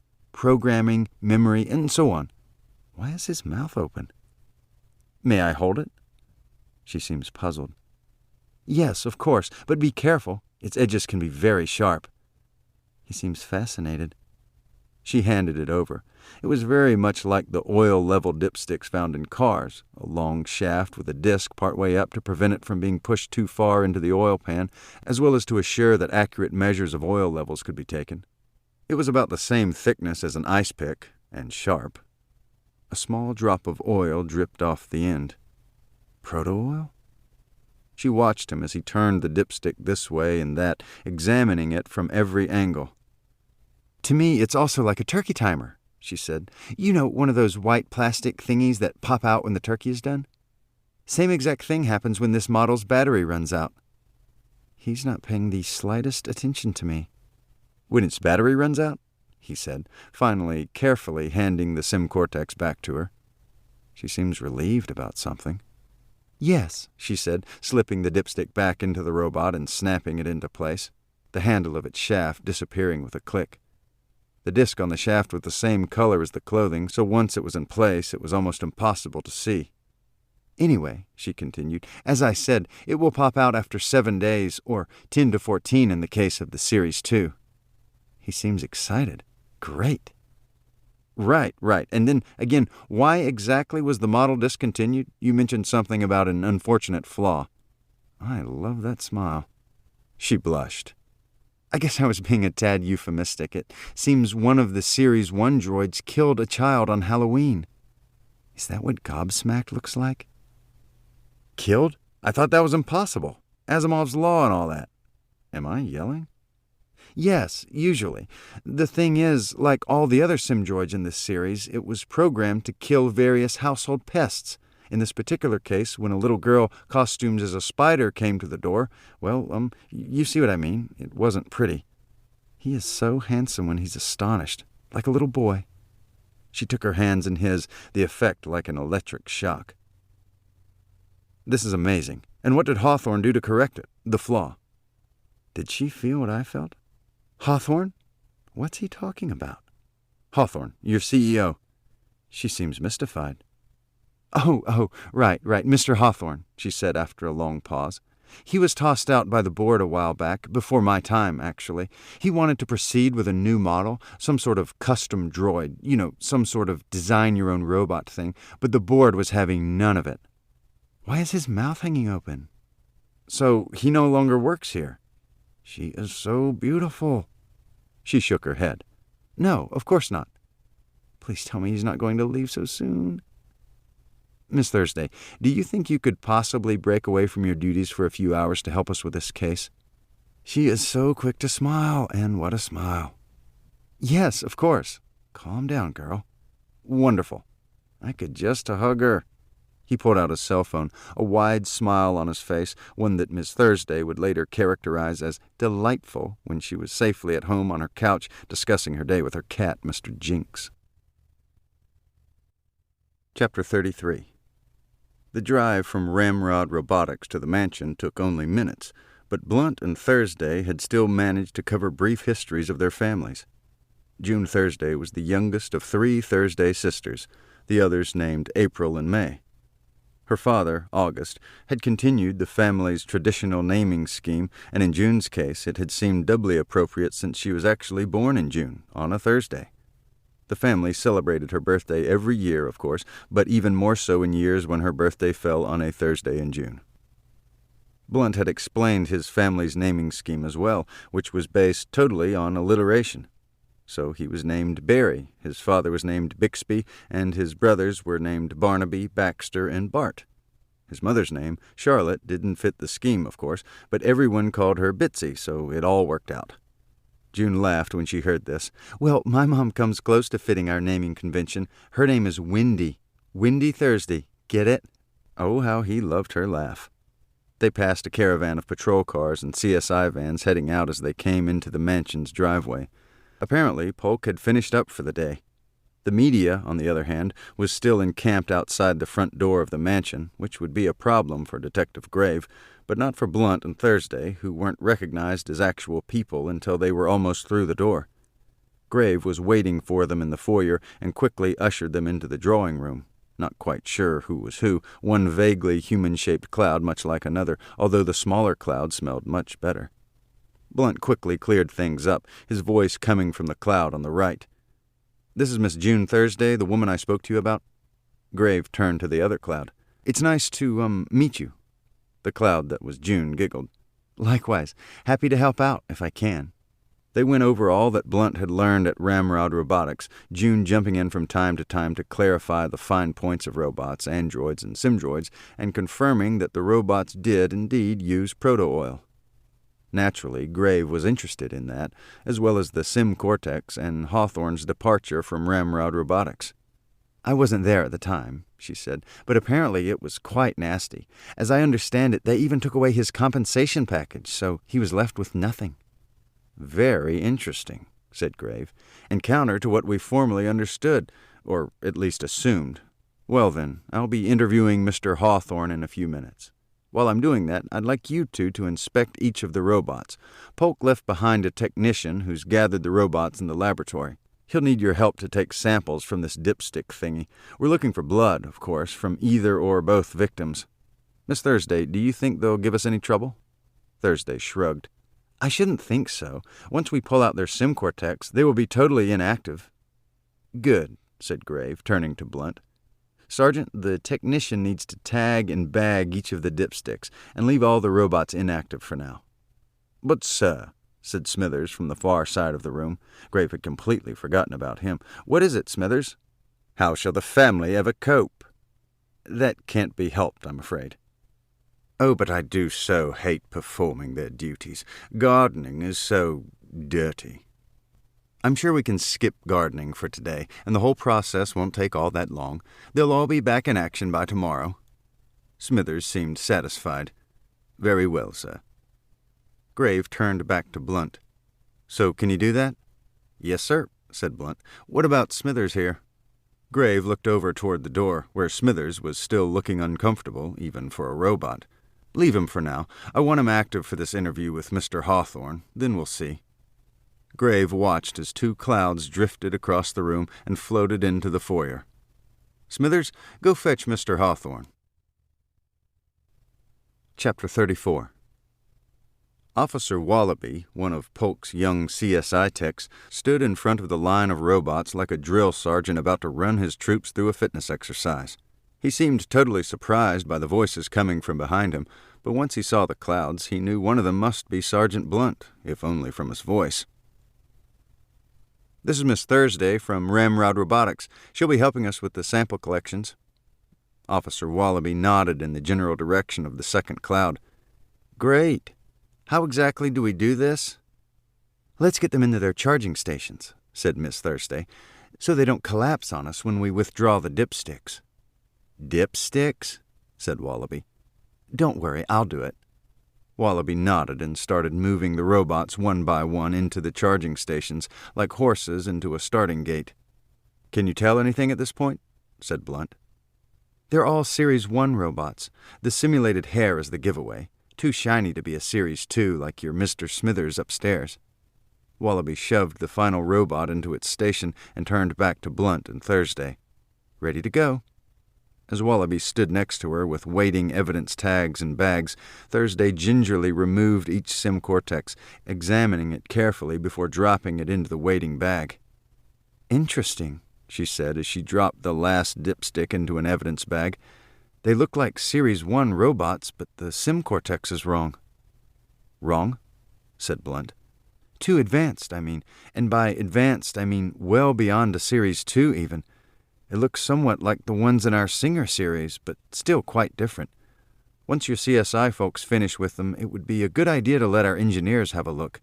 These droids may have capabilities we know nothing about." "Okay," said Blunt. "Sounds like a plan." Wallaby had boxed up the samples and was heading for the elevator. "So what now, Sergeant?" said Thursday. Blunt smiled at her. "Detective Grave will want to talk with you further, I'm sure, after he finishes up with Mr. Hawthorne. If I'm not mistaken, we'll find a buffet in the dining room." Thursday beamed. "Wonderful. The smell of proto-oil in the morning makes me hungry." Chapter 35. Darius Hawthorne sauntered into the drawing room, his sandals flapping against his heels and the floor in a way that was anything but rhythmic and that pushed the envelope of annoying. He sat down opposite Grave and crossed his long legs, pointing the business end of his foot directly at Grave, who pushed his own chair back a few inches to avoid any contact. "I want you to know, first off, how ridiculous this all is," said Hawthorne, "and secondly, that I have requested and received permission from the mayor himself to claim the body of my daughter and lay her to rest." Grave could feel the blood draining from his face. The audacity of the man, the cowardice of the mayor. Good God, had Captain Morgan just caved? "I see." He could tell his voice was quavering. "And thirdly, what with all the funeral arrangements, flowers, the obituary, and so forth, I can only give you 5 minutes for any further questions you may have of me." With that, he slapped his lips together tightly, sat back, and arched his eyebrows to indicate victory.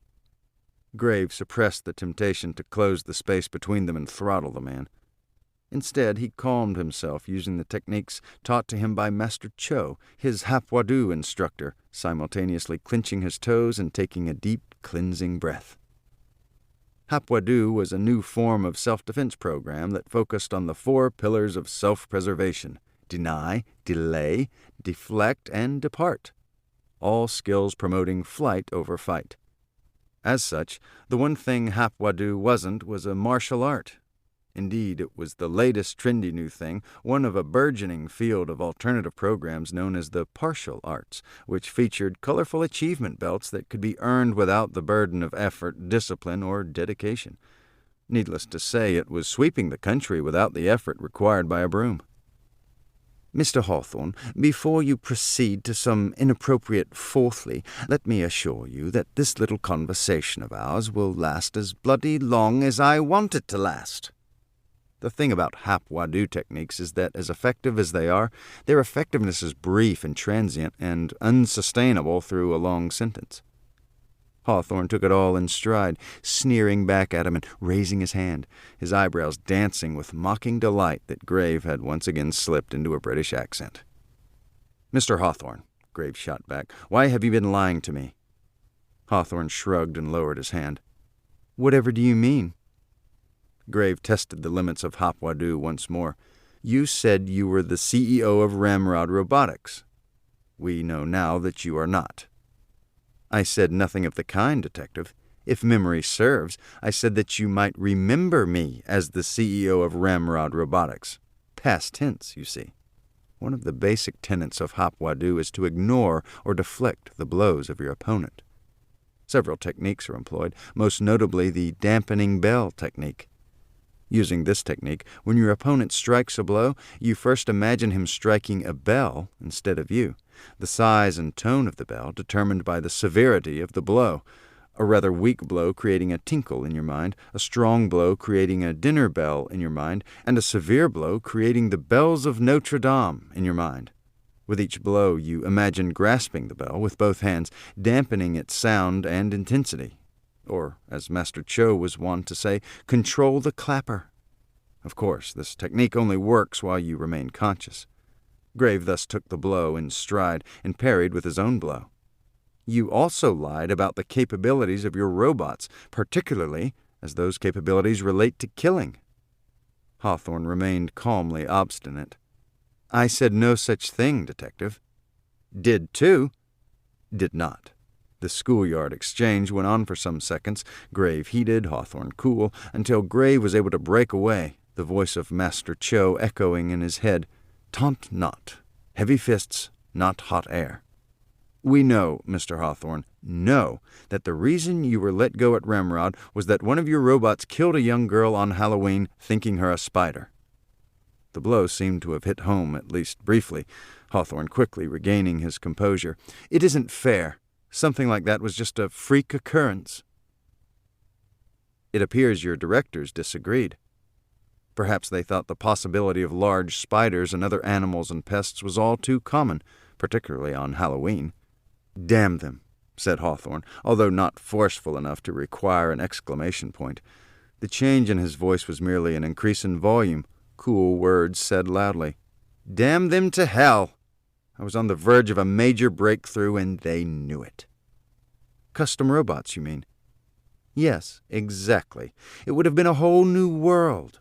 Just imagine it, Detective. A world where you could design a robot to suit your every requirement.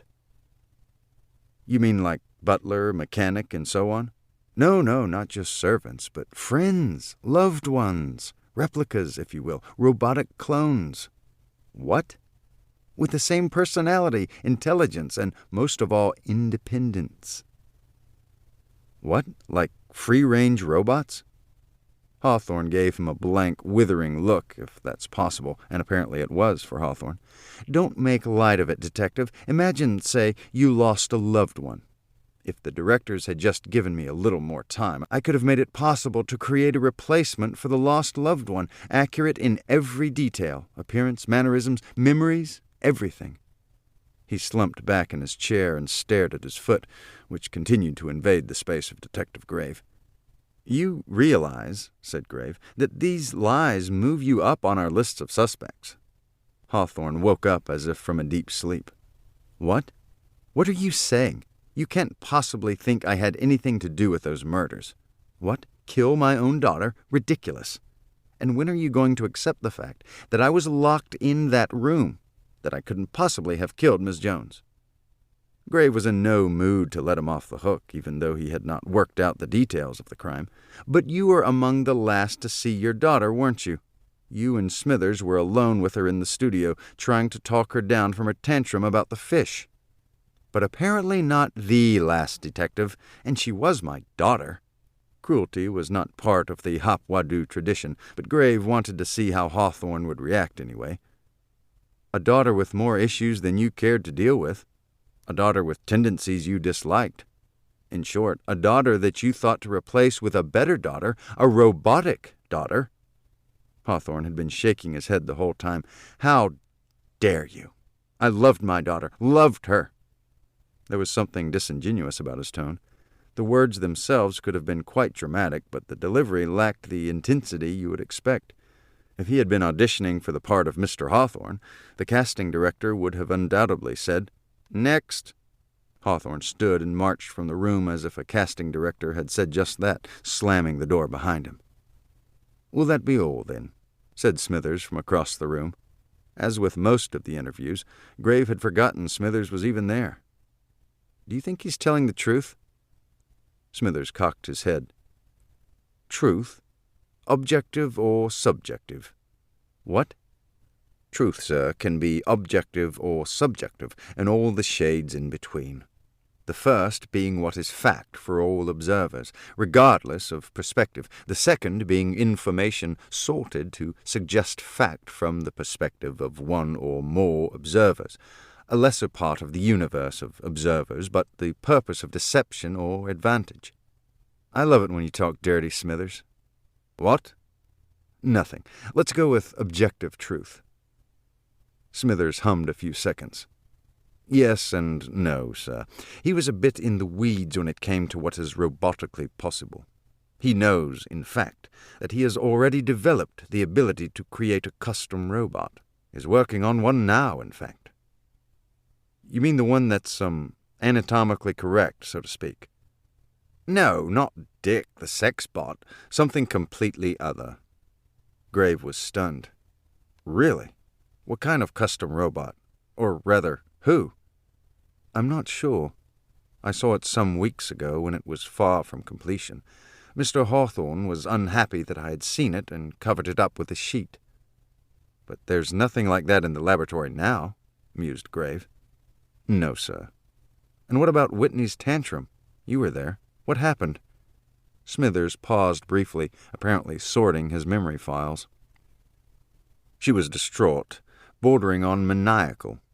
Mr. Hawthorne tried to calm her with soothing words, but she lashed out at him with part of a broken picture frame. And she cut him? Yes. Go on, go on. He grabbed his hand. She stumbled back, trying to distance herself from him, screaming for him to get out. I started toward him to help with his hand, and he told me to leave the room. Leave? Yes, so I turned and walked to the door. He paused, his head turning left, then right, then up, then down. What is it, Smithers? A sequence anomaly, sir. A what? A gap in my memory. Sir, I never opened the door. I was just suddenly out of the room, heading down the stairs with Mr. Hawthorne. Grave was sure that Hopwadoo had something to say about such a revelation, but he was more interested in what Miss Thursday would have to say. He rushed from the room, Smithers trailing behind at a much slower pace. Chapter 36. Grave was unsure how best to proceed. On the one hand, everything seemed to suggest that Hawthorne was the killer, at least of his daughter. Arresting him now would prevent flight. On the other hand, a gap in a robot's memory might not hold up in court, let alone keep the man in custody. It might be better to let him stay free for now, while they tried to gather additional evidence and determine whether Hawthorne was linked to the murder of Miss Jones. Perhaps there were clues at her apartment or her gallery that would more directly link Hawthorne to that murder as well. All these thoughts raced through Grave's mind as he made his way toward the animated voices of Blunt and Miss Thursday coming from the dining room. He pushed open the door and stood stock still in wonder. The foyer was grand, the library sublime, the drawing room posh, the studio full of fish paintings, but this dining room was a feast for the eyes. From the gleaming rosewood table that stretched to tomorrow, to the crystal chandelier that illuminated the room with the light of 1,000 twinkling bulbs, to the gleaming buffet along the wall, to the melange of aromas that filled the room, bacon, burnt toast, hash-brown potatoes, eggs, sausages, scrapple, cheese grits, honey ham, roast beef, platter after platter of lunch meats and cheeses, and urn after urn of coffee. It was enough to divert any hungry man from his task. But not Grave, a man who had earned his puce belt in Hopwadoo, one belt up from beginner's white, a feat that required suppression of desire for a belt test minimum of 15 seconds. Thus suppressed, though drooling, he continued into the room, grabbing a chair opposite the blurred images of Sergeant Blunt and Miss Thursday, and sitting down, completely in control, although shaking noticeably from the rigors of suppression, the smell of bacon testing him dearly. Smithers came up and stood behind Grave's chair, trying to make sense of the second cloud across the table. "I think we found our man," Graves said, trying to tear his eyes away from the heaping plates of food in front of them. "Hawthorne, is it?" said Blunt, crunching on a strip of bacon. Grave was startled. "Yes, how did you—" Blunt shrugged. "You just came from interviewing him." "Oh, right. Shall we arrest him, then?" "Not quite yet. I think I can tie him to his daughter's murder, but I don't have enough evidence yet.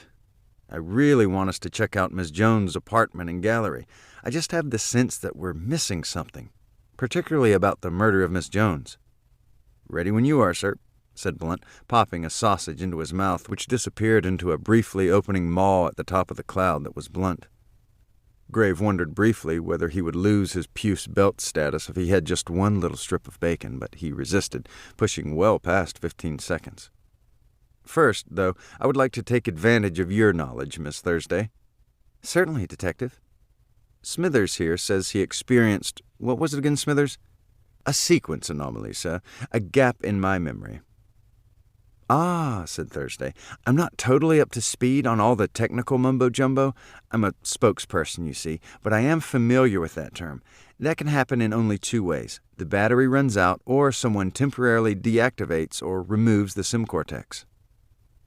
They call it the digital dipstick, sir, said Blunt, slathering marmalade on a piece of toast floating in front of him. Grave had to look away, or risk his puce belt entirely. Let me demonstrate, said Thursday, moving around the table. You'll need to stand up, Detective. Grave stood and watched as Miss Thursday pressed the spot on Smithers' back and the shaft of the SIM cortex popping out enough for her to grasp it and pull it slowly out. Smithers slumped, Thursday steadying him enough to move him into a chair. My God, said Grave, our murder weapon. Yes, sir, said Blunt. I thought you'd like that. So our killer was working with a robot, perhaps Smithers here, or at least took advantage of his proximity long enough to commit the murder.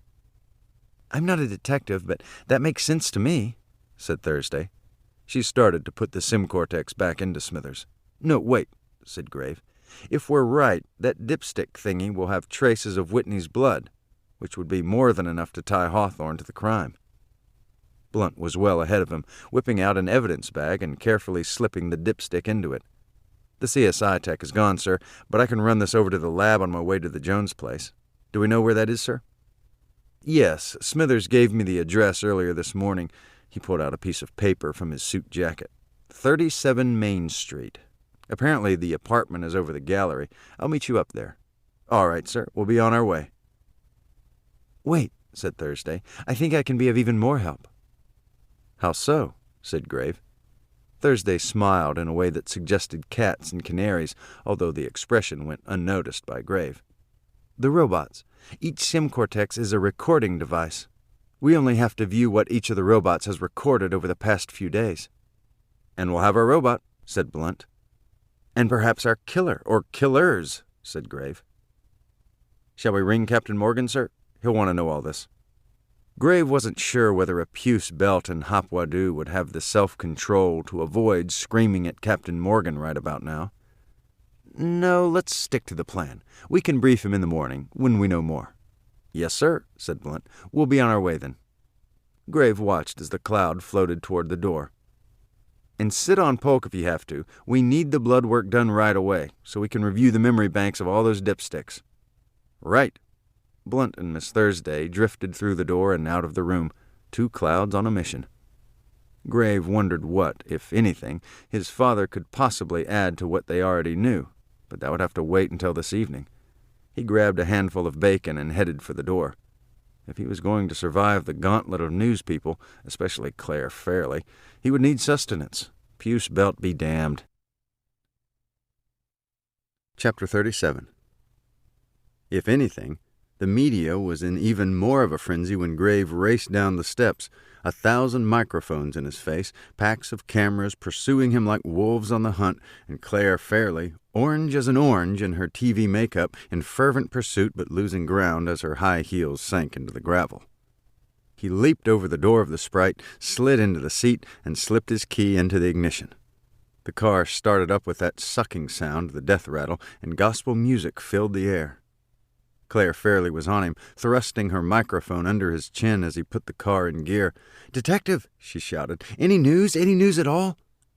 Grave took a piece of bacon out of his suit pocket and shoved it into her mouth. Her expression changed from surprise to wonder as the bacon did its work. "Detective," she mumbled as she chewed, forgetting her question entirely. "Fuck, that's good." Grave sped away, accelerating down the drive, stopping only briefly at the gate to make the turn and speed toward the downtown shopping district, speed being a relative term in an Austin Healey Sprite.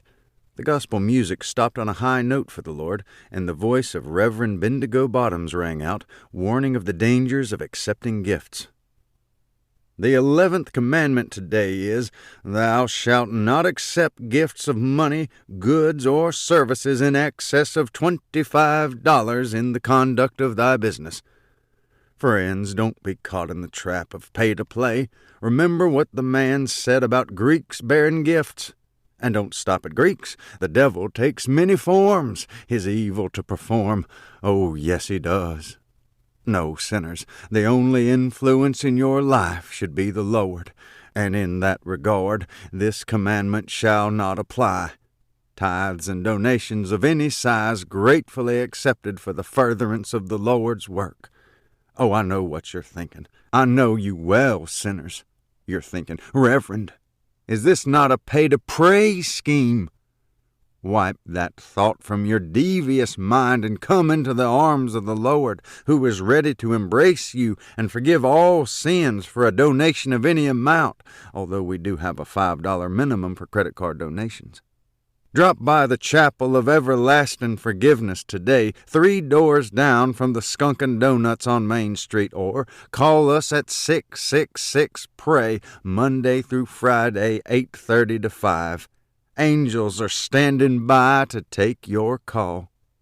Gospel music filled the air once more as Grave continued on toward downtown, the density of homes becoming ever thicker as he approached Main Street and the town's 3-block-long shopping district of 2-story buildings, many of which featured shops on the lower level and apartments on the upper level. Flags hung from every lamppost, announcing the town's major annual event, Crabapalooza, an event that brought crowds from near and far for all things crab. Grave never missed it, his favorite part, the amazing crab race. His destination was easy to spot, the lights of patrol cars serving as a beacon. He pulled up behind a CSI van and climbed out of the car. Officers were stringing crime scene tape, blocking off a section of the sidewalk in front of the Epiphany Gallery, which was glittering with broken glass, each shard sparkling red, then blue, then white as the patrol car lights pulsed through their law and order sequence. Grave got the attention of the nearest officer. "Where's Polk?" The officer shrugged. "Back at the morgue, I guess." "No body, no Polk." "Who's in charge, then?" "Connor's inside. Mind the glass, detective." Grave looked at the broken front door. "Did you have to break in like that?" "Didn't. He did." The officer pointed at a man in the back seat of one of the patrol cars. Grave knew immediately who it was. Calamity Jones. Grave walked over, opened the door to the patrol car, and got in, forcing Cal Jones to make room. "I don't suppose you have a good excuse for breaking into the gallery." Jones smirked. "The best excuse, detective. The place is mine now. No crime here, you see. Just a grave misunderstanding is all." Grave conceded the point. Technically, Cal had committed a crime. The gallery was not yet legally his, but technically he would in fact inherit the gallery, so he had a point. Technically, though, the gallery and apartment were rented, so he had in fact committed a crime against the landlord. But technically, the DA didn't take on cases that were technically based on technicalities. Grave pressed on. "How long have you been here? Inside, I mean." "Not long. Just long enough to open some windows upstairs. It smells like a dead rat in there." Grave looked down at Jones's handcuffed hands. "Let's get you out of those. I want you to walk me through everywhere you went and everything you touched while you were inside." Chapter 38. Calamity Jones had tried his best to open the door without smashing it, but in the end, a nearby brick had done the trick. Once inside, he had deactivated the alarm system, too late as it turned out, and walked briefly through the gallery, shaking his head at what people considered art these days, including a stack of hideous fish paintings in a backroom storage area. Then he had climbed the stairs to his sister's apartment, where the smell had grown stronger. As far as he knew, the only thing he'd touched before the police arrived was the window latches and frames. "You sure about that?" said Grave. "Yes, absolutely." Grave looked around the apartment. He hated this part of the job, going through the possessions of the dead. It just felt wrong to him, ghoulish even. He could imagine her leaving for the last time, putting her coffee cups into the sink, tossing one scarf aside in favor of another, leaving a stack of mail scattered on her coffee table, making sure the cat's water bowl was full. She had left a suitcase half-packed on the bed, which was strewn with clothing, some for winter and some for summer. A stack of travel brochures on the coffee table indicated a long trip to multiple locations, and an odd assortment at that. Iceland, Bolivia, Ecuador, Cuba, and Nicaragua. He searched for plane tickets and boarding passes, but found nothing. More important, he found no evidence of a struggle. She had definitely not been murdered here. On the other hand, they did find her cell phone and keys, indicating that someone had returned to the apartment after the murder, although again there was no evidence that anything had been disturbed. If the murderer had returned to retrieve something, it must have been in full view, or at least easy to find. There was no car key on the key ring, so there was either no car to find, or the murderer had just taken the one key, which made no sense to Grave. She probably didn't own one, so Grave instructed Connor to have one of his men run a check of local taxis and transport services to see when and how she had managed to get to the mansion. They needed to check her phone records as well, and do a full search for DNA evidence. And to be on the safe side, they needed to check the DMV database to see if Ms. Jones actually did own a car. Connor actually had several men canvassing the other shops to see if anyone had seen anything suspicious.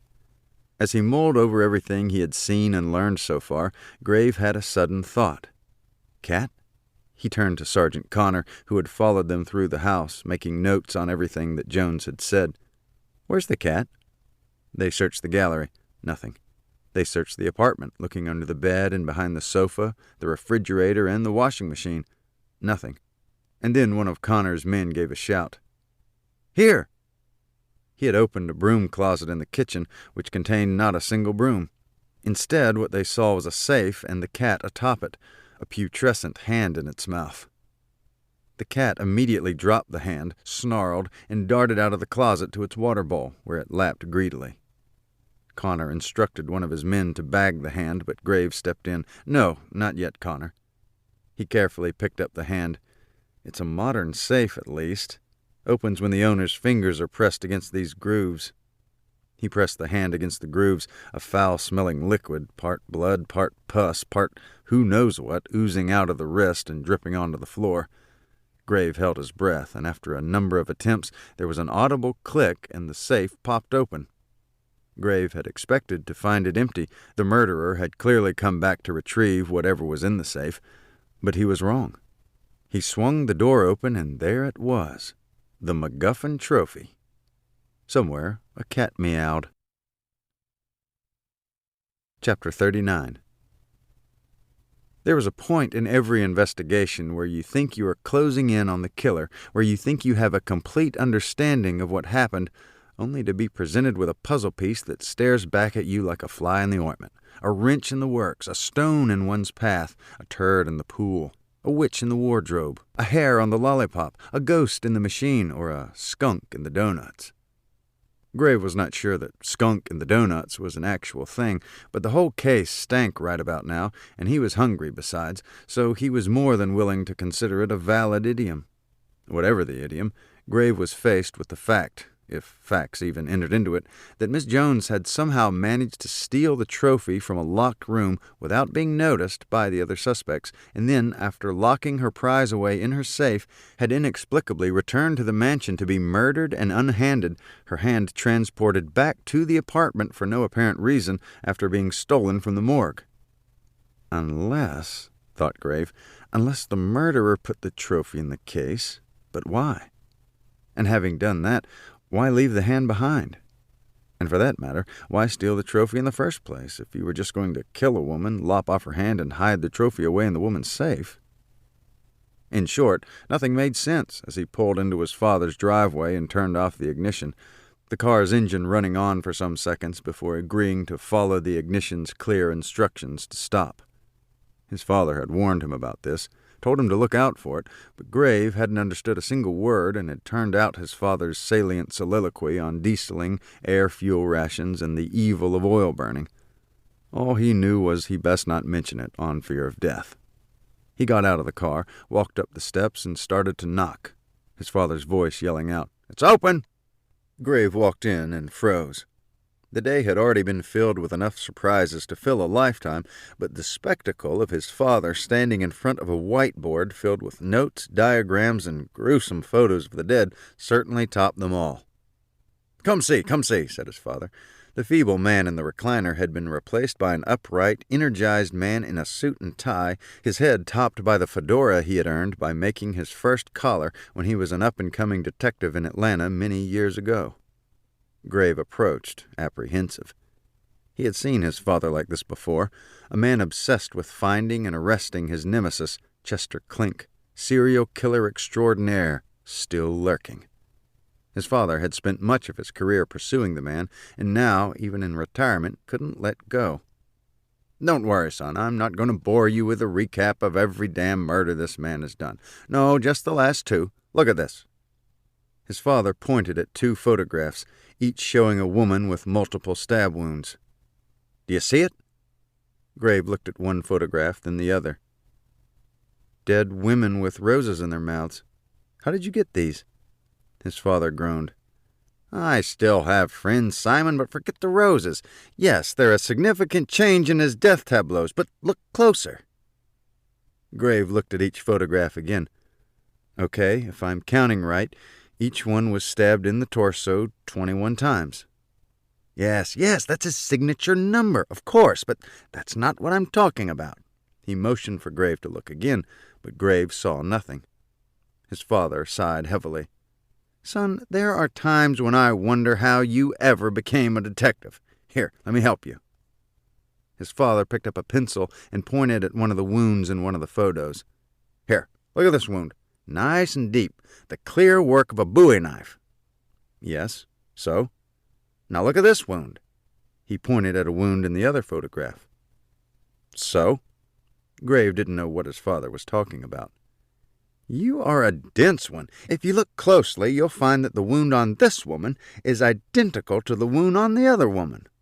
The exact same cut in the exact same place. What's more, pick any wound and you'll find they're identical on both women. It's like the wounds were done by a machine." "Or a robot," said Grave. Now there really was a skunk in the donuts. Chapter 40. The moon hung in the sky like a fizzy headache tablet as Grave drove to the precinct the next morning. He wanted to arrive early and gather his thoughts before his meeting with Sergeant Blunt and Captain Morgan. His hangover wasn't helping in the least. He had spent the previous evening at home, going over the case in his mind, sipping duct-tape Chardonnay as he reviewed what he knew and didn't know. But the glass that was supposed to fix anything had fixed nothing. By the 3rd glass, in fact, all he was thinking about was Lola LaFarge, and by the 4th glass, all he was thinking about was Lola LaFarge in various positions only Olympic gymnasts could achieve. And now, in the early hours before dawn, all he was thinking about was a comfortable pillow for his head, which was throbbing to the beat of his 120-decibel gospel choir, a sound that seemed to shake the leaves of the trees as he pulled into the parking lot of the police station and turned off the engine, which once again rattled on for some seconds before dying with a wheeze. He really needed to get some noise-canceling headphones. Much to his surprise, Blunt and Morgan were already at their desks, sipping coffee and eating donuts. Grave glanced at the coffee pot, which continued to be empty, and the open box of donuts, which continued to be chocolate donut-free. He picked up a cinnamon donut, took a bite, and let the cinnamon and sugar fizz on his tongue. It wasn't chocolate, but it would have to do. He thought to take a second bite, but Captain Morgan was already waving his hand, beckoning him. The cloud that was Sergeant Blunt, freshly coated with powdered sugar, walked along with him to the fishbowl. There seemed to be a confidence in his step that completely overwhelmed the flapping of his clown shoes. Captain Morgan sat behind his desk, rocking back and forth in his chair in the satisfied way any man would rock, having just finished the last chocolate donut in the box, a telltale blob of chocolate clinging to his mustache. Grave had thought to open with a heated complaint about the release of Whitney's body, but Captain Morgan sensed that immediately and beat him to it. "I know you have every reason to be upset about our releasing the body, Grave, but it was out of my hands. The mayor will be the mayor, goddammit, and besides, Polk said he could deal with it without hurting the case." As Captain Morgan spoke, Grave watched the blob of chocolate work its way down the length of Morgan's mustache and drop onto his ample belly. Morgan noticed it too, and deftly scooped it up and popped it into his mouth. "Anyway," he said sheepishly, "the funeral is tomorrow, and I'd like all 3 of us to attend." "What?" said Grave, incredulous. "As a show of respect." "Respect?" If there was something beyond incredulous, Grave was on a fast track to get there. Morgan blustered. All right, Grave, because we've been fucking ordered to attend, okay? Perhaps the killer will attend as well, offered Blunt, trying to calm down both of them. We could set up some cameras, film the... Killer Schmiller, interrupted Grave. I think we know who the killer is, or at least we have a pretty good idea. Oh, who? None other than Mr. Darius Hawthorne himself. Captain Morgan's eyebrows rose to their highest possible position. How could he possibly explain such a thing to the mayor? Explain. Grave and Blunt took turns telling Captain Morgan all that had happened and been learned on the previous day, from sim-cortexes and sequence anomalies to the discovery of the MacGuffin trophy and the missing hand to his father's speculation that there was a robotic Chester Clink on the loose, with Chester himself possibly behind all the murders. And she could actually see you, Blunt? The captain had been more amazed by this discovery than any other. Yes, sir, it was quite startling and wonderful. When she smiles, it's as if she invented happiness. When she sneezes, oh, Captain, when she sneezes, it is so soft, so feminine, you would swear she had just squeaked out the word eschew. Grave cleared his throat loudly and tried to bring them back to the murders. So, on the face of it, Hawthorne seems to be our man, at least for the murder of his daughter. The no-doubt bloody sim-cortex, the sequence anomaly, it all seems to fit. Captain Morgan scratched his head. But what about this Chester Clink involvement? And how could Hawthorne possibly have done the first murder if he was locked in that damn room? In fact, how does any of what you've told me make any sense at all? Grave didn't have a good answer, and was about to say so when Blunt jumped in. I think we should ignore all that for now. It's like the center pieces of a jigsaw puzzle. You can't make any sense of them until you've locked down the corners and the borders. Grave and Morgan looked at Blunt in conditional awe, waiting for more than an apt analogy. Blunt pressed on. We should have a reading on the blood evidence from the Smithers sim-cortex this morning, if any, at least blood typing, and Miss Thursday, will be helping us review the sim-cortex video files on all the robots as soon as we're done here. With any luck, we could have all the answers by the end of the day. Captain Morgan slapped the top of the desk. Well, get to it, then. Grave and Blunt rose to leave, but Morgan wasn't finished. Wait, what about that trophy? Oh, right, said Blunt. The CSI folks dropped it off here late yesterday evening. They'd finished up with the fingerprinting and whatnot. So it's in the evidence locker, said Morgan. No, sir. Then where is it? Asked Grave. Blunt pulled a card out of his pocket and glanced down at it. A Mr. Grant Horatio Thorpe from the yacht club picked it up, said it was the property of the club and its return had been long overdue. It seemed on the up-and-up, so I released the trophy to him. Grave and Morgan both looked down at the floor, a rather useless technique for controlling a person's disappointment and anger with the release of a multi-million-dollar trophy to a man who just walked into the station with a business card. Blunt, the trophy is evidence in this case. We can't just release it. Blunt was mortified. Yes, sir, I should have known better, said Captain Morgan.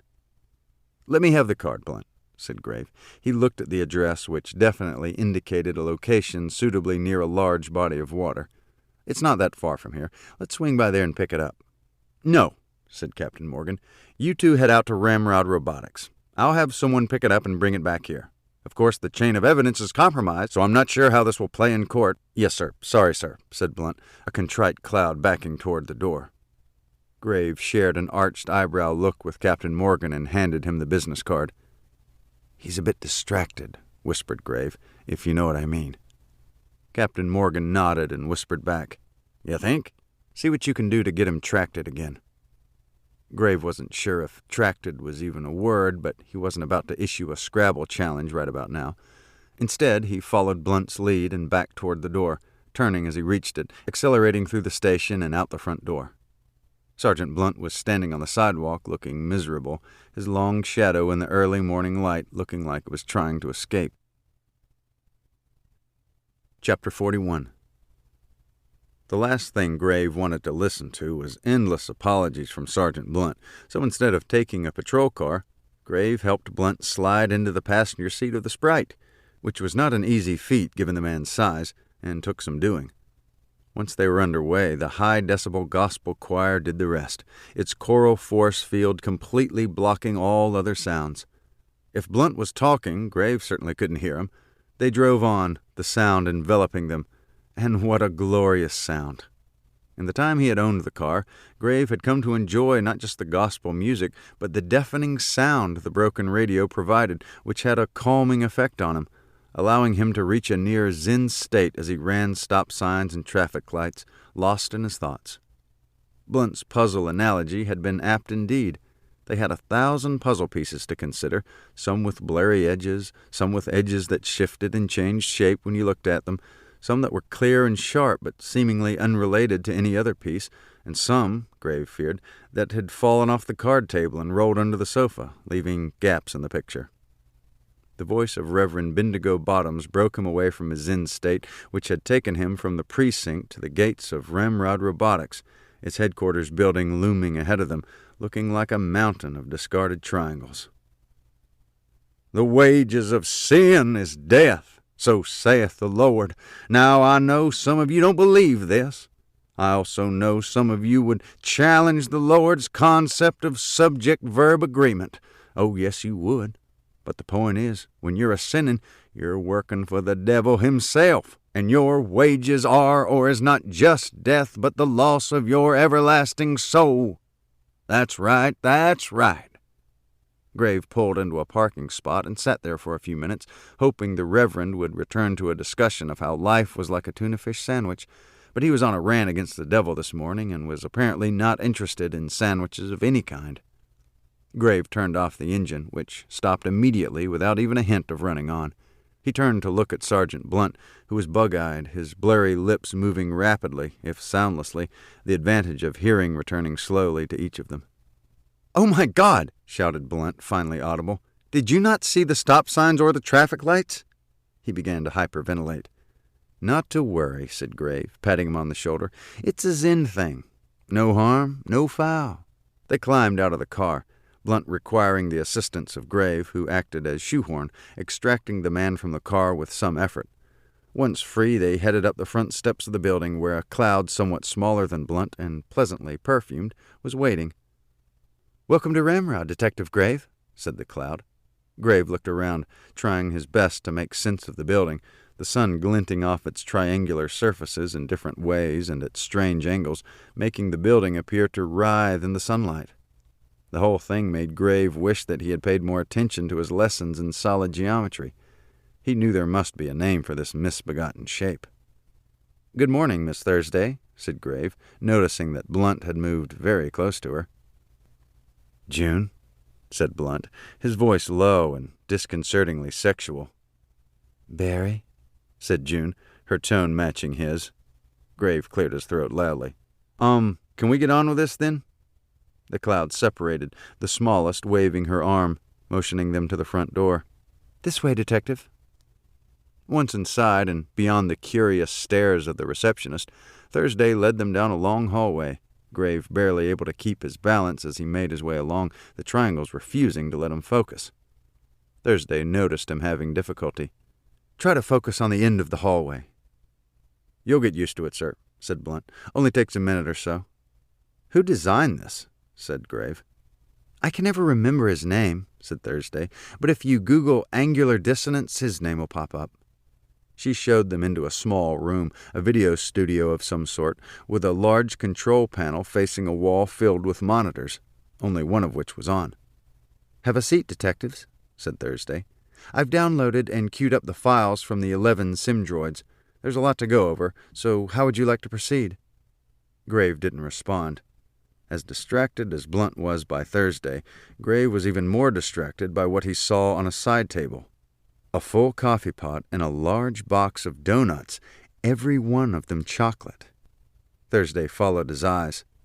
"Ah," she said, "I've managed some coffee and donuts for us. I hope you like chocolate." Graves didn't need further coaxing, scooping up a donut and gobbling it down as he poured himself a tall cup of coffee. "So," said Thursday, "how would you like to begin?" Graves smiled at her. "I'd like to begin with another donut. And then I'd like to see what Smithers was up to in Whitney's studio." "On Friday or Sunday, sir?" said Blunt. "Let's start with Sunday. How does this machine work? Can we cue it up?" Thursday fumbled with a few knobs and threw a few toggle switches, and a video of the drawing room came up. "No, fast-forward it a bit," said Grave. The monitor showed a view of the long staircase, then the open door of the studio, where Grave was throwing and tearing paintings, all the while screaming incoherently at Mr. Hawthorne, who was obviously trying to calm her. "There, slow it down." Thursday hit a button and the video stopped. She hit another and the video started again at normal speed. Whitney was striking out at Hawthorne with part of a picture frame, hitting his hand hard. Hawthorne had immediately covered the wound with his other hand as Whitney backed into a corner. She looked terrified. Hawthorne turned and walked toward Smithers, shouting something. Then the video had jumped to a view of the staircase and the back of Hawthorne, who was descending the stairs, clutching at his hand. "Stop," said Grave. "Is that the gap thing you were talking about?" "Yes," said Thursday and Blunt in unison. Blunt laughed and motioned Thursday to continue. "Yes, Detective, the sequence anomaly." "And how big was the gap?" "Let's see." Thursday reversed the tape to the point before the anomaly. "Okay, 14 minutes after the hour here." She advanced the video and immediately stopped it. "And the timestamp here shows 37 minutes past the hour." 23 minutes, sir," said Blunt. "More than enough time to kill Whitney and pose her on the canvas." "Got him," said Blunt. "So it appears," said Grave.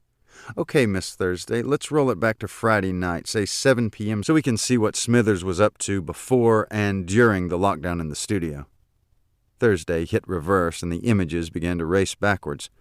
Grave grabbed another donut and sipped at his coffee. A solution was at hand, he was sure of it, but he didn't want to rush things, particularly since there were still 9 chocolate donuts left. Chapter 42. Despite his name, Captain Morgan had no affinity for the sea or sailing at all. His father had cured him of that, taking the young Henry well out into the Chesapeake Bay to fish for bluefish and what his dad called croakers and hardheads. As they fished, or tried to fish, their lines becoming entangled time and time again, a storm came up, the calm waters turning quickly to 6-foot swells, and Henry just as quickly turning to throw up in the small boat, the former contents of his stomach flowing in waves from port to starboard as the boat rocked and rolled in the swells. He counted it among the worst days of his life, as did his father, who never dared to take Henry fishing again. The thought of it made him wonder why he had chosen to come to the marina at all, instead of just sending an officer, or just calling, but he knew the answer. He was bored out of his skull, and thought a brisk walk along the sea would do him good. Maybe help him throw off the caloric effects of a chocolate donut or two. To help that idea along, he had parked at the far end of the marina parking lot, so he could walk by all the yachts along the pier on his way to the marina headquarters, home of the Yacht Club, a low, flat-roofed building with windows all around to afford views of the comings and goings of the wealthy. The largest yachts, which were more like small passenger liners, bobbed at anchor 100 yards or so offshore, along with large speedboats that seemed to be racing at high speed even though they were at anchor, their shapes and lines designed to suggest all-out speed. The racing yachts were tied up in special slips along the pier, each identified by small signs, black letters on white. Captain Morgan tried his best to focus on the signs and not the ships bobbing in the chop created by the strong winds blowing in from the southeast. Sea Dog 11, Turner's Tiller, Sail On, Mosby's Ghost 3, My Eleanor, Thorne's Blood, Marvel at Us, Whip It Good. He stopped and walked back to the sign for Thorne's Blood, which was embellished with the image of a golden trophy, the MacGuffin. This was where Hawthorne's yacht belonged, but there was no yacht. The slip was empty. He picked up his pace and headed for the building, finally pushing through its glass double doors and marching to its reception desk, where a young man caught sight of him and immediately contemplated the advisability of flight, the imposing bulk of a charging Captain Morgan enough to give even the innocent pause. "May I help you, sir?" the young man stuttered. Morgan pulled out the business card. "Mr. Thorpe, Grant Horatio Thorpe, if you please." Well then, I'm afraid Mr. Thorpe is not here, sir."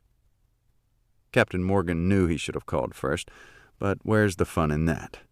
"When do you expect him back?" Morgan was hoping the young man would say, "Any minute now," but instead he said, "Not till tomorrow, I'm afraid." Morgan sighed in frustration.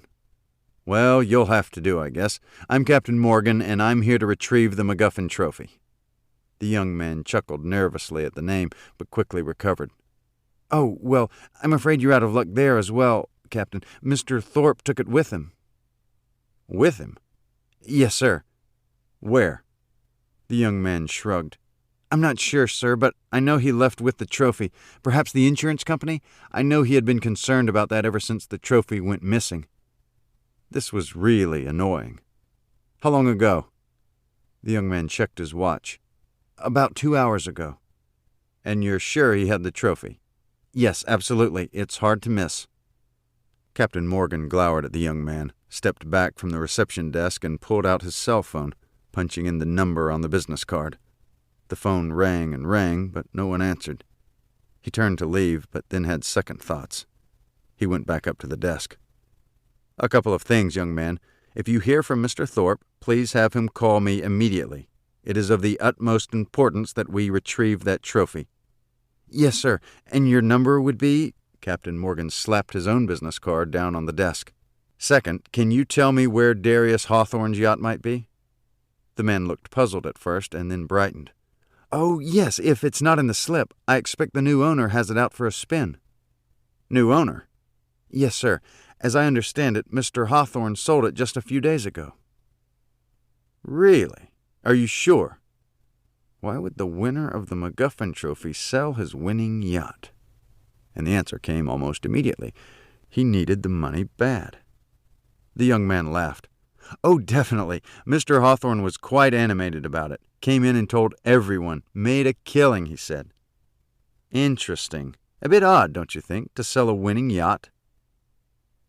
I guess." The young man had apparently never given that question a thought. "He was excited, though," he added cheerily. Morgan glowered back. "Well, when the new owner gets back, have him give me a call, too." The young man lowered his voice to a whisper and leaned conspiratorially across the reception desk. "Is this about the murders, Captain?" Captain Morgan ignored the question with a dismissive shake of his head, turned and marched toward the door. Once outside, he instantly regretted parking his car so far away. He trudged on, the smell of the sea and rotting fish keeping him company, the contents of his stomach threatening mutiny. Chapter 43. Grave pushed the last bit of his fourth donut into his mouth and watched as Miss Thursday queued up the video for Friday night, trying his best to ignore the commingled cloud of love that was Sergeant Blunt and Miss Thursday, who were now Barry and June to each other. Had Grave not been there, he was certain that the studio would be witnessing an uncommon event atop the control panel. "Here you go," said Thursday. "Time check, 7:03. Grave, Blunt, and Thursday watched through Smithers' eyes as he walked about the vast kitchen, gathering champagne glasses, checking them for spots, and placing them on a large silver tray. "Stop," said Grave. The video froze on an image of the tray. 12 glasses, said Grave. "Why so many? Were they expecting more people?" "Probably allowing for breakage," said Thursday. "Or maybe the extras are for people who insist on fresh glasses," Blunt cooed back at her. "Yes, Barry, lipstick and so on," said Thursday, returning the coo. "Okay," said Grave, hoping they were finished. "We'll make a note of it. Perhaps more people were invited, is all I'm saying. Now let's fast-forward it, but be ready to stop it." "Yes, sir," said Thursday. She hit a couple of buttons, and Smithers raced around the kitchen, into the foyer, into the elevator, and out of the elevator into the laboratory. "Slow it down," said Grave. 10 of them occupied by sim-droids of the Peter O'Toole persuasion. Grave counted them to make sure. "Okay, they're all there," said Grave. Smithers must have been making sure the charging process was going as expected. "There he goes again," said Blunt. Smithers headed back to the elevator, up to the foyer, and back into the kitchen, where he approached a drawer, took out several cloth napkins, put them on the tray, moved to the refrigerator, took out 3 bottles of champagne, put them on the tray, and started to lift the tray before suddenly stopping, going to a far cupboard and taking down 2 ice buckets, which he filled with ice and placed on the tray. "Ye gods," said Blunt. "Can he really lift all that?" Thursday laughed. "They're very strong, Barry. This is nothing." They watched as Smithers lifted the tray and took it up the long flight of stairs and into the studio, placing it on a draped table at the back of the room, just to the side of Whitney's easel. There was no one else in the room. "Okay, stop it for a second," said Grave. Thursday complied. "Now," continued Grave, "let's take it to the point where people start entering the studio. We'll be looking for anything unusual." "What do you mean, unusual?" said Thursday. "Things that stand out, that aren't quite right," said Blunt. "Someone doing something out of character, or even little things like what a person brings into the room," said Grave. "You mean like a person coming in dressed as a cat burglar, carrying a large sack to steal the trophy?" Grave smiled. "Yes, exactly, but a little more subtle than that. Most importantly, we want to see how people react when it becomes apparent that they are locked in the room. I suspect at least one of them won't be surprised at all." "Okay," said Thursday. "Shall we begin?" Grave glanced at the box of donuts, decided he'd had enough for now, and nodded. "Proceed." The first one in the room was Whitney, who immediately pulled off her clothes, took a glass of champagne from Smithers, and disappeared from view, presumably to stand next to her draped painting of a trophy-like mackerel. Mr. and Mrs. Hawthorne were next to arrive, both near expressionless, Filamina taking a glass of champagne and Darius waving it off, the MacGuffin trophy carefully nestled against his chest.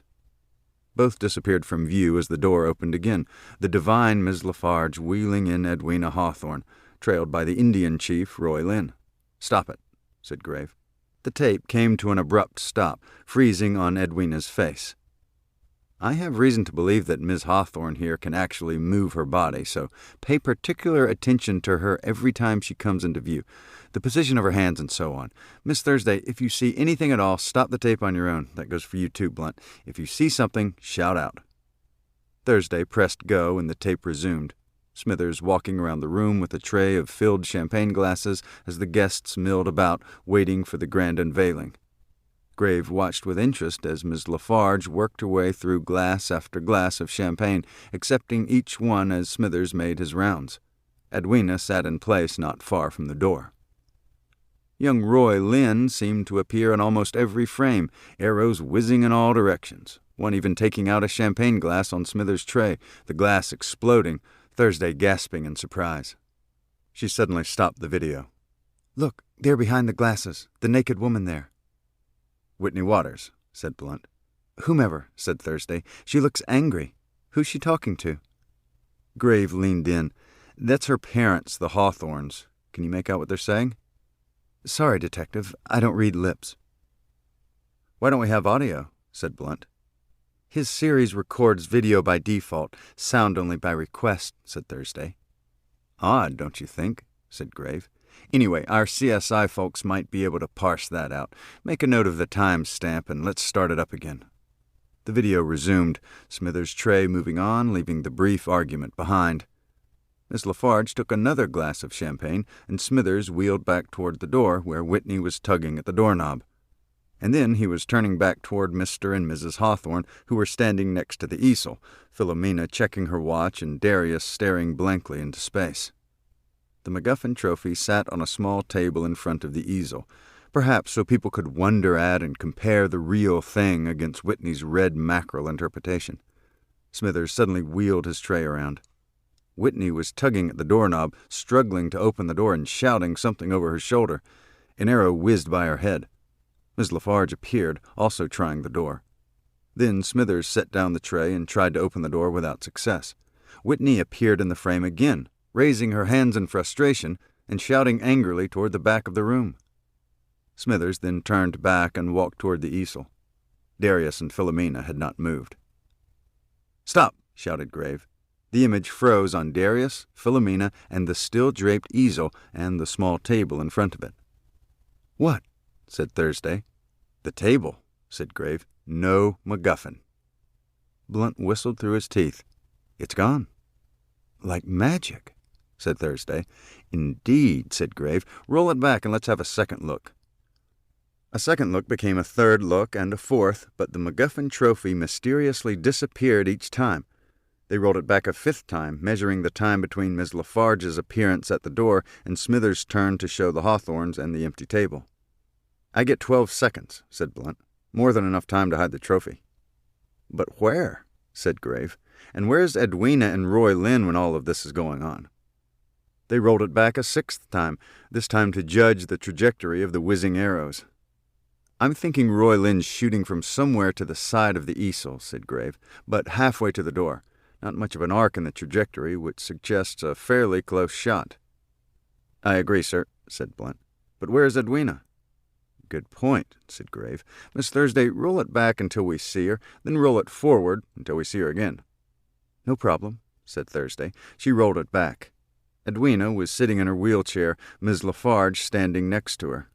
Thursday advanced the tape through the door-tugging scene. No Edwina. She rolled it further along. "There!" shouted Blunt. Edwina was still in her wheelchair, but she was no longer along the wall near the front of the room. She was at the very back of the room, behind the easel and to the left, which would have given her a clearer view of everyone and everything that had happened. "How did she get there?" said Blunt. "It's not clear from the tape," said Grave. "I suppose it's possible that Roy Lynn pushed her along between arrows, but I think not." "Well, somebody moved her," said Blunt. Thursday brightened. "What about the Hawthornes? They could have done it too, and Whitney had disappeared briefly." "And Edwina would have been the perfect foil to act as cart for the trophy," said Blunt, "considering her physical and mental state." "Yes, but more to the point," said Grave. "Why bring the trophy into the room just to mysteriously steal it away?" "A distraction of some kind?" offered Thursday. "There's certainly that, and then there's the real conundrum," said Blunt. "How could they have killed Miss Jones?" "We're back to the locked room again," said Grave. "Or more than one murderer," said Blunt. They sat there in silence, each trying to make sense of what they knew and what they had seen on the videos. Blunt and Thursday not exactly pulling their weight, their eyes locked on each other. Grave broke the silence. "All that aside, it looks like we have a witness. Perhaps she can help us unlock the rest." Blunt shook his head. "But how is she really a witness? I mean, she can't even talk or communicate." Grave smiled up at him. "You never know, Blunt." Thursday was mystified. "Why the British accent, Detective?" Chapter 44. Reviewing the remaining tapes had taken them well into the evening and was revealing only to the extent that it revealed nothing, at least from the other 10 robots. What it did reveal was that there must have been another robot, the one the murderer had used to retrieve the hand from the morgue. Polk had called in late afternoon to let Grave know that the blood collected from the Smithers sim cortex had matched the blood type for Whitney Hawthorne as well as for Epiphany Jones. They'd have to wait for additional test results to determine whether the blood belonged to Whitney, Epiphany, or both. Grave knew that additional interviews would be needed to lock down the case, particularly with Edwina, but he was now certain, at least in his gut, that Darius Hawthorne had murdered Whitney, perhaps with the help of his wife, Filamina. He suspected their involvement in the murder of Epiphany Jones as well, given the method of death, but the puzzle piece that would complete the puzzle remained as elusive as the MacGuffin trophy and its role in the murders, if any. Captain Morgan had called as Grave was trying to wrap things up and coax a reluctant Sergeant Blunt into the Sprite. The man just didn't want to take a single step away from his new love, June Thursday. The captain related his unfruitful excursion to the marina to retrieve the trophy, which was now somewhere with this Thorpe fellow. Grave filled him in on what they had found on the videos, and Morgan had reluctantly agreed with Grave's understanding of the facts. Morgan would work on an arrest warrant for the Hawthornes, which he proposed acting on at the conclusion of the funeral. Grave thought that would be overly dramatic and pushed for an immediate arrest, but Morgan was having none of it. "If we did that, the mayor would be all over me. Let them have their goddamn funeral." Grave had just sighed heavily into the cell phone. "Look, if you're right," said Morgan, "a few hours won't make a bit of difference." "Can we at least double the number of officers at the mansion? I don't want them fleeing." Morgan had agreed and terminated the conversation without so much as a goodbye. Grave finally tore Blunt and Thursday apart, near dragging him into the Sprite, and drove him back to the precinct so he could pick up his own car and drive home. Miss Thursday, bless her, had agreed to take the sim cortexes back to the mansion so the sim droids could resume their duties. Grave fully expected her to hook up with Blunt later that evening. 2 clouds on the town with a 3rd cloud. Cloud 9. Chapter 45. Grave woke up the next morning fully expecting to hear the sound of rain, but apparently the elements had conspired to avoid funeral cliches and pushed out a bright, sunny day, one more appropriate for picnics and sailing. Not that he had done either in quite some time, given the number of women and sailing boats in his life, which upon reflection was 0, and upon further reflection remained 0. He had high hopes for Miss LaFarge, but that would have to wait until the dust settled on this case, if it happened at all. He was one of those men who didn't know how to make the pitch, let alone close the sail, so anything resembling a relationship was elusive. He hurriedly dressed, selecting one of his many gray suits and fumbling through the closet for a gray or black tie, ending up with a gray tie with black polka dots, a tie he had bought for a fancy cocktail party that had not gone well. It would just have to do. He found his dress shoes, dusted them off, and managed to squeeze his feet in. They pinched at the toes, but he only had to wear them for a couple hours, so he kept them on rather than reverting to his usual black walking shoes. He felt he needed something else, a black armband or something, anything that would indicate respect for the dead, but armbands were something his closet couldn't come up with, so he opted instead for a black fedora, a narrow-brimmed daubs given to him by his father years ago to acknowledge his first collar. Suitably attired, he had a quick meal of burnt toast and coffee and headed out the door to the waiting Sprite. He started up the engine, and the gospel choir sprang to life in mid-song, extolling the virtues of the virtuous life and the wondrous afterlife with the Lord. 10 minutes later, at exactly 44:37, according to his watch, and without a single word from Reverend Bendigo Bottoms, Grave pulled the car into the cemetery and drove along ever-narrowing lanes to the gravesite, where he could see a small, somber group of people in black standing in front of a gleaming red coffin which was being lowered into the ground. He was late. Everyone turned and looked at him in the car with the full-throated gospel choir, as if he were arriving in a chariot pulled by angels. He hurriedly parked and turned off the engine, the last strains of the choir seeming to evaporate on the wind. Captain Morgan, standing at the back of the mourners, along with what must have been Sergeant Blunt and Miss Thursday, 2 dark clouds on the fringes, waved for him to hurry up. Walking fast while appearing to be in somber mourning is not an art form many people practice, and neither had Grave, so it was fortunate that the mourners were watching the casket being lowered into the ground instead of him, because what they would have seen was a man speed-walking like a penguin and occasionally stumbling on grave markers and small clusters of faux flowers. He walked up beside Captain Morgan and whispered, as whispery as he could, "Sorry, sir." Captain Morgan said nothing, but opened the side of his coat to reveal the arrest warrants, and then turned back to watch the ceremony, which was drawing to a close, everyone's head bowed for a closing prayer. Mr. and Mrs. Hawthorne sat on small folding chairs at the front, both looking down, Edwina beside them in her wheelchair. Miss LaFarge, who looked spectacular in black, was standing to the side, holding hands with Darth Vader, who held his lightsaber out by way of a final salute. Smithers and the other robots stood to the side in a perfect line, as if they were about to issue a 21-gun salute, albeit without the involvement of guns or an additional 10 robots. The minister, a tall, gaunt man in black, with perhaps 3 remaining gray hairs on his head, snapped his Bible closed with the authority of the Lord and offered a final amen, the signal for all to disperse. Miss LaFarge was the first to move, bending over to scoop up a little dirt and sprinkle it on the top of the coffin. Darth Vader thought that was a good idea too, but decided to kick the dirt in, which Miss LaFarge put a stop to immediately, yanking him back and whispering loudly in his ear to fucking stop. Darth relented and walked along beside her as Miss LaFarge pushed Edwina toward the waiting handicap van, trailed by Smithers and the other robots. She spotted Grave and gave him a warm smile. "So good of you to come, Detective." Then she had managed a small laugh. "Nice hat." Grave nodded, thinking to say something, but came up with nothing, letting her pass right by him, along with Darth and Edwina, who seemed to have tears in her eyes. Grave couldn't wait to interview her again. The Hawthornes, who would be the last to leave, remained seated in front of the open grave, heads down, unmoving, as if locked in unbearable grief.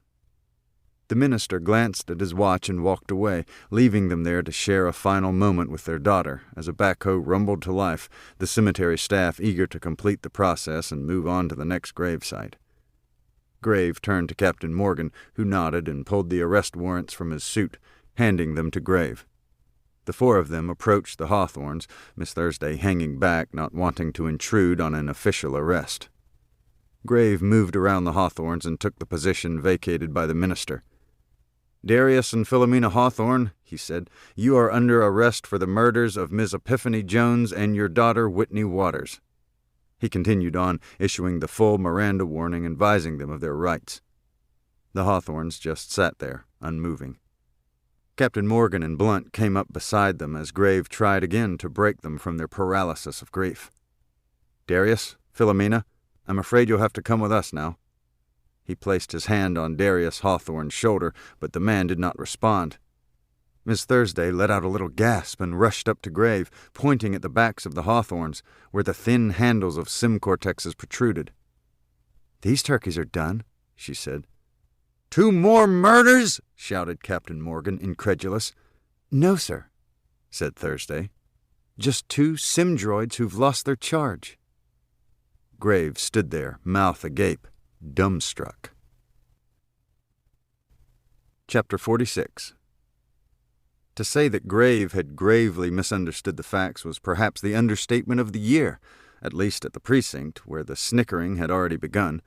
Every time Grave glanced outside the fishbowl, he thought he saw yet another officer laughing at him. It was humiliating. "Grave, wake up," said Captain Morgan. "We need to sort this out." Grave nodded and glanced left and right, where Blunt and Thursday sat, giving him encouraging looks. "Yes, sir." He really didn't know what to say. Fortunately, the phone rang, giving him more time to figure out how to proceed. Captain Morgan picked up the phone, said hello, then quickly covered the phone with his hand. "It's that Marina guy, you know, Thorpe, the MacGuffin thingy." "Yes, sir," said Captain Morgan. "I've been meaning to talk to you about that trophy. We really—" A look of disbelief came over the captain's face, his mouth dropping open. I see. Well then, I'll get back to you. Yes, of course, we'll take this seriously. Goodbye." Morgan slumped back in his chair, the others looking at him expectantly. "Seems the MacGuffin trophy is not the real MacGuffin trophy." "What?"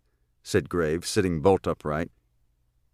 "He just got back from the insurance company. Apparently it's a fake. Ginned up with a 3D printer, they think." Bells, whistles, and skyrockets were going off in Grave's mind, puzzle pieces spinning, locking into place. Of course, he shouted. "What?" said Captain Morgan. "They're stealing the MacGuffin." "The Hawthornes?"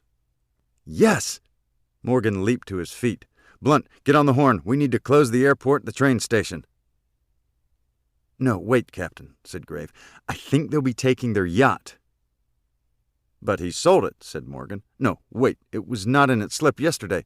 Do you think—" "Yes, there was no sale at all, just a ruse to throw us off the track." He suddenly remembered the travel brochures at Epiphany's apartment. In fact, I think if you Google Iceland, Cuba, Bolivia, Ecuador, and Nicaragua, you'll find that they have one thing in common: no extradition treaty with the United States. "They're making a run for it, heading for safe harbors," said Thursday.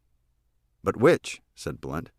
"It really doesn't matter," said Grave. "They've got a head start on us, but not enough to reach any of those destinations. Blunt, get on the phone to the Coast Guard. They'll have to look north and south."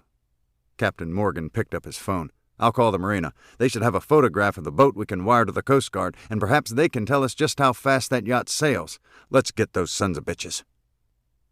The officers outside the fishbowl knew that something had changed dramatically, which was usually the case when Captain Morgan made a call while standing, eyes bugged out, face glowing red.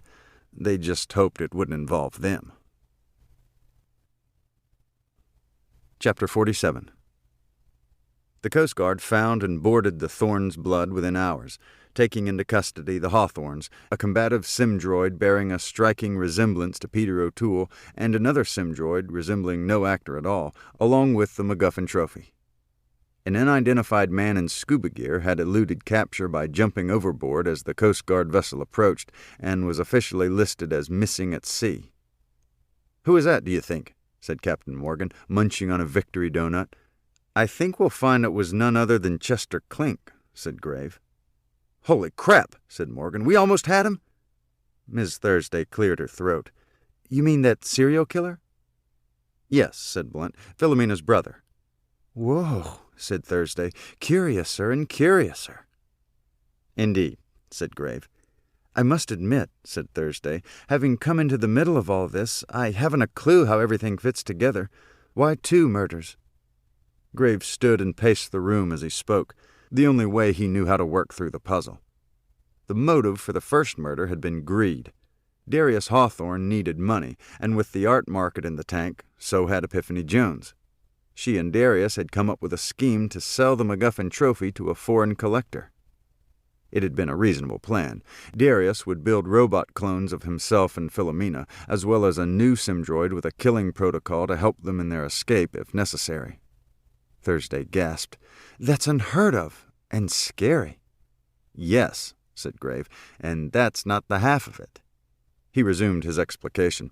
The plan had been to create a replica of the trophy, with the real trophy stored in Epiphany's safe until the time they would make their escape. The replica, of course, would be stolen, hopefully throwing off the police as the Hawthornes and Epiphany made their escape. "So that's why they left the phony in the safe. So we'd think we'd solved the case," said Blunt. "But something went wrong with the plan. More greed, I suspect." "Yes," said Grave. "On the night of her murder, she was to bring the real MacGuffin to the mansion, but she didn't. She wanted a bigger share of the profits, and Hawthorne was having none of it." "Bingo bango, she's killed," said Captain Morgan. "By Hawthorne?" said Thursday. "It's possible, certainly," said Grave. "But I think when we get them back here for interrogation, we'll find it was Chester Clink himself or a Simdroid built to resemble him." Captain Morgan seemed startled. "I don't follow." Grave continued his pacing and parsing, laying out his understanding of the facts. Clink's last 2 murders had involved a different signature, the placement of a single rose in the mouth of the victim. Changing a long-held pattern after so many successful killings would not have been something Clink would have done. He loved the attention too much. But it would be something he and Hawthorne could direct a Simdroid to do. "I still don't get it," said Captain Morgan. "Why go to the trouble?" "I'm not sure," said Grave. "It could have been an experiment, a way to test the capabilities of a new and lethal generation of Simdroids. Or maybe Clink saw this as a way to retire but still keep his hand in the game. Perhaps Darius will be able to shed some light on this. In any case, Ms. Jones arrives, makes her demands, and is killed outright. Her body dragged through the laboratory, into the elevator, and up to the foyer, where her body is displayed using the new Clink signature rose torn hastily from the mansion's gardens, along with the arrow and the happy face to further confuse the situation. Yet another way to divert attention away from the robbery. And for whatever reason, they inadvertently left the severed hand behind, the hand they knew they would need to unlock Epiphany's safe. "All the while, everyone else is upstairs in the studio?" said Thursday. Grave nodded and continued, moving on to the locked room. The Hawthornes wanted witnesses to the disappearance of the trophy, witnesses who would also vouch for them and throw the police further off the track, the locked room providing a perfect alibi for all of them. "Okay," said Blunt. "So if the real Hawthorne was in the lab, then his look-alike Simdroid would have been in the studio." "With the Simdroid for Philomena?" said Thursday. "Yes and no," said Grave. "Hawthorne's Simdroid was there with the real Philomena. The woman I met in that studio was not the same woman I interviewed. I knew there was something off about her, and there was, because I was interviewing her robotic clone." Thursday suddenly brightened. "Got it!" "Got what?" said Blunt. "How they did it," said Thursday. She turned to Grave. "You're probably well ahead of me, Detective, but what must have happened is that while everyone else was distracted by the locked door, Philomena had taken the replica trophy and stashed it in the back of the Hawthorne Simdroid." "Have you ever considered a career in law enforcement?" said Grave. "Because you're spot on. She did exactly that and walked out of the room the next morning, whereupon the real Mr. Hawthorne took the replica back to Epiphany's apartment, exchanged it for the real trophy, and brought it back to the mansion." "And then they made their escape," said Captain Morgan, "leaving the fake Mr. and Mrs. Hawthorne behind to throw us off the scent," said Blunt. "Yes," said Grave, "and that led to the unfortunate and wholly unplanned murder of Whitney." "But why?" said Thursday. Remember, Whitney was in quite a state, lashing out at anything and anyone. The Hawthorne Simdroid happened to be on the receiving end of a heavy blow that cut through its fake skin. "Of course," said Thursday. "That explains the surprised look on her face. She would have seen the robotic internals of the Simdroid." So the Simdroid pulled the SimCortex out of Smithers, simultaneously eliminating the only witness while providing itself with a murder weapon. "Exactly," said Grave. He sat back down and closed his eyes, reflecting on everything that had transpired. "Yes," he said, opening his eyes and looking at each of them in turn. Yes, that is exactly how it was done." They sat there in silence for some moments, each reflecting on what had transpired. Thursday was the first to speak. "I don't get it." "What?" said Grave. "It seems so complex. I mean, why go to all that trouble? Why not just grab the trophy, jump on the yacht, and sail away?" "It certainly would have been the simplest solution," said Blunt. "You know, Occam's razor and all that." Thursday seemed puzzled. "I'm sorry, what?" "Occam's razor," said Grave, "a philosophical idea that suggests that the simplest answer to a problem is the most probable answer." "Well, Grave, you have to admit she has a point," said Captain Morgan. "Custom robots, a fake trophy, a frickin' locked room? Come on." "The thing is," said Grave, "it's never a case of pure logic. It's always the perpetrator's logic we're dealing with, and that is more likely than not a twisted hall of mirrors reflection of the criminal's personality and motivation. Hawthorne had been fired by the company he had started. What better way to stick it to them than to develop custom robots far beyond the capabilities of ramrod robots?" "And the locked room?" said Thursday. "Just part of an intricate puzzle, as was the fake trophy," said Grave. "Another way to express his superior intelligence." "Or so he thought," said Blunt. "Yes," said Grave, "and his mistake was a simple one, trusting Miss Jones, who was greedier than he had imagined." "So it all unraveled," said Captain Morgan. "But first it became more complicated," said Grave, "moving farther and farther away from Occam's razor. It's like my father always says, the more people involved in a crime, the less likely its success." Captain Morgan started to say something about Grave's father, but thought better of it. He glanced at his watch. "It's 27:53, he said. "Let's wrap this up." Chapter 48. The Hawthornes would not arrive back at the precinct until the next morning, so Captain Morgan had given them leave to take the rest of the day off. Grave's toast and coffee had worn off completely, so on the spur of the moment he had diverted the Sprite and its gospel choir down Main Street to the Skunk and Donuts a few doors down from Epiphany's apartment. The crime scene tape was still there, rippling in the breeze. Grave whipped into a parking space, fed the meter, and walked into the donut shop, which was filled with donuts of every kind, including chocolate donuts, but not many customers. A young couple giggling at a table in the corner, an older man dressed all in black sipping at his coffee at a table near the window. The teenager behind the counter seemed to be a clone of the teenager he had encountered at the other Skunk and Donuts, and just as quick to talk to him. "What'll it be, sir?"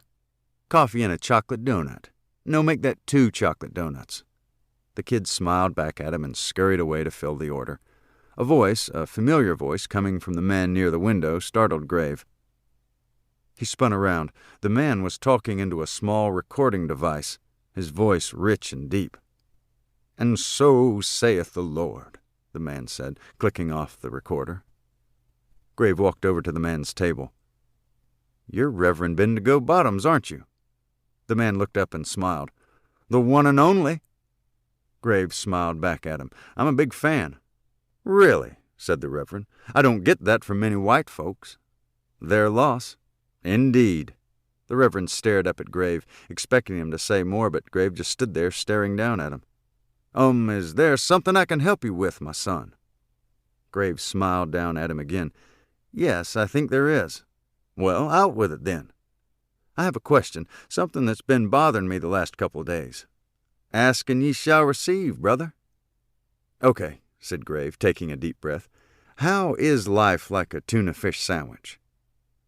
The Reverend chuckled. "Ah, have a seat, my son. We have much to discuss." Epilogue. The weeks that followed had been a whirlwind for Detective Simon Grave. Darius Hawthorne had confirmed Graves' understanding of the facts and had been distraught about his daughter's death, a reaction not shared by Filamina, who remained silent, refusing to even talk to her lawyer. Both were quickly charged. The 4 evil sim-droids, including the custom droids for Chester, Darius, and Filamina, were safely locked away in the evidence room, awaiting their use in the upcoming trial. The good sim-droids, including Smithers, continued on at the mansion, going about their business in their typical emotionally detached way. Chester Clink remained at large and possibly still at sea. The Coast Guard continued its search, but Graves suspected Clink had escaped their grasp once again. The Yacht Club had clearly learned a valuable lesson and was quick to take advantage of an extra trophy, the priceless MacGuffin locked away at a secret location protected by a laser light show, the faux trophy becoming the one loaned to the winner of the annual race. If there was a silver lining in murder, its recipients had been Calamity Jones and Whitney Waters, and to a lesser extent Jeremy Polk. Cal had taken ownership of the gallery and was making a killing collecting commissions on the renewed interest in Whitney's remaining paintings. The bulk of those revenues were going to Roy Lynn, of course. Even the scraps of the paintings involved with her death were selling well, a 2-inch square scrap selling for over $1,000.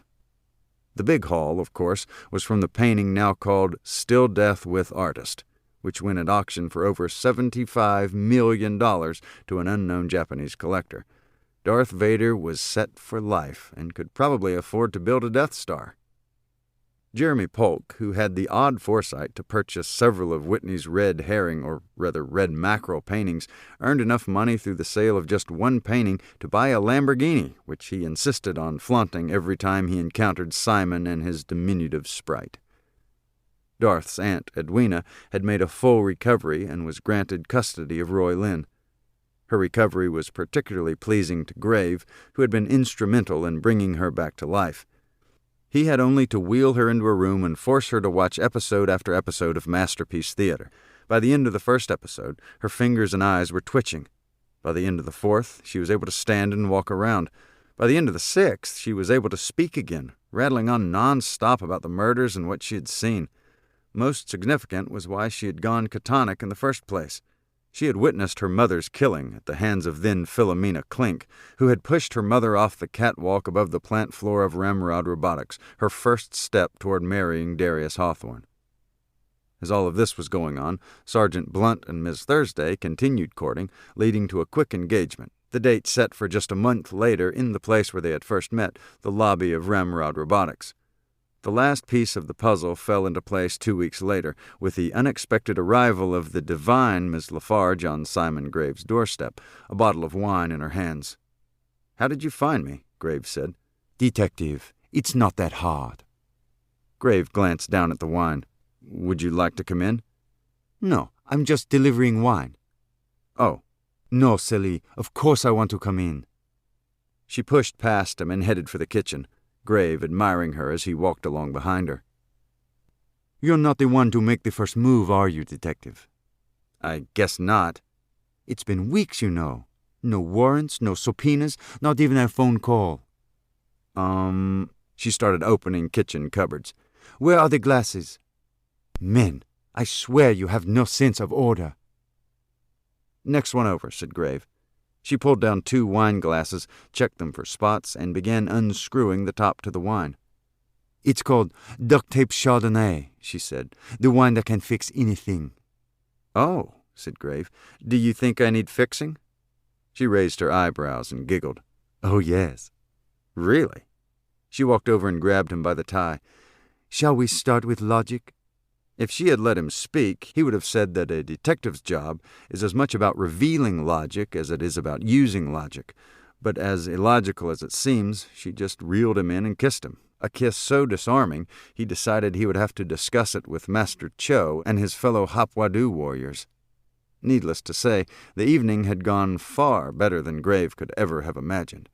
It was the kind of evening that some might describe in explicit terms, involving glistening, intertwined bodies and personal hydraulics, but Grave was old school, preferring more tasteful descriptions, featuring crashing waves, exploding fireworks, and rockets blasting off into space.